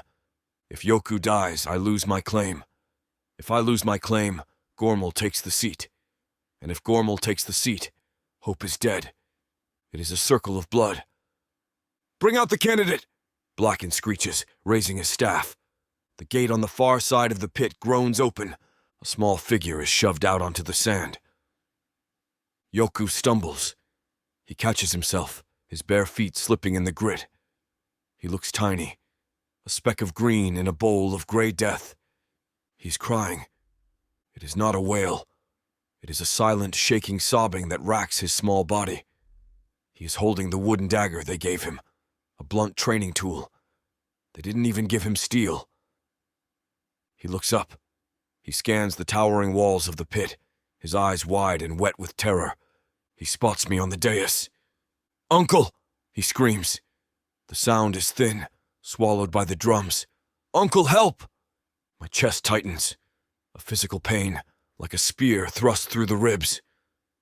I promised my sister when she was alive I held him in my arms. I promised Hope.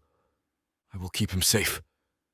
And now I stand here, watching him walk to his death, bound by the threats of cowards.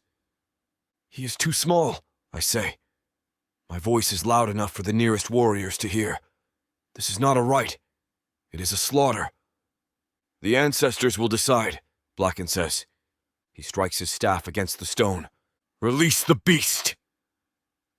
At the far end of the pit, the heavy iron portcullis begins to rise. Clank, clank, clank. A smell wafts out of the darkness. It is not the musky scent of a wolf. It is not the earthy smell of a bear. It is the smell of rot, of acid, of something wrong. The crowd goes silent. The drums stop. I lean over the railing. Something steps out of the shadows. It is massive. It stands on 4 legs, but the anatomy is twisted. Wrong. It is a chimera, but not the noble beasts of the southern myths. This is a Prothecan nightmare. It has the body of a mangy, starving lion, its ribs showing through the patch fur. But growing out of its spine is a second head, a goat's head, its eyes blind and milky, bleeding softly. And the tail. The tail is a thick, muscular serpent, hissing and snapping at the air. It has been starved. I can smell the hunger on it, a sharp, acidic stench that burns the nose. It has been beaten. Fresh welts crisscross its flank. It is mad with pain and hunger. Yoku screams. He drops the wooden dagger. He backs up until he hits the wall of the pit. The chimera sees him. The lion head lowers, a low growl vibrating in its chest. The snake tail rears up, tasting the air. "No," I growl. I cannot do this. I cannot watch her son be torn apart. If he dies, she will never forgive me. If he dies, I am nothing but a monster in a crown. "Stop!" I roar. I move to the stairs leading down to the pit. "The boy is not ready. I invoke the chieftain's right of intervention." "Denied!" Gormal shouts. "The rite has begun!" I ignore him. I draw my sword. The steel rings out, bright and lethal in the torchlight. I take a step down the stairs. A shadow blocks my path. Vasra. She stands on the step below me. She is fully armored, her massive warhammer resting on her shoulder. She is grinning. She smells of arousal. The violence excites her. "Move, Vasra," I warn her, "or I will cleave you in half."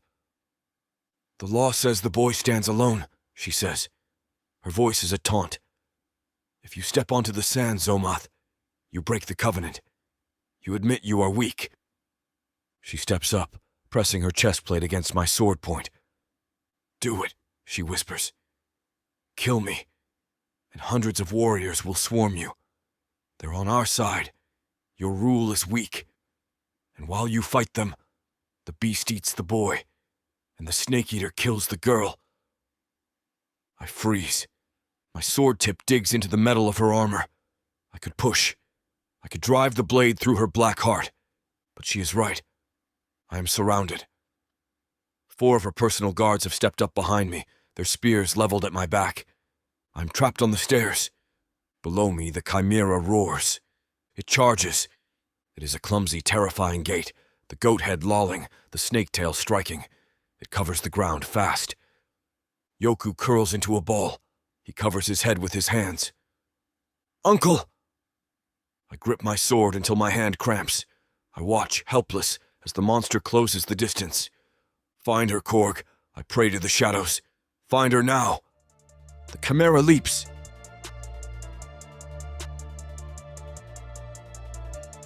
Chapter 21. Hope. The window of this room is a high, narrow slit in the stone, barred with iron. I cling to it, my fingers wrapped around the cold metal until my joints turn white. From here I see the amphitheatre. I see the torches flickering like dying stars. I see the pit. And I see my son. Yogu is a speck of green in a world of grey stone and bloodlust. He stands pressed against the wall of the pit, his small chest heaving. Across from him the beast, that twisted nightmare of lion, goat and serpent, prowls closer, its hunger radiating even at this distance. I see Zomath. He is on the stairs, frozen. Vasra stands above him, her weapon pressed to his chest, and 4 guards flank him. He is a mountain held back by pebbles, but the law binds him tighter than any chain. He lowers his sword, he steps back. He is giving up. A sound rips from my throat, a low, keen wail of pure despair. "No," I whisper, "don't let him die, please." But the beast coils its muscles. The lion's head lowers. I stop screaming. I force my eyes open. I force myself to watch. If Yoku dies, he will not die alone. I will witness it. I will burn every second of his pain into my brain, and I will carry it like a poisoned blade until the day I die. I owe him that. I owe him a mother's witness. tears stream down my face, hot and silent, salting my lips. Goodbye, my love. Goodbye, little soldier. The beast leaps, and then the world tilts. The roar of the crowd, the bloodthirsty chant of the clan, suddenly cuts off. It isn't a gradual silence, it is a collapse. Around the rim of the pit, warriors begin to slump. It looks as if their strings have been cut. Massive, armoured bodies sway and crash to the ground with the heavy thud clank of dead weight. One warrior falls, then 10, then 50. They pitch forward, sliding down the steep stone seating. Some tumble over the edge, landing in the sand of the pit with bone-breaking impacts. The beast skids to a halt, distracted by the rain of bodies falling around it. It snaps at a falling orc, turning away from Yoku. My breath hitches. What? I cling tighter to the bars. I realised it must be the ale, the ironbane, the somnus mould. But who fed it to them? I am here, locked up. I watch as a massive orc near the dais doubles over, vomiting violently before collapsing face first into the dirt. The poison. It worked. It took time. Their metabolisms are like furnaces, burning through everything, but the dosage was high. Panic explodes in the amphitheatre. The orcs who are still standing, the ones who didn't drink or didn't drink enough, are shouting, drawing weapons, spinning in circles looking for an invisible enemy. They scream at the air, swinging at shadows, terrified of a curse they cannot see. "It worked!" I scream, the sound echoing in the empty room. "Yokgu, run!" He scrambles away from the confused beast, hiding behind a pile of fallen warriors. Suddenly, the heavy oak door of the annex rattles. "Hope!" It is a human voice, female. "Hope, are you in there?" I spin around. "Yes, I'm here. Open it." "It's barred from the outside," the woman shouts. It sounds like Alara, the woman from the laundry tents. "We found your stash, healer. We found the roots in the trough. We decided we aren't cattle." I hear the grunt of effort, the sound of wood splintering, but the bar holds. "Hurry!" I beg. "Please!" Then a low, guttural growl shakes the doorframe.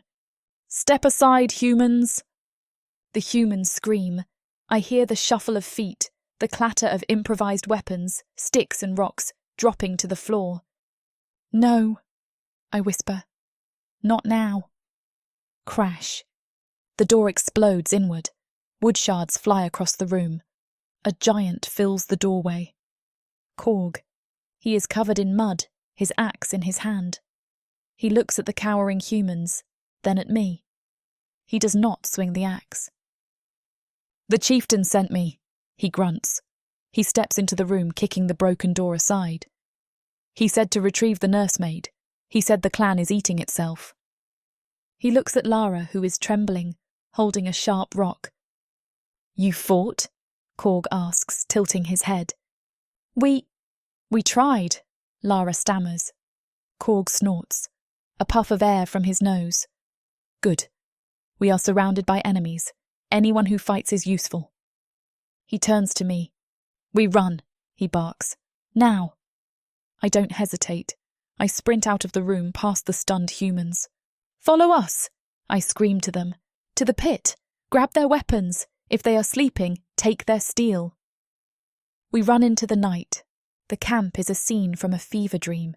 Bodies of orcs litter the muddy paths. Some are groaning, clutching their stomachs. Others are snoring deeply, the somnus mould having dragged them into the dark. But there are others, Vazra's elite, the ones on duty who stayed sober, who are awake, and they are confused. We dodge a patrol near the armory. Korg decapitates a guard who tries to stop us, moving with a terrifying, efficient grace. We burst into the amphitheatre. The scene is chaos. The torches have been knocked over, setting small fires in the stands.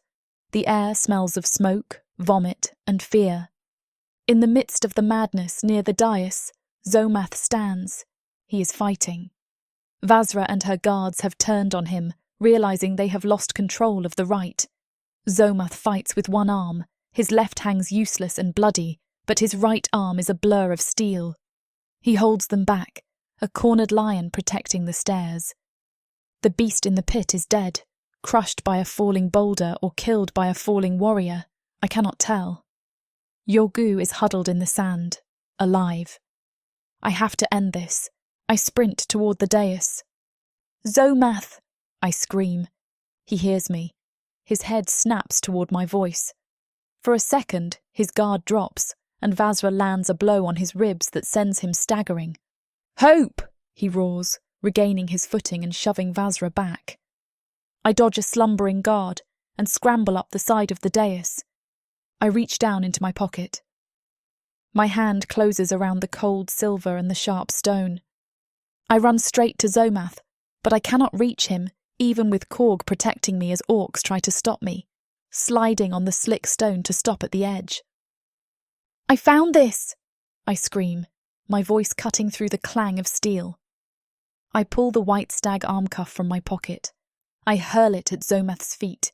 It hits the stone with a clear, ringing ching. Zomath looks down. He freezes.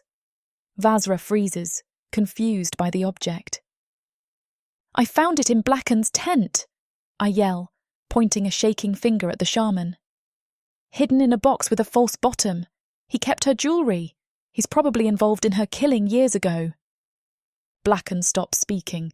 His face goes grey. "Lies!" he screeches. "The human witch lies." "And this!" I scream. I pull out the spider brooch, raising it up and showing it to everyone around me. The purple gem glows malevolently in the firelight. "He carries the sign of the 13!" I shout to the crowd, to the warriors who are still standing. "He takes payment in drow steel. He sold the clan."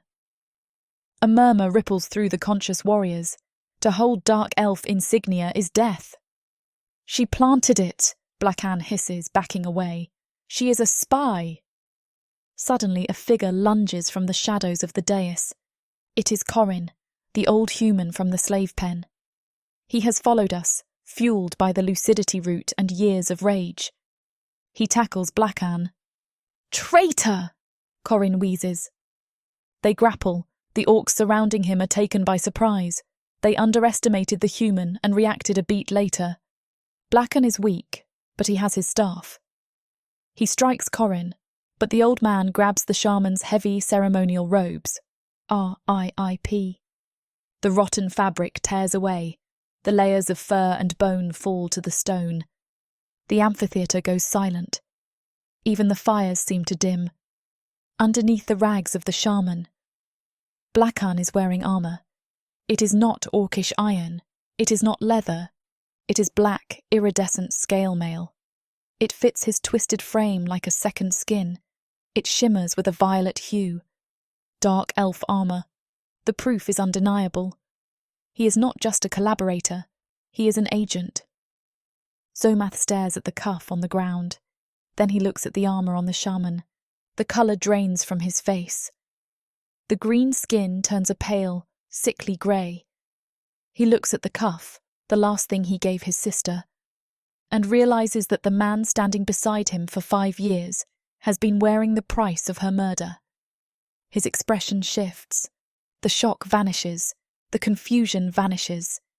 In their place is a rage so pure, so absolute, that it feels like the mountain itself is holding its breath. Zomath turns to Blackan. Click. Scrape. The sound is deafening. "You," Zomath whispers, and the word is a death sentence.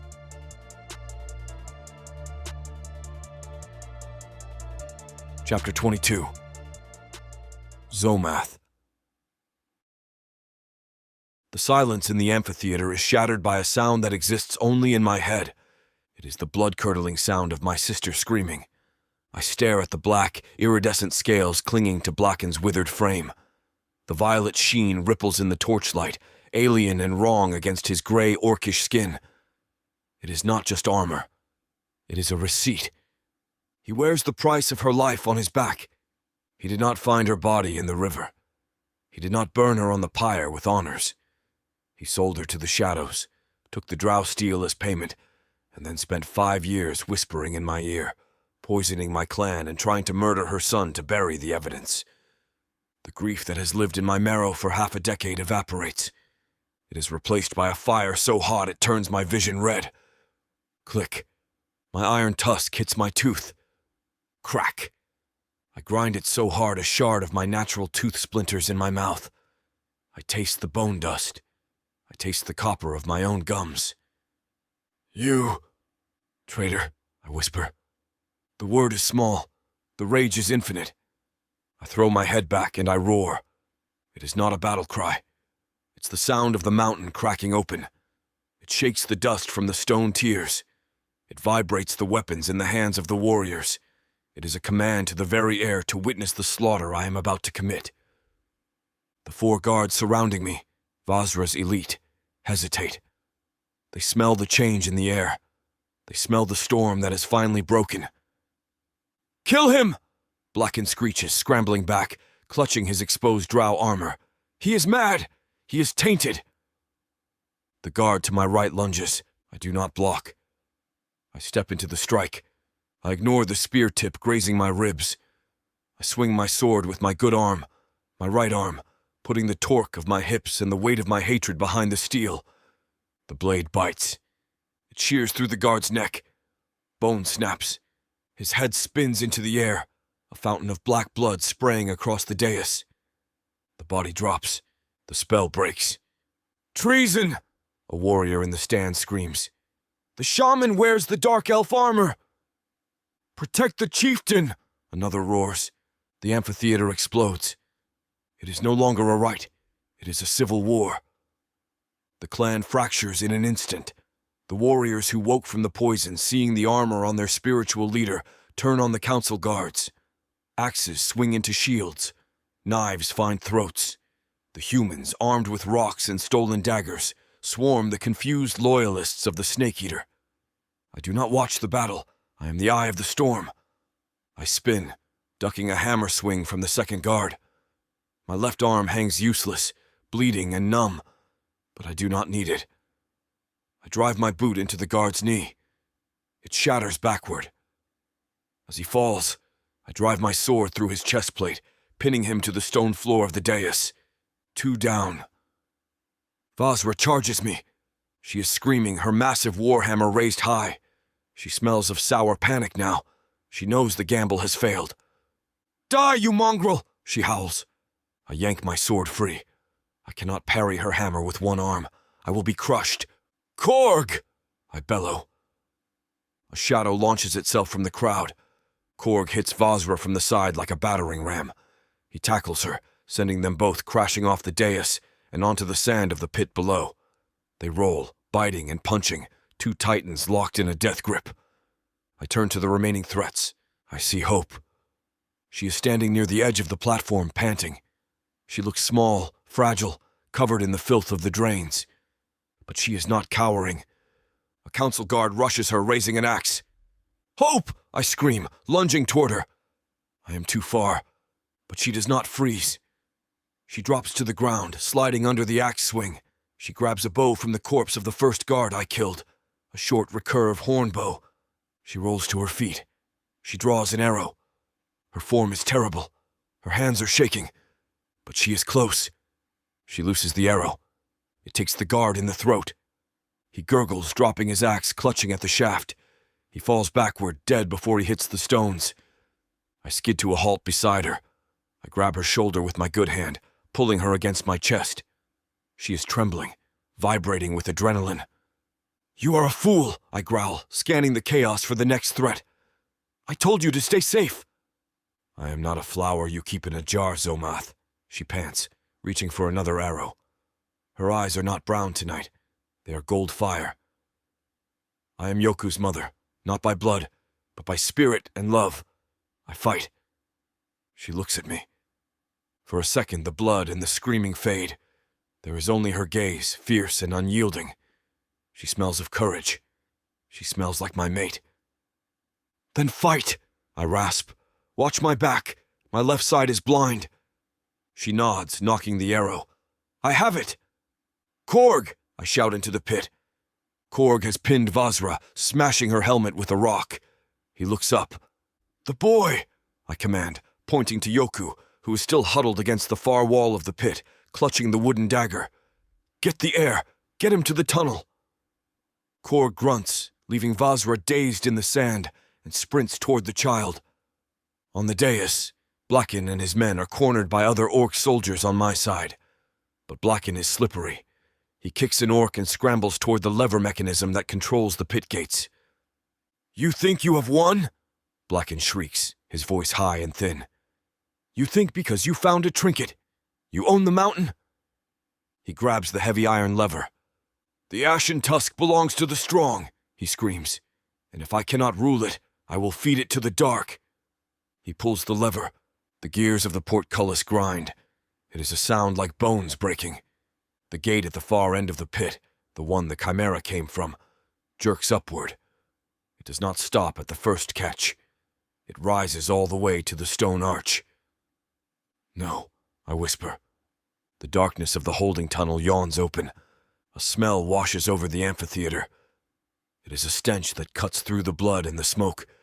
It smells of musk, rotting meat, and ancient, concentrated predator aggression. 1 beast was a test. 5 is a massacre. From the shadows they emerge, a cave bear, its hide matted with spikes. 2 dire wolves, brothers to the one I killed, snapping their jaws. A razor cat, sleek and silent, its tail twitching. And a second chimera larger than the first, its goat head screaming like a human child. The fighting in the pit stops. Warriors freeze. Blacken laughs. It is the sound of a man who has burned his own house down. "Eat!" the shaman commands the beasts. "Feast on the traitors!" The beasts pour onto the sand. They are between Korg and the boy. "Yoku!" Hope screams, raising her bow. I grip my sword, my arm screams in protest, but I force my fingers to lock around the leather. "To the pit!" I roar to my loyalists. "To the boy!" I leap from the dais.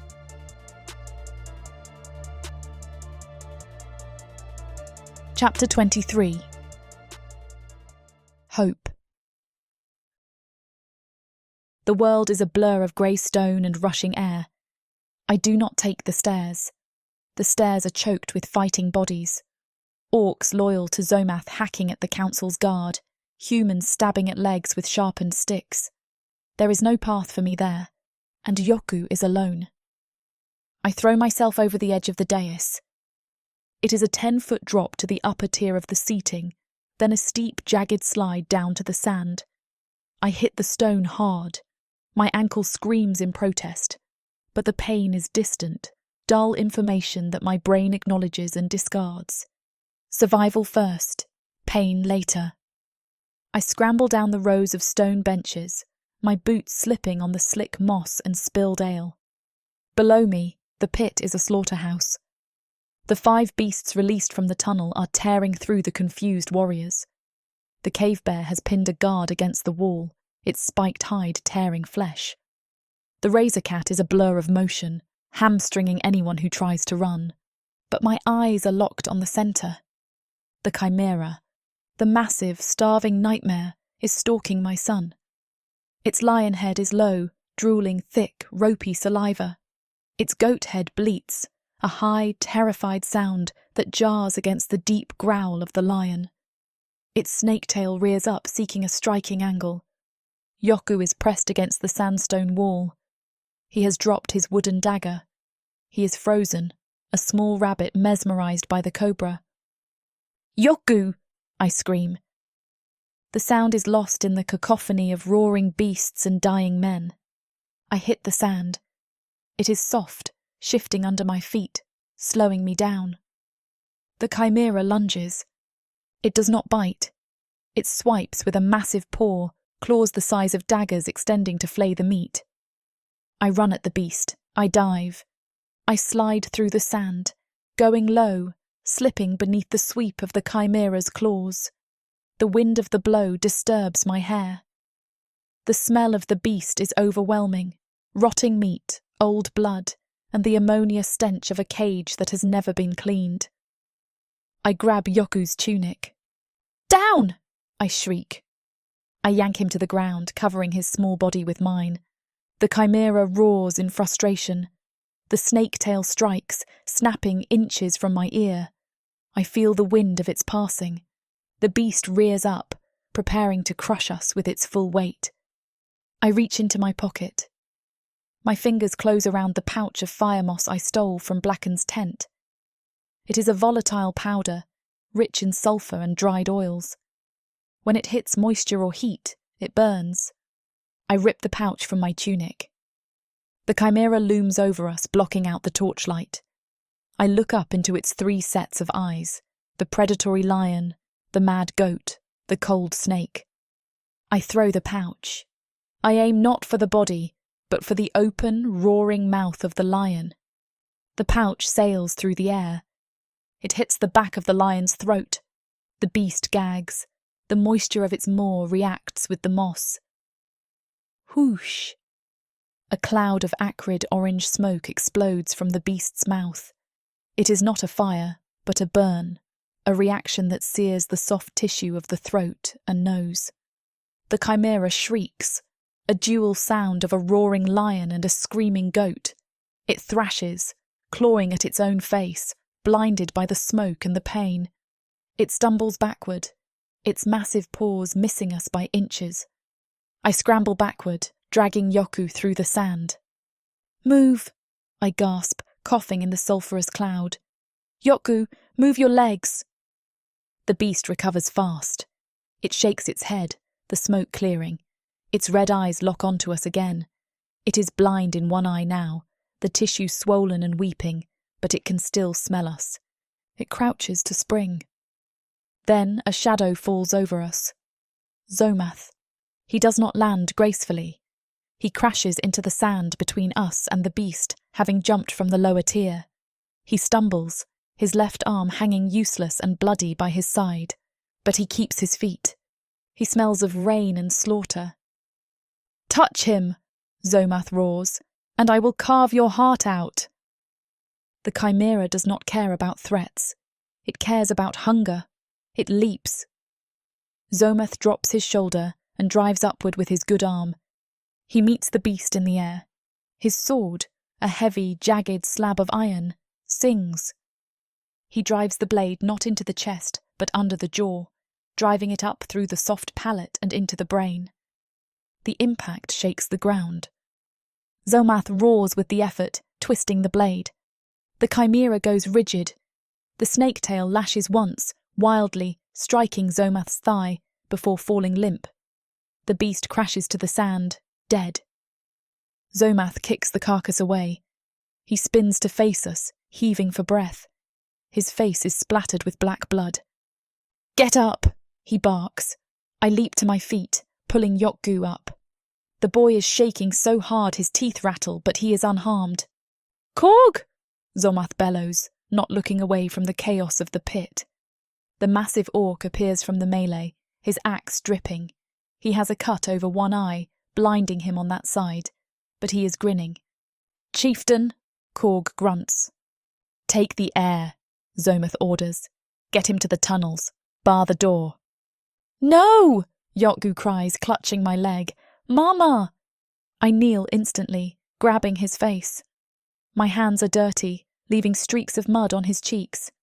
"Yokgu, look at me," I say, forcing my voice to be steel. "You have to go with Korg. You are the chieftain's blood. You have to survive." I kiss his forehead. It tastes of salt and fear. "Go!" I push him toward the giant. Korg scoops the boy up with one arm as if he weighs nothing. "I will die before they touch him," Korg promises. He turns and barrels through the fighting, using his shoulder as a battering ram to clear a path to the service tunnels. I watch them go. A piece of my heart goes with them, but I cannot follow. "Behind you!" Zomath roars. I spin around. A warrior loyal to the council, one of the few still standing, is charging me with a spear. I don't have a weapon. My bow was lost in the slide, but I am not alone. "Not today, ugly!" Corin, the old human, lunges from the side. He is holding a stolen orc dagger with 2 hands. He jabs it into the warrior's unprotected thigh. The warrior roars, turning to backhand the old man, but as he turns, he stumbles. His movements are sluggish, heavy. The Iron Bane. I see it in his eyes. The pupils are constricted to pinpoints. The poison in the ale is making his muscles seize. Another human, Lara, smashes a rock into the back of the warrior's knee. He goes down. Corin finishes him. I stare at them. The humans. The cattle. They are fighting alongside the loyalist orcs. They are moving in packs, using distraction and the weakness I gifted them to bring down giants. "Healer!" Elara shouts, pointing to the left. "Watch out!" One of the dire wolves has broken away from the pack. It is circling Zomath. Zomath is distracted, parrying blows from 2 council guards at once. He cannot see the wolf coming on his blind left side, the side where his arm hangs useless. I see a spear lying in the sand. I grab it. It is heavy, balanced for an orc, not a human woman. The wood is rough against my palms. I run. "Zomath, left!" He tries to turn, but he is engaged.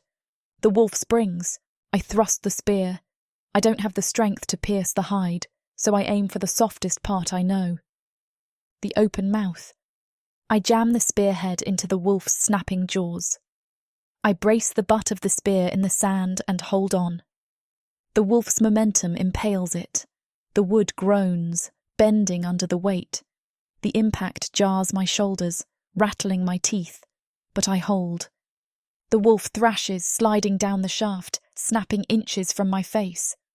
Zomath finishes his opponents with a brutal backhanded slash and spins around. He sees me holding the wolf at bay. He steps in. One clean chop with his sword severs the wolf's spine. The beast collapses.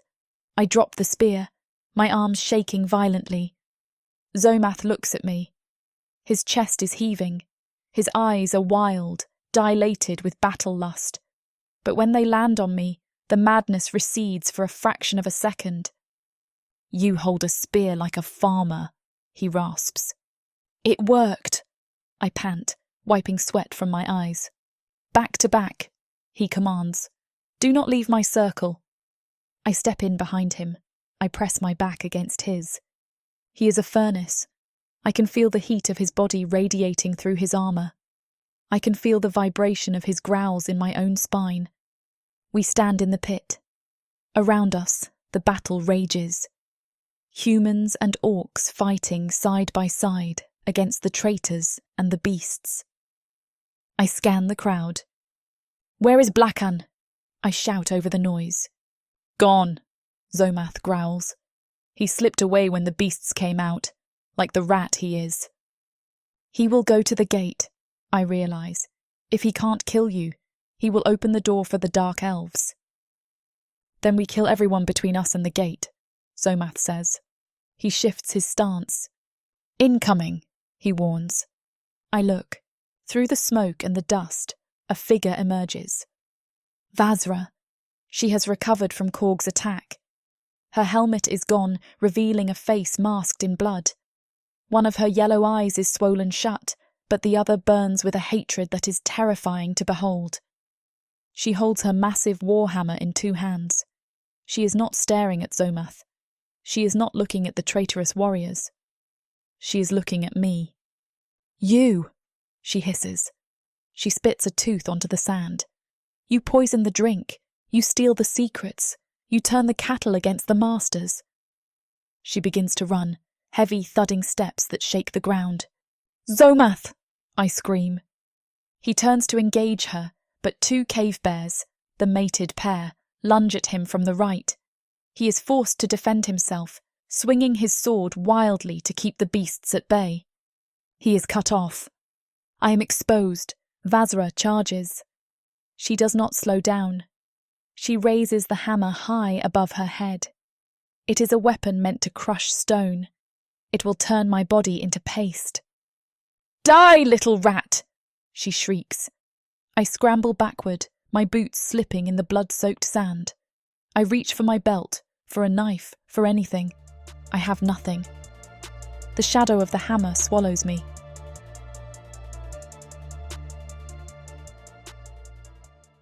Earth is pretty much a desolate wasteland since the orcs came over from Protheka, and being a woman, the best you can hope is to be someone's property. Now, after my curvy body catches Korthar's eye, he'll claim me, and I'll serve him, in any way he pleases. You're mine now. Listen to this story and more when you get the complete Orc Warriors of Protheka audiobook and ebook bundle. 40 books, 19 audiobooks, 19 ebooks. You even get 1 free novella and 1 free audiobook. All for a shocking 90% off. Protheka's magic is eternal, and the complete Orc Warriors of Protheka bundle will bring over 100 hours of that magic to you.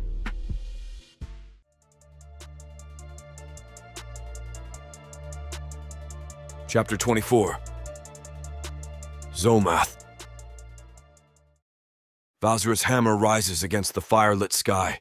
It is a black monolith of iron, stained with the gore of 100 battles. Beneath its shadow, hope scuttles backward in the bloody sand, weaponless, trapped. No, the word is a roar in my head that drowns out the drums, but I am not free. 2 cave bears block my path. They are a mated pair, massive mounds of muscle and spiked fur, smelling of wet earth and ancient hunger. The male swipes at my head. The female snaps at my legs. I cannot parry them both. I have 1 good arm. If I dance with them, hope dies. Time slows. I see the hammer begin its descent. I see Hope's eyes, wide, golden brown, terrified, lock onto mine. Choice. I make it. I drop my guard. I step into the female bear's reach. She lunges. Her jaws, filled with yellowed, rotting teeth, clamp onto my left thigh. The pain is blinding. It is a white-hot spear driving through muscle and scraping against the femur. I grit my teeth. I use the anchor. While her teeth are buried in my flesh, she cannot move. I plant my right foot. I swing my sword, the heavy, jagged iron blade, in a flat arc. It takes the male bear in the throat as he rears up to crush me. The blade bites deep, severing the windpipe and the spine. He drops like a stone. I do not stop. I look down at the female chewing on my leg. I roar. I drive the pommel of my sword into her eye socket. Crunch. She releases me with a shriek, thrashing backward. I limp. My leg is a ruin of torn meat. My left arm hangs useless. But I am moving. I sprint across the sand. Vazra's hammer is coming down. Hope! I bellow. Roll! She hears me. She doesn't look. She throws herself to the right, into the muck. The hammer strikes the sand where her skull was a heartbeat ago. Boom! The impact sends a shockwave through the ground. Sand explodes outward. I hit Vazra before she can lift the weapon. I use my weight. 300 pounds of armored orc slamming into her side. We go down. We crash into the lower wall of the pit. The air leaves her lungs in a wet grunt. I am on top of her, my hand seeking her throat. She is fast. She brings her knee up, driving it into my gut. It hits my armor, but the force bruises the organs beneath. She shoves me off. We scramble to our feet. We circle. The pit is chaos around us. Humans and loyalists are fighting the council guards. The surviving beasts are tearing through the ranks. But here, in this circle of blood, it is just us. Vazra laughs. She spits a tooth into the sand. Her face is a mask of blood, her yellow eyes burning with madness. Look at you, she sneers. She hefts the hammer. Crippled arm. Mailed leg. You are falling apart, Zomath. I am standing, I rasp. You fight for cattle, she screams. She swings the hammer, a wide horizontal sweep meant to break my ribs. You are a disgrace to the blood of Vor. I duck. The wind of the hammer rushes over my head. I strike. My sword sparks against her breastplate, leaving a deep gash in the steel but failing to penetrate. She is fresh. I am bleeding from a dozen wounds. The pheromones coming off her are thick and sour, not fear, but triumph. She smells my exhaustion. She smells the copper leak of my strength. She swings again, an overhead smash. I cannot block it. My arm will shatter. I sidestep. My bad leg buckles. I stumble. Vazra grins. Die! She raises the hammer for the killing blow. She has the high ground. She has the strength. By all Orcish logic, I am dead. But I am not thinking like an orc. I think of hope. I think of the way she uses leverage, the way she uses the environment, the way she outwits seasoned warriors. Honor is a luxury. Vazra steps forward, planting her feet to deliver the strike. I drop my sword. Vazra's eyes widen. She thinks I am surrendering. I reach down. I grab the heavy iron chain lying in the sand, the broken shackle of the dead chimera. I whip it. The heavy links lash out like a snake. They wrap around Vazra's ankle. I pull. I put my back into it. I put my rage into it. Vazra's feet fly out from under her. She crashes onto her back. The hammer flies from her hands, landing out of reach. I am on her instantly. I do not go for my sword. I grab her breastplate with my good hand and I drag her. "Let go!" she screeches, clawing at my face. Her nails dig into my cheek, tearing skin. I ignore it. I drag her across the sand. "You wanted the old ways?" I snarl, my face inches from hers. "You wanted the law of the beast?" I reach the edge of the pit wall where the shadows are deepest. The razor cat is there. It is wounded, a spear sticking out of its flank, maddened by pain. It is pacing, looking for something to kill. I lift Vazra up. "Feed the beast," I whisper. I kick her.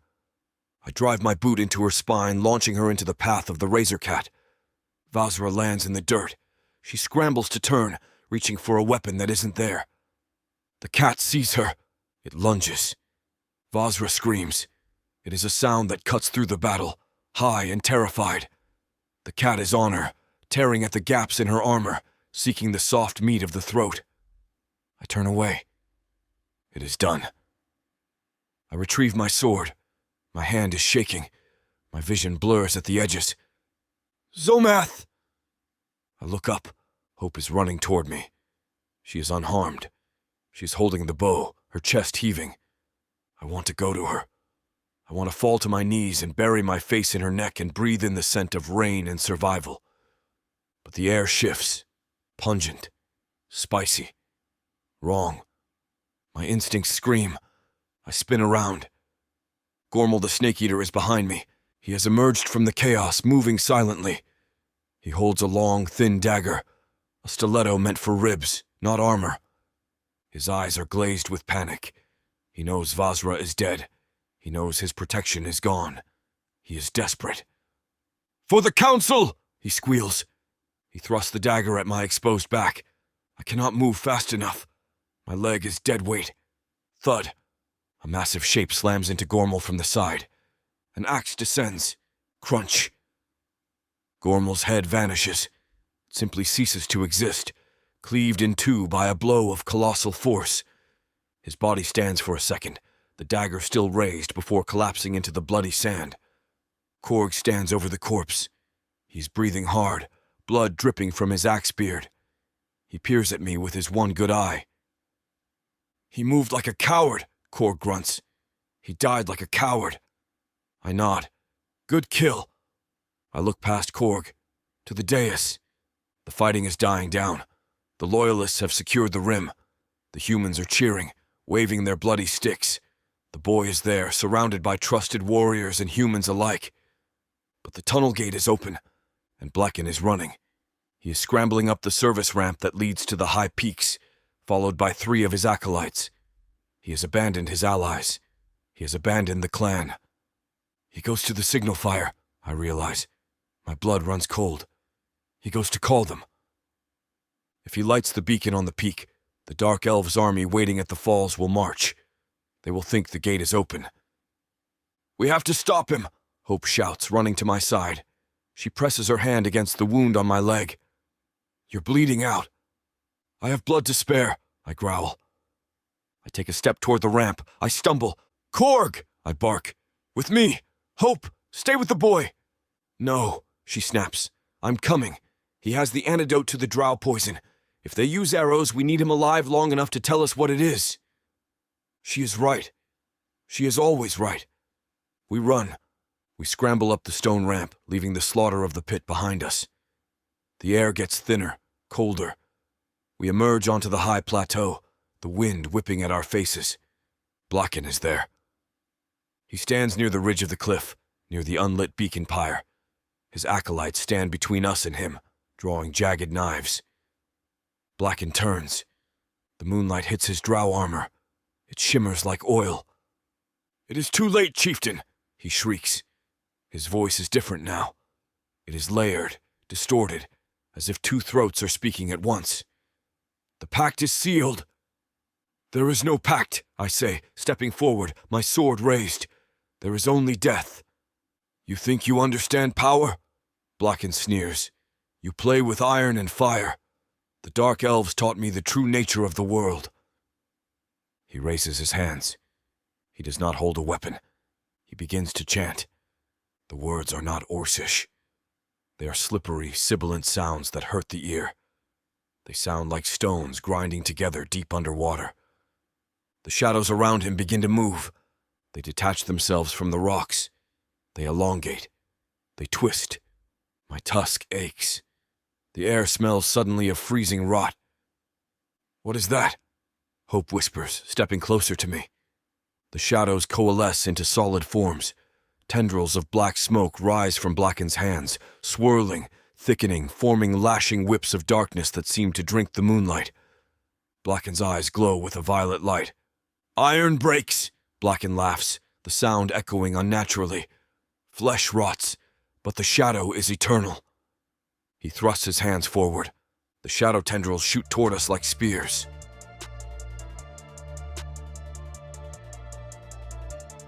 Chapter 25. Hope. The air on the plateau does not smell like wind or snow anymore.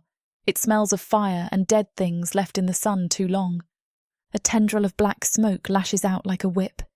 It cracks against the stone inches from my boot, leaving a scorched, bubbling mark on the granite. I scramble back, slipping on the scree.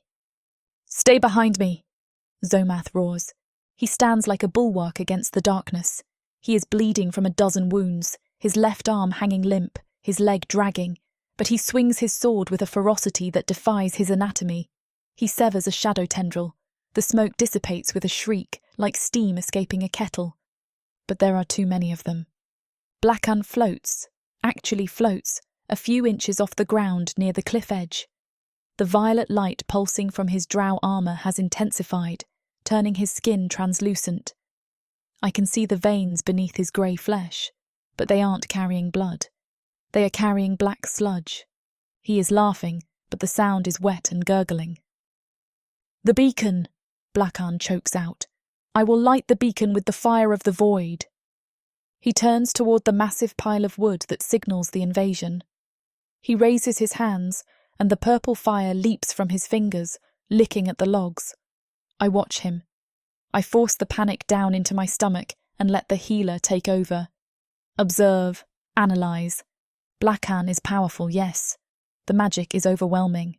But he is shaking. His movements are jerky, spasmodic, like a man in the final stages of swamp fever. He is sweating a black, oily substance. He isn't controlling the magic. It is eating him. He is a vessel too small for the power he has invited in. He is burning up from the inside out. And the source. My eyes lock onto his staff. The skull atop the wood is gone, shattered by the energy. In its place, the wood has twisted around a glowing violet crystal, the same material as the spider brooch. The shadows aren't coming from Blacken's hands. They are flowing through him from the staff. It is the root. He is just the branch. "The staff!" I scream over the wind. "Zomath! It's the staff! Sever the connection!" Zomath grunts, deflecting another lash of shadow fire. "I cannot get close. The wall is too thick." He is right. A swirling vortex of black energy surrounds the shaman, a barrier that shreds anything that touches it. Zomath's armour is smoking where the edges of the vortex have grazed him. If we wait, Blackan will light the fire. The Dark Elves will march. If we attack head-on, we die. I look around the plateau. My bow is gone, dropped on the ramp. My pockets are empty of poisons. My eyes land on the body of one of the acolytes Zomath killed moments ago. A spear lies in the dust. It is crude, heavy ironwood with a rusted tip. I am not a warrior. I cannot throw a spear with the force to pierce armour. I cannot drive it through a heart. But I don't need to kill him. I just need to make him look at me. The hum vibrates in my throat, a frantic lullaby. I run. I dash away from Zomath's protection, circling wide to the left. Hope, Zomath bellows, turning his head. Focus on him, I scream back. I grab the spear. It is heavy, unbalanced. I hoist it onto my shoulder. I run toward the cliff edge, putting myself between Blacken and the drop. Blacken! I shriek. The shaman turns. His eyes are entirely black now, no whites, no irises. He looks less like an orc and more like a corpse animated by hate. The rat squeaks. He gurgles. He raises a hand.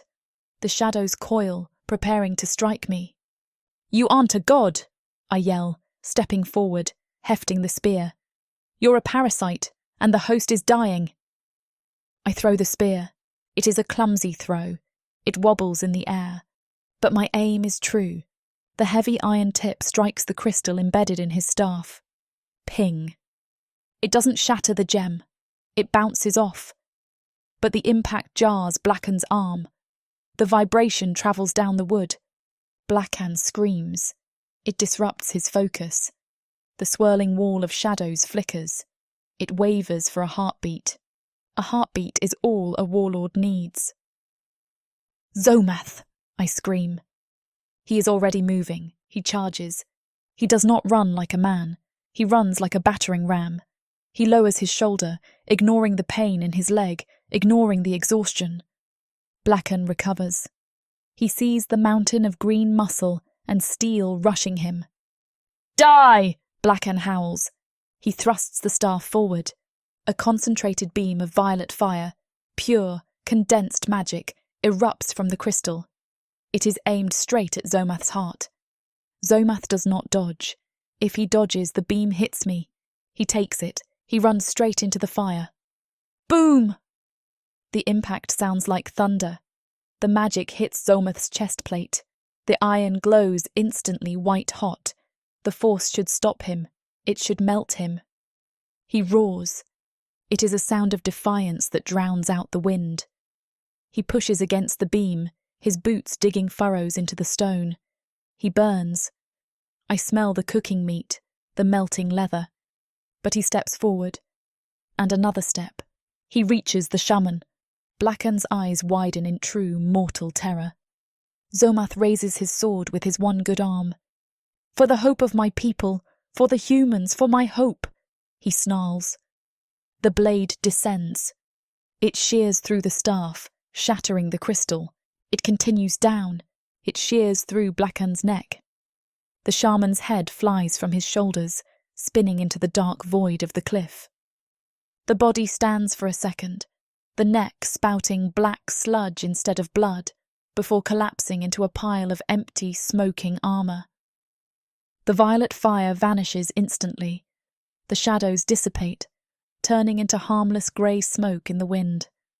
Silence crashes down on the plateau. Zomath? I whisper. He stands there, swaying. He is a ruin.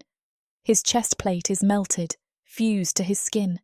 His tunic is burned away. Smoke rises from his entire body. He turns to look at me. His eyes are glassy. He tries to speak, but only a wet rattle comes out. Then he falls. He crashes to the stone face first. Zomath! I sprint to him. I skid to my knees in the dust, grabbing his shoulder, trying to roll him over. He is impossibly heavy. I manage to turn him onto his back. His eyes are closed. His breath is shallow, ragged gasps that rattle in a chest that looks like raw meat. But it is his face that stops my heart. His iron tusk. It acted as a lightning rod. It conducted the full force of the magical blast straight into his jaw. The iron is glowing. It is a dull, angry cherry red. It sizzles against the flesh of his lip. The heat coming off it burns my hand even inches away. No, I sob, my hands hovering, useless. No, no, no. I touch his cheek. His skin is scalding. He doesn't move. He doesn't groan. The chieftain is down. Help! We need help! Korg! Corin! I scream at the top of my lungs, desperation clawing at me. Please don't leave me. I encircle him in my arms, begging. Don't go.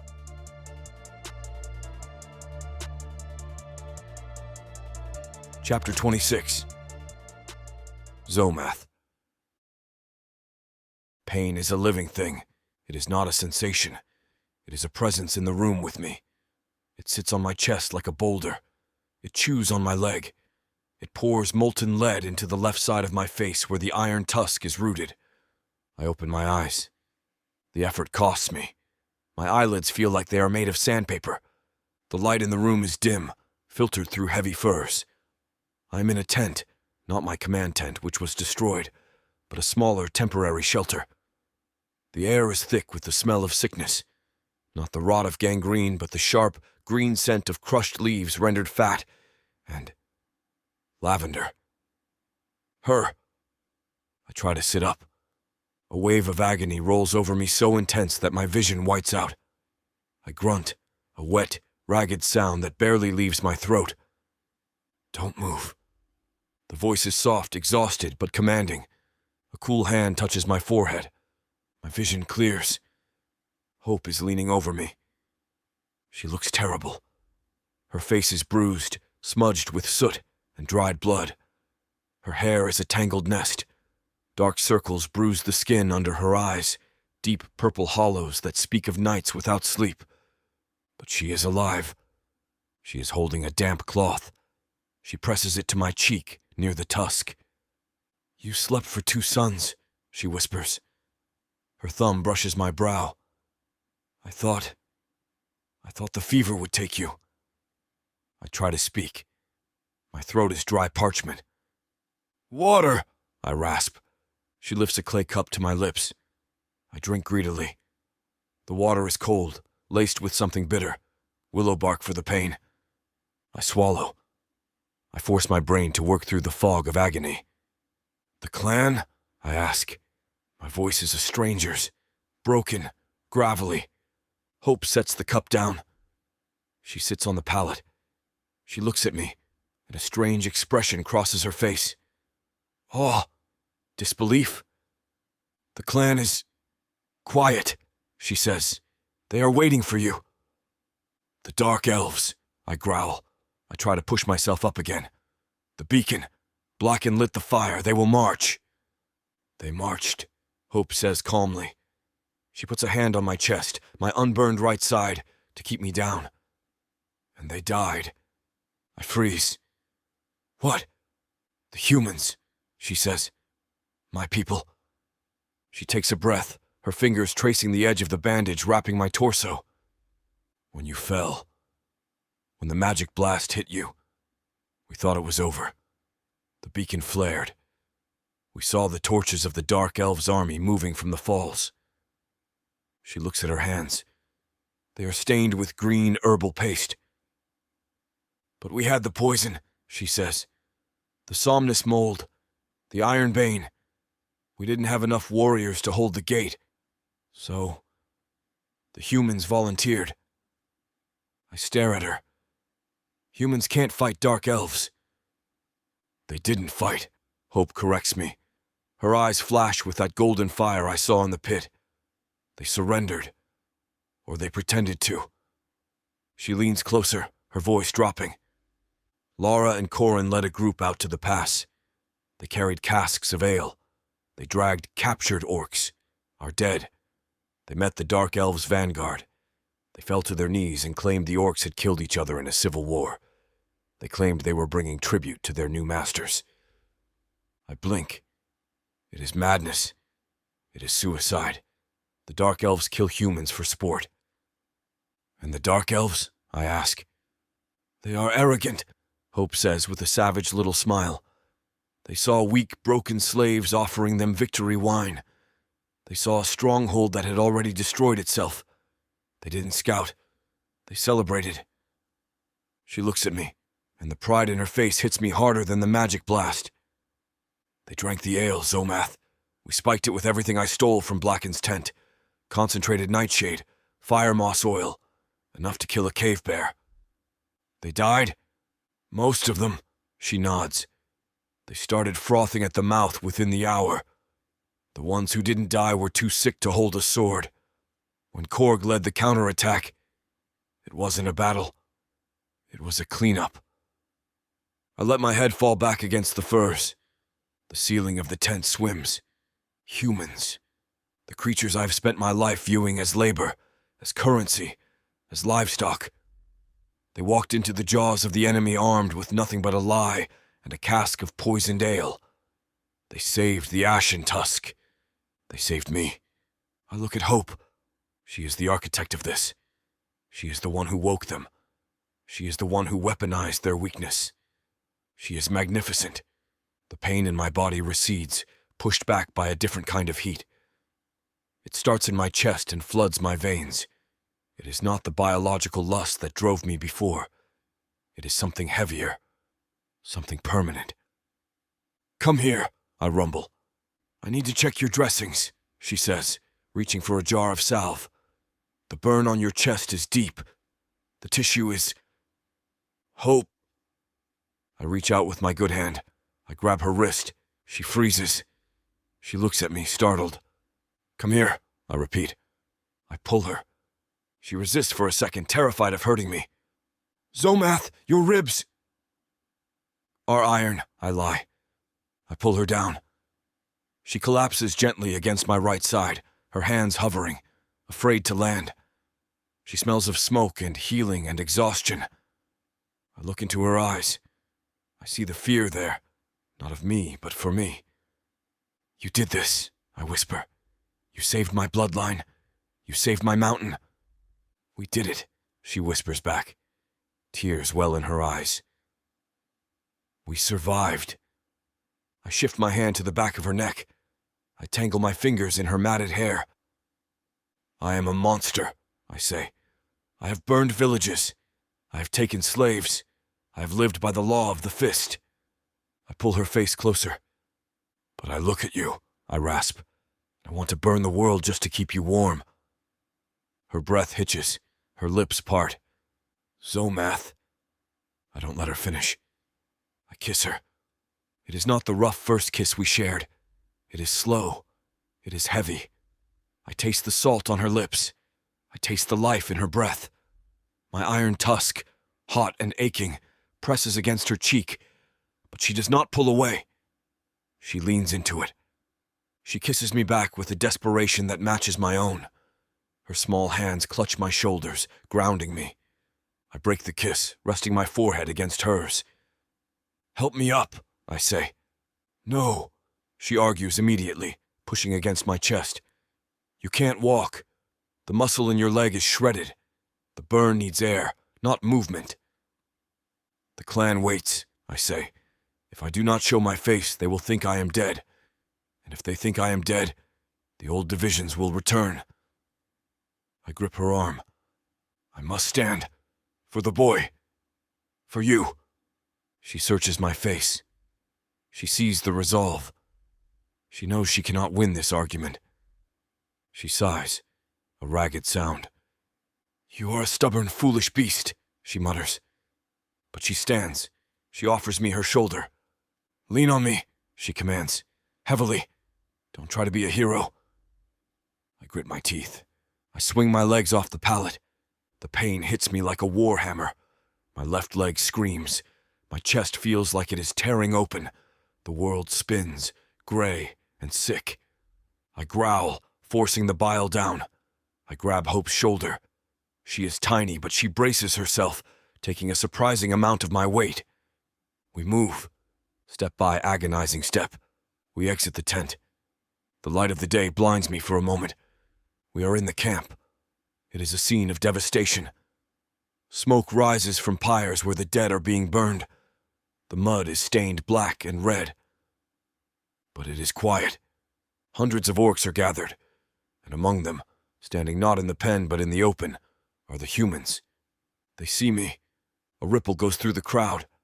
"The chieftain lives!" a warrior shouts. I limp forward. Hope is my crutch. Without her, I would fall face first into the mud. I do not care who sees it. Korg steps forward. He is battered. One eye is swollen shut. His armor is dented, but he stands tall. In his hand, he holds a gruesome trophy by the hair. The head of Blacken. The face is frozen in a rictus of terror, the gray skin slack. Korg throws the head at my feet. The traitor is silenced, Korg grunts. He kicks a heavy sack next to the head. It spills open. Gold. Coins stamped with the spider sigil of the drow. The payment Blacken and Gormal took to sell us out. I look at the gold. I look at the head. I look at the clan. I take a deep breath. It hurts. "Listen!" I roar. My voice is weaker than usual, but it carries. The crowd goes deathly silent. "We have bled," I say. "We have purged the rot from our own flesh." I point to the humans standing near the water trough. They look terrified, unsure of their fate now that the battle is over. Corin stands in front of them, holding a bloodied club. "These are not cattle," I announce. The warriors look at the humans. They look at the dead dark elf weapons the humans are holding. "They fought," I say.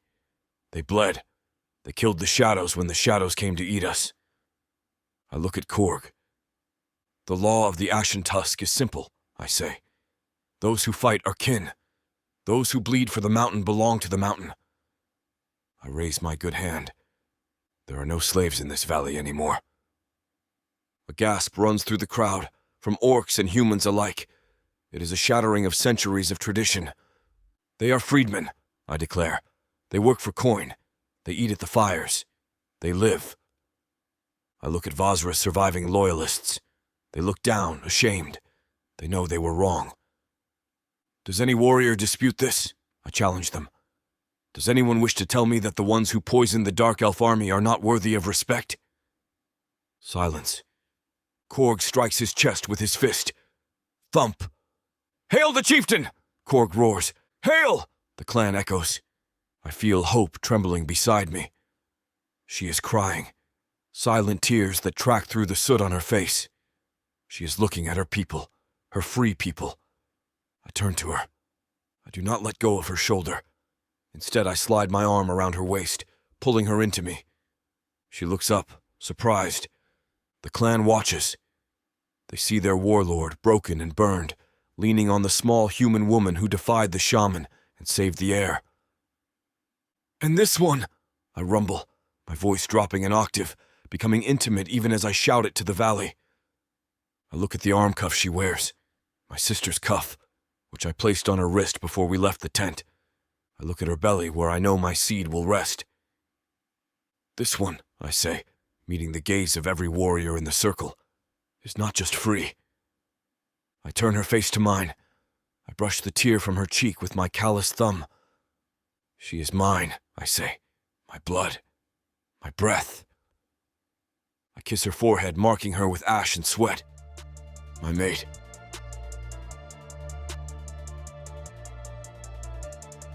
Chapter 27. Zomath. The sound of wood striking wood echoes against the stone walls of the new annex. Clack, clack, whoosh. "Higher!" I rumble. "Guard your head, boy, or you lose an ear." Yoku grunts, lifting the small wooden practice sword I carved for him.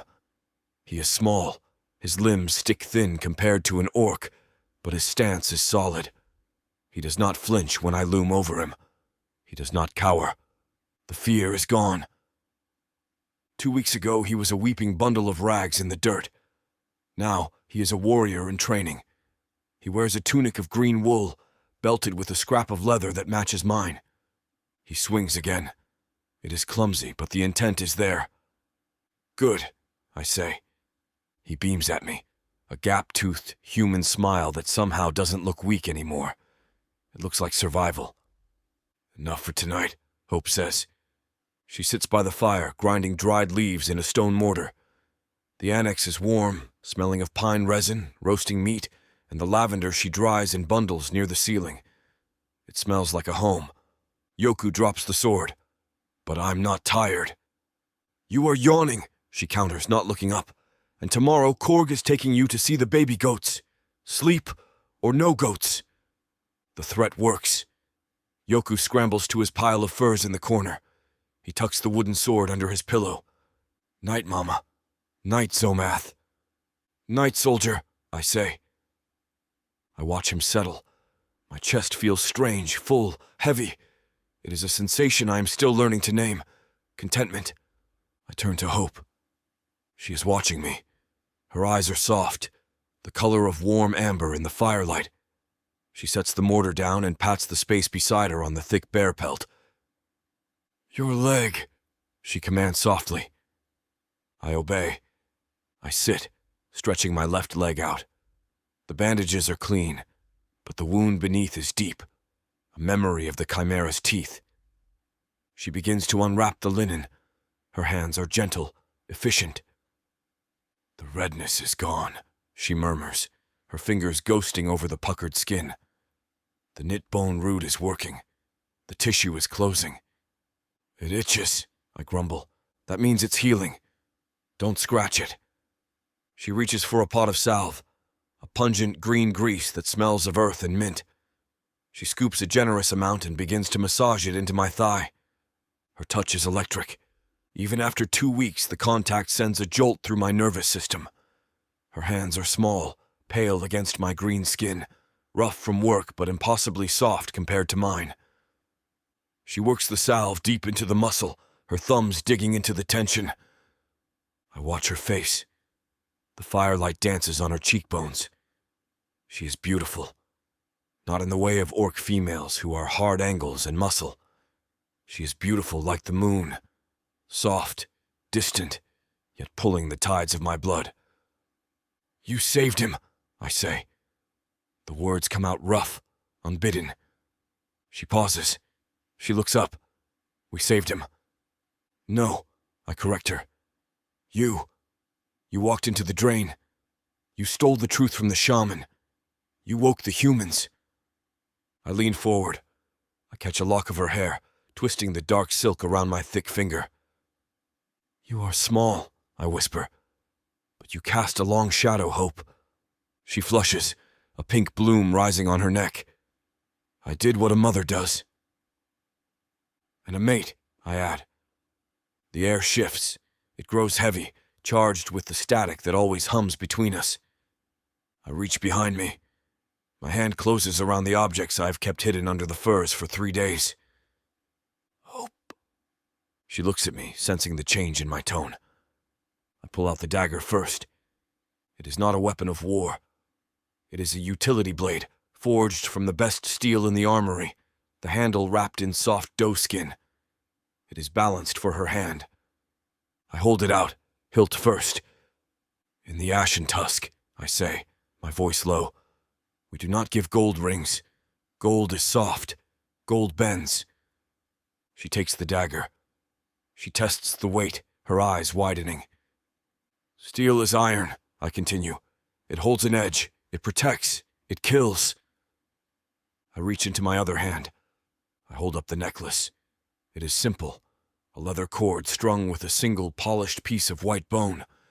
I carved it myself from a shard of the white stag cuff she threw at my feet. And bone, I say. Bone remembers. Bone remains when the flesh is gone. I lean in, my breath brushing her face. I offer you my steel to guard your life. I offer you my bone to hold your memory. Click. Scrape. I grind my tusk, nervous as a green recruit before his first raid. Will you stand with me? I ask. Not as a captive. Not as a nursemaid. But as chieftainess. Hope stares at the objects in her hands.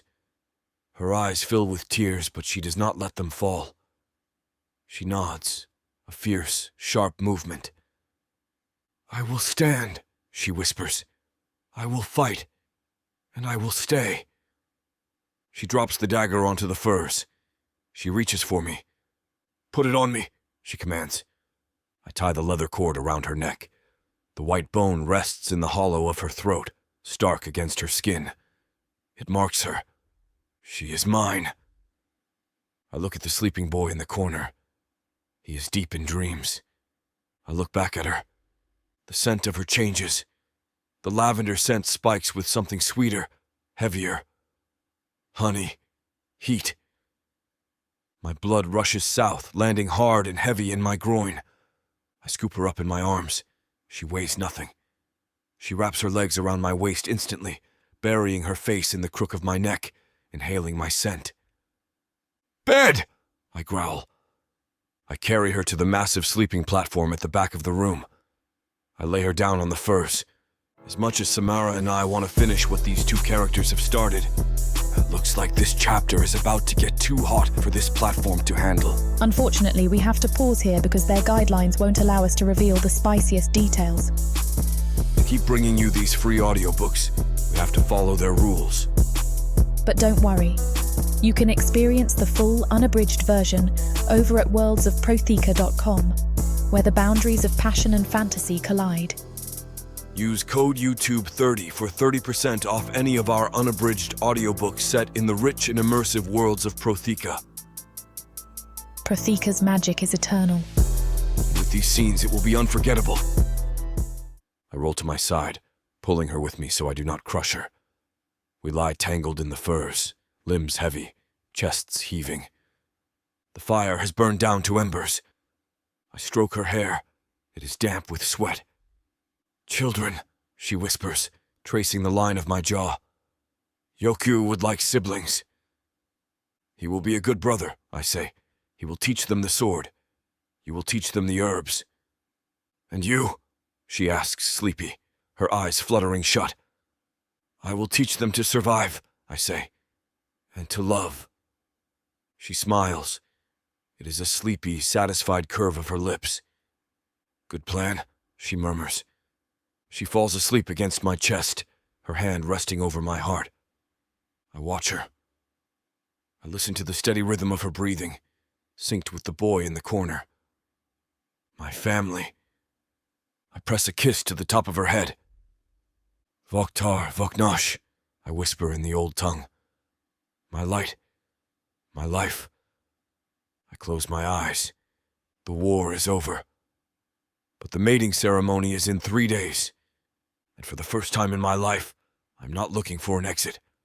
I'm looking forward to the chains that will bind us forever.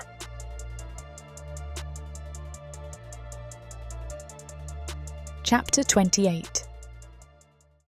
Hope.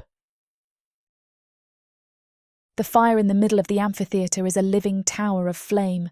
It roars toward the stars, painting the stone walls in shifting hues of orange and blood red. But the drums are louder. Doom, doom, doom. They are not the drums of war tonight. They are the drums of binding, a deep, resonant rhythm that syncs with the beating of my own heart. I stand on the dais, the place where I once watched my son almost die. Now, it is covered in soft furs and evergreen boughs. Zomuth stands before me. He is magnificent. He has forgone his armour. He wears only ceremonial breeches of dark leather and a heavy fur cloak draped over his broad shoulders. The burn scar on his chest is exposed, a map of his sacrifice, glistening with ceremonial oil. His iron tusk catches the firelight, gleaming like a star against his dark green skin. He holds my hands. His palms are rough, warm, and massive, swallowing mine completely. The blood speaks, Blackan's successor, a young female shaman named Eula, intones. She steps forward with a bowl of obsidian. Zomuth does not look at her. He looks only at me. His eyes are black pools of devotion, stripping away everything I was before this moment. Captive, slave, widow. "Give me your hand," he rumbles. I offer my left hand. He draws his dagger, the utility blade he gave me 3 days ago. With a single, precise movement, he slices his own palm. Dark, thick blood wells up. He turns the blade and presses it gently to my palm. I do not flinch. I feel the sting, sharp and clean. He presses our hands together. "Blood of my blood," he says, his voice carrying over the silence of the clan. "Bone of my bone."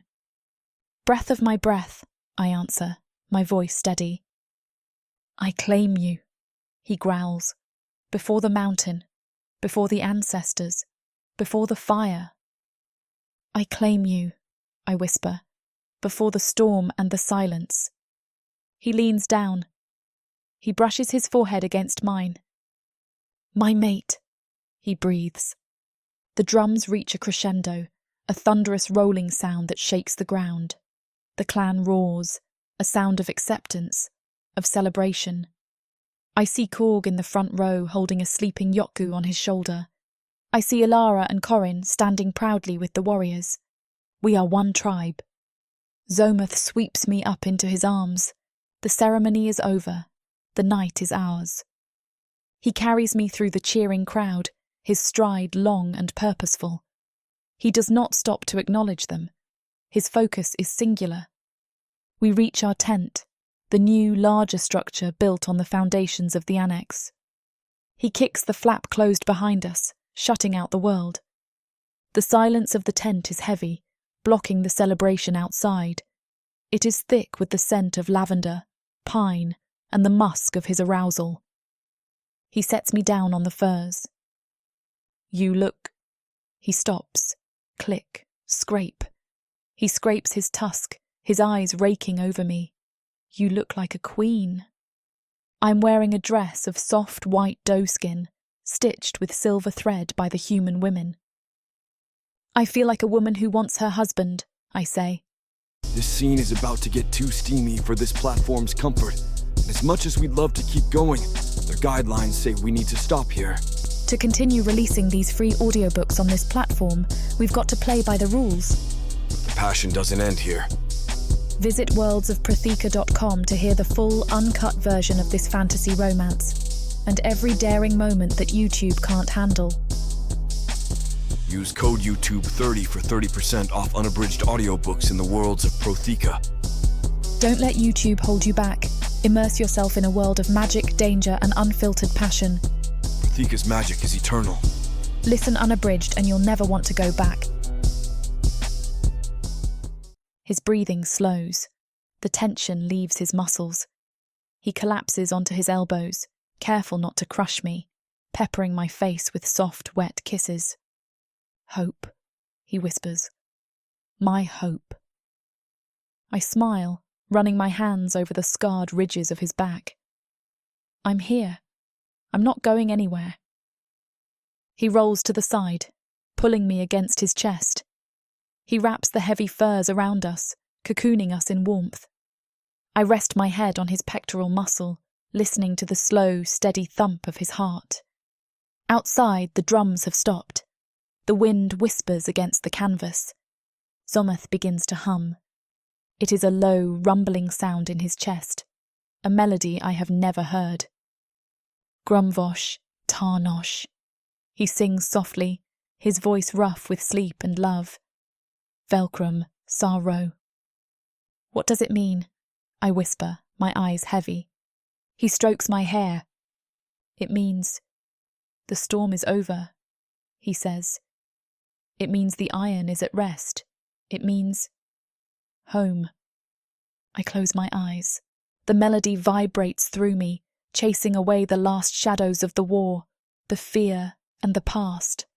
I am safe. I am loved. And as the warlord's song carries me into the dark, I smile. This is our beautiful tomorrow.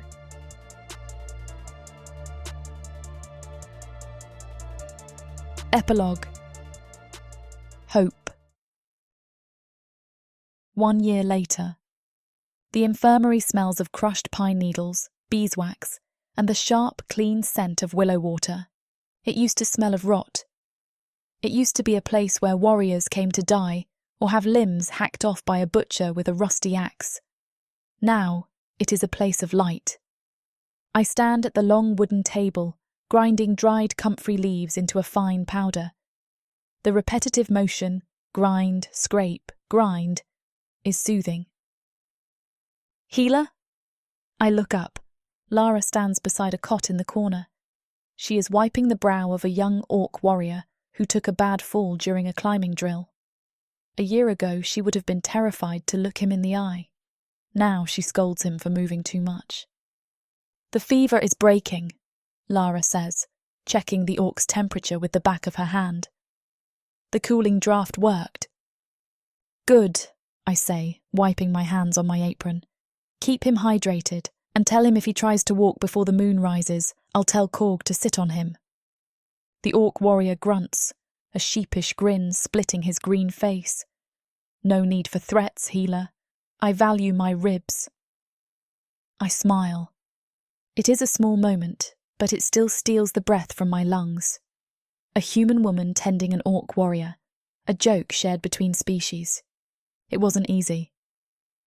The first few months after the Battle of the Pit were a nightmare of tension. There were brawls in the mess hall. There were whispers of rebellion from the traditionalists.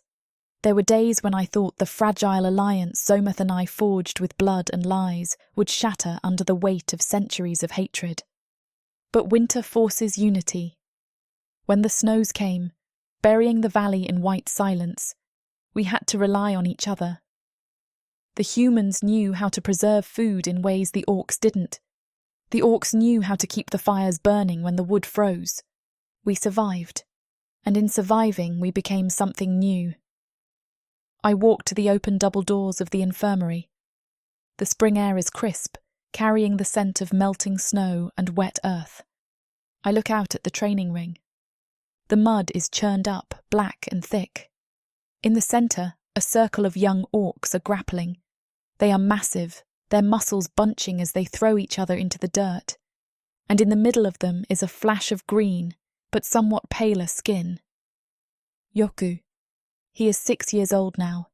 He has shot up in height, fueled by a year of venison and goat's milk, but he is still a twig compared to the orc whelps. He is sparring with a boy twice his weight. The orc lunges, looking to tackle him. Yoku doesn't try to match the strength. He drops low, spinning on his heel. He uses the orc's momentum against him, hooking a leg behind the larger boy's knee. The orc goes down with a splash. Yoku is on him instantly, his wooden practice dagger pressed to the orc's throat. Dead, Yoku chirps. The orc laughs, shoving Yoku off and hauling him up. You fight like a goblin, little chief. I fight like my mother, Yoku retorts, wiping mud from his face. I lean against the doorframe, my hand drifting instinctively to my stomach. A flutter, then a solid, heavy kick. It takes my breath away. The babe is strong, stronger than a human child should be at 7 months. It rolls inside me, a restless, powerful presence that demands space. He is active today. The voice is a low rumble that vibrates through the wooden floorboards. I do not jump. I have learned the sound of his boots. I have learned the specific cadence of his breathing.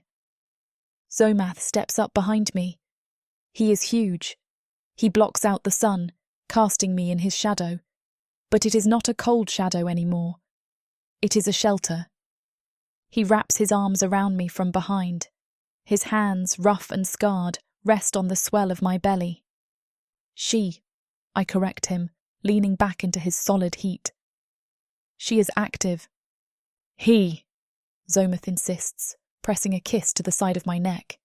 His iron tusk, now polished and gleaming, grazes my skin. A warrior to guard the pass. A healer to mend the idiots who guard the pass, I counter. He chuckles. The sound rumbles against my spine. Perhaps both, he says. He rests his chin on my shoulder, watching the training ring. The boy does well, Zomath notes. His centre of gravity is low. He learns fast. He's happy, I say softly.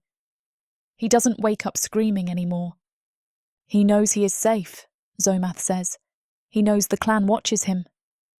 I turn in his arms to face him. He looks tired.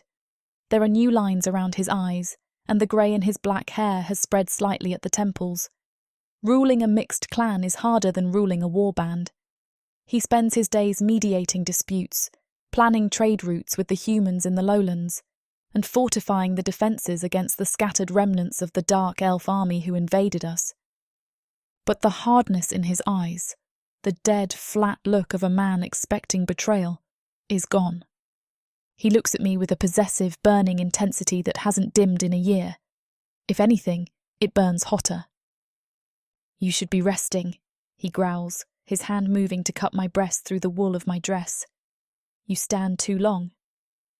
"I have patience," I say. "You have apprentices," he argues. "Let Lara grind the leaves." He lifts me, effortlessly, as if I don't weigh heavy with his child. He scoops me up into his arms.